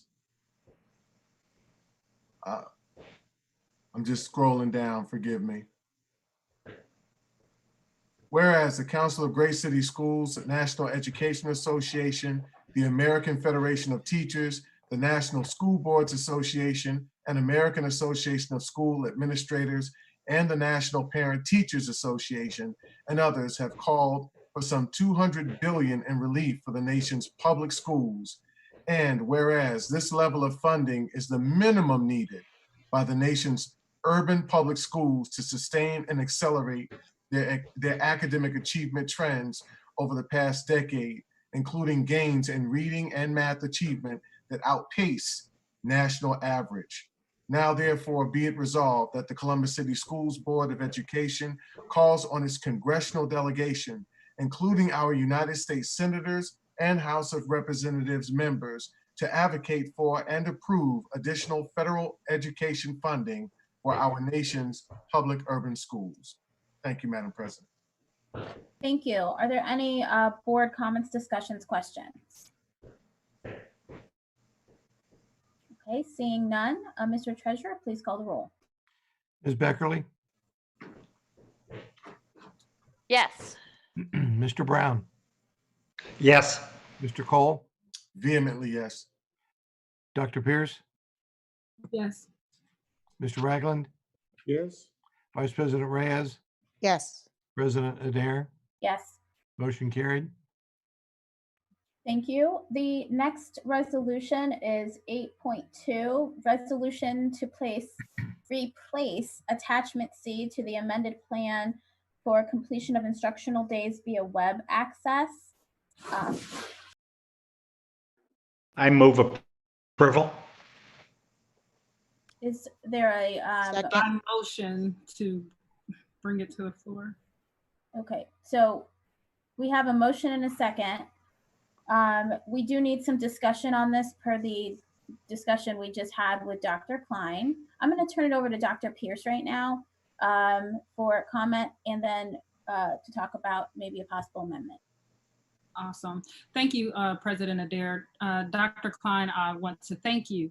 Last board meeting, when we had this conversation about our proposed grading policy, I asked a very specific question related to how the policy ensured that our students were competitive with their peers from other districts. And so I joined my other board members in saying thank you and that I appreciate your due diligence in going back and looking at this policy and providing us with the differentiation and really the acknowledgement that we need for our students, again, who are working really hard for those grades this fourth quarter, but also acknowledging that we do have a clear digital divide in our community. So I thank you for crafting a policy that acknowledges that. At this point, I would also like to offer an amendment to 8.2 due to our discussion of dates. I would like to amend that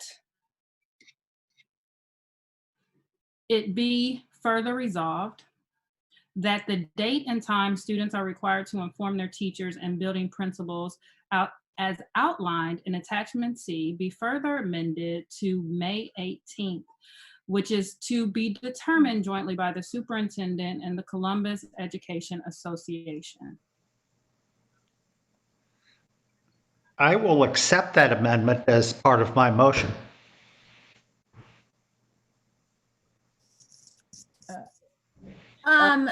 Can we have Dr. Roush come up, please? And can you put it on the screen so that we can see?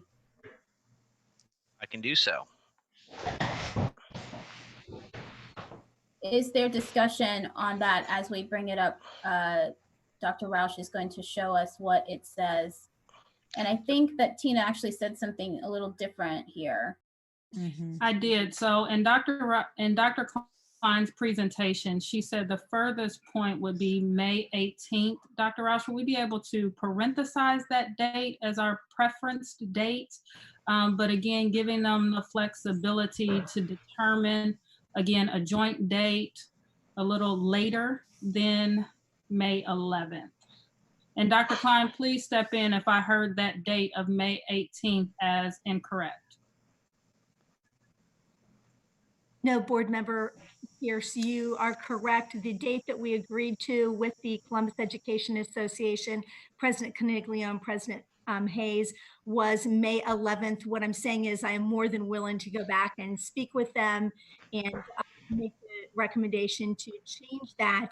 The date was not significant in nature. The date was just specifically specified so that we could have a conclusion and a student and a teacher could have that joint decision, because as you know, our first graduation was due to be the 27th. And so we wanted to make sure there was adequate time.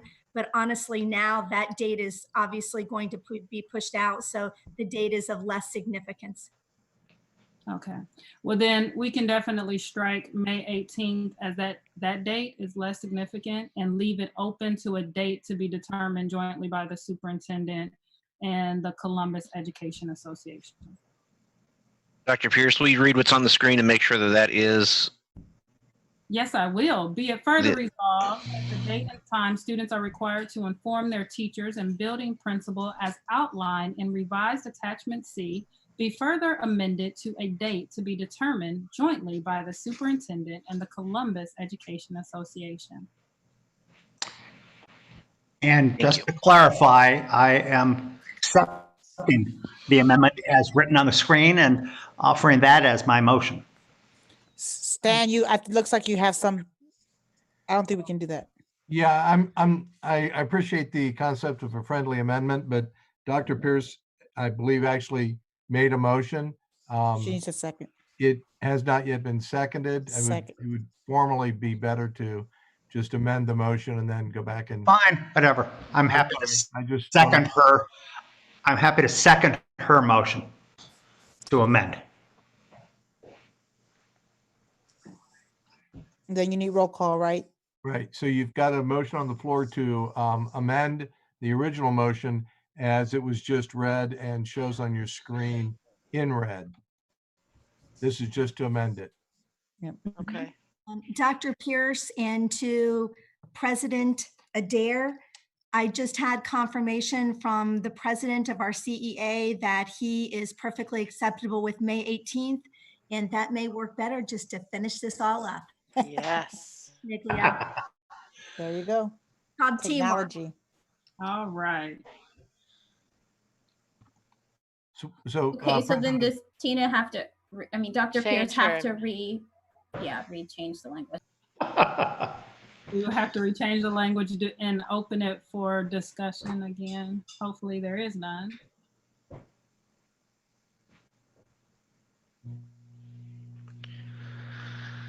We had a motion, you had a second on that. So President has to call the roll. Withdraw it. Don't we have to withdraw it? No, call for the roll. Well, President Adair, No, I think you have two Call roll. choices. You have two choices. You can, and Eric, correct me if I'm wrong. I think the maker of the motion owns the motion. Correct. They have the option to withdraw that motion. So she could withdraw the motion and then put in a new motion that reads Correct. as such. Or you vote on this and you vote it down and then you start all over with an amendment.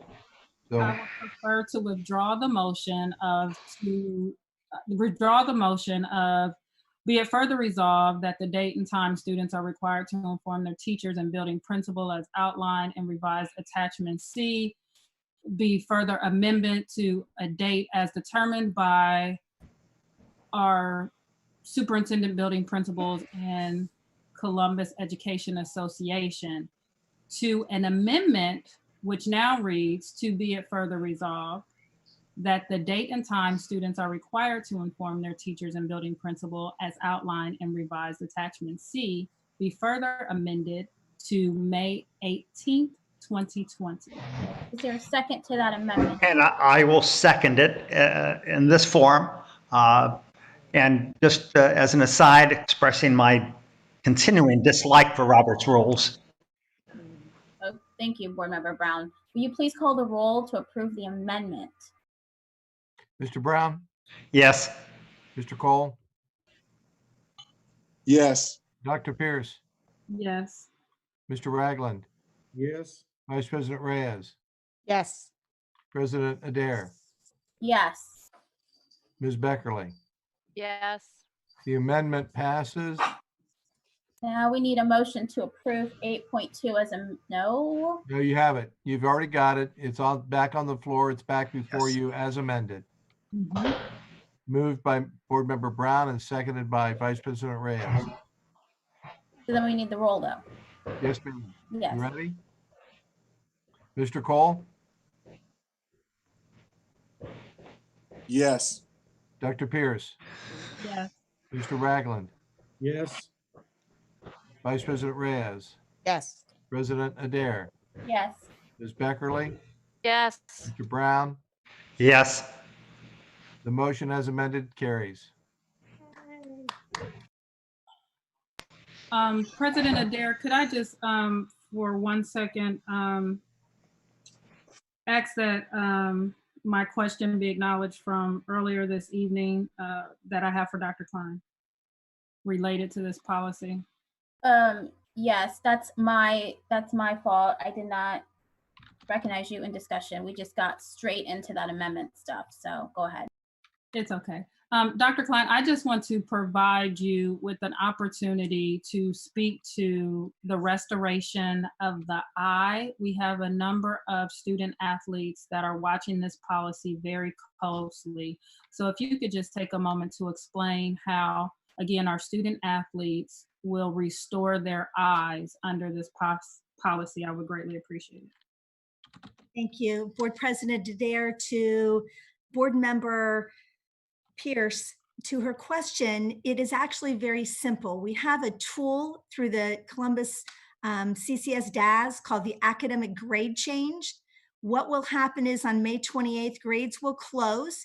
And if a student does not get a P and they do not elect to get academic grades under your new provision, then they would get an I. And so that I will remain there until they complete their academic work. And the teacher of record would make a decision to change that grade through the process of an academic grade change.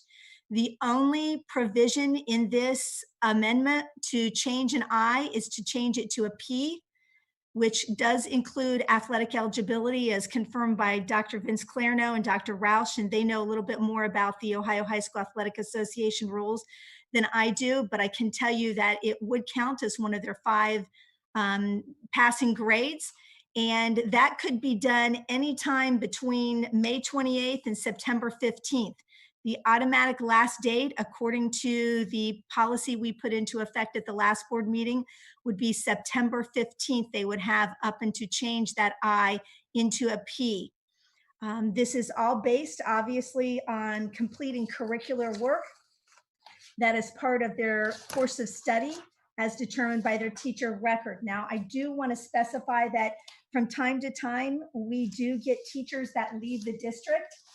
And we did talk to our CEA partners with regard to this.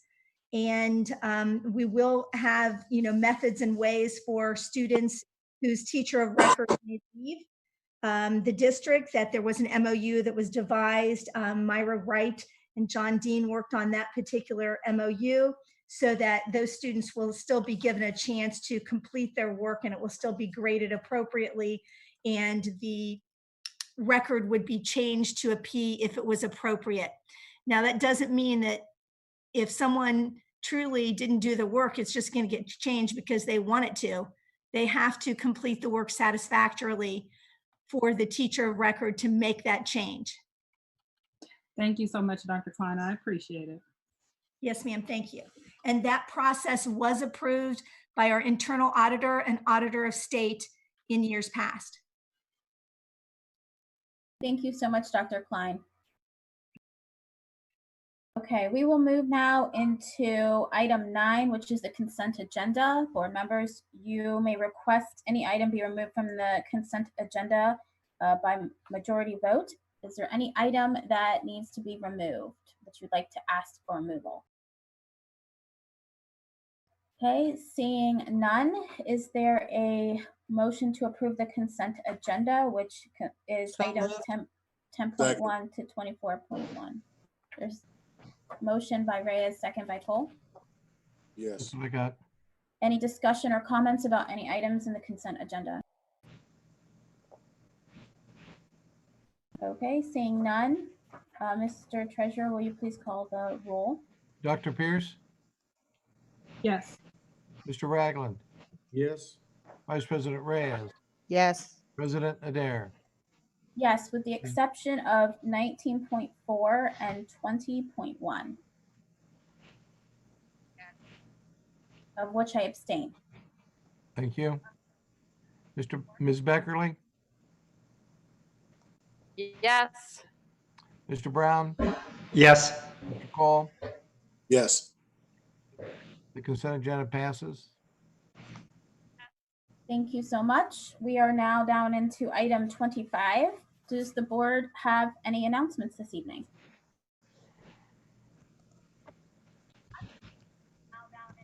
Looks like we're all talked out, so that's good. All right. I do have a brief announcement. Go ahead, Board Member Brown. Thank you. I couldn't let this date go by without a reference to the events of 50 years ago. Most of you, my colleagues on the board, clearly don't remember that, but you've read about it, heard about it.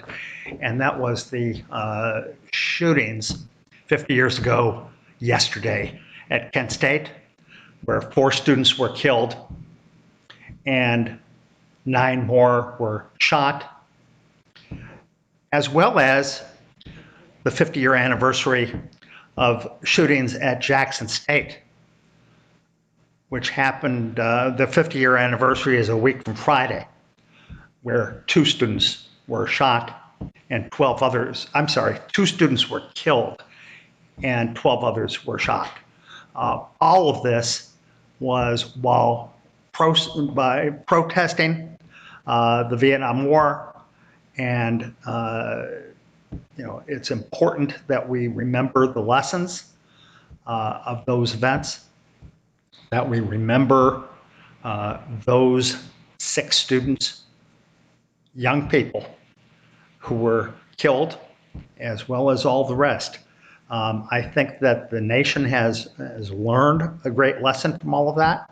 I don't know that these 6 students' deaths are not remembered or minimized. I think that they're all incredibly important.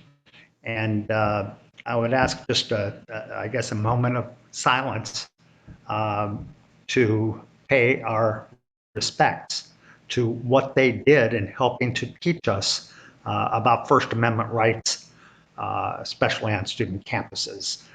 Those 6 are Allison Krause, Jeff Miller, Sandy Schuer, Bill Schroeder at Kent, and Philip Gibbs and James Earl Green at Jackson State. In just a moment.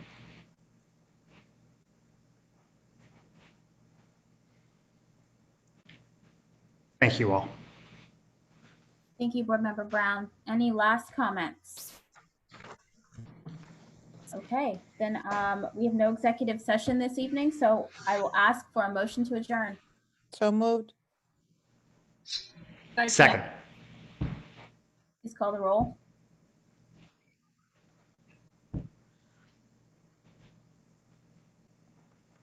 Stan, you're on mute. Sorry. Mr. Ragland. Yes. Vice President Reyes, Yes. President Adair, Yes. Ms. Beckerly, Yes. Mr. Brown, Yes. Nicole, Yes. Dr. Pierce, Yes. motion carried. Thank you, and everyone have a good night and be safe. All right. Good night, everyone. Thank Thank you. you all. Good night, everyone. Thank you, Scott Wortman.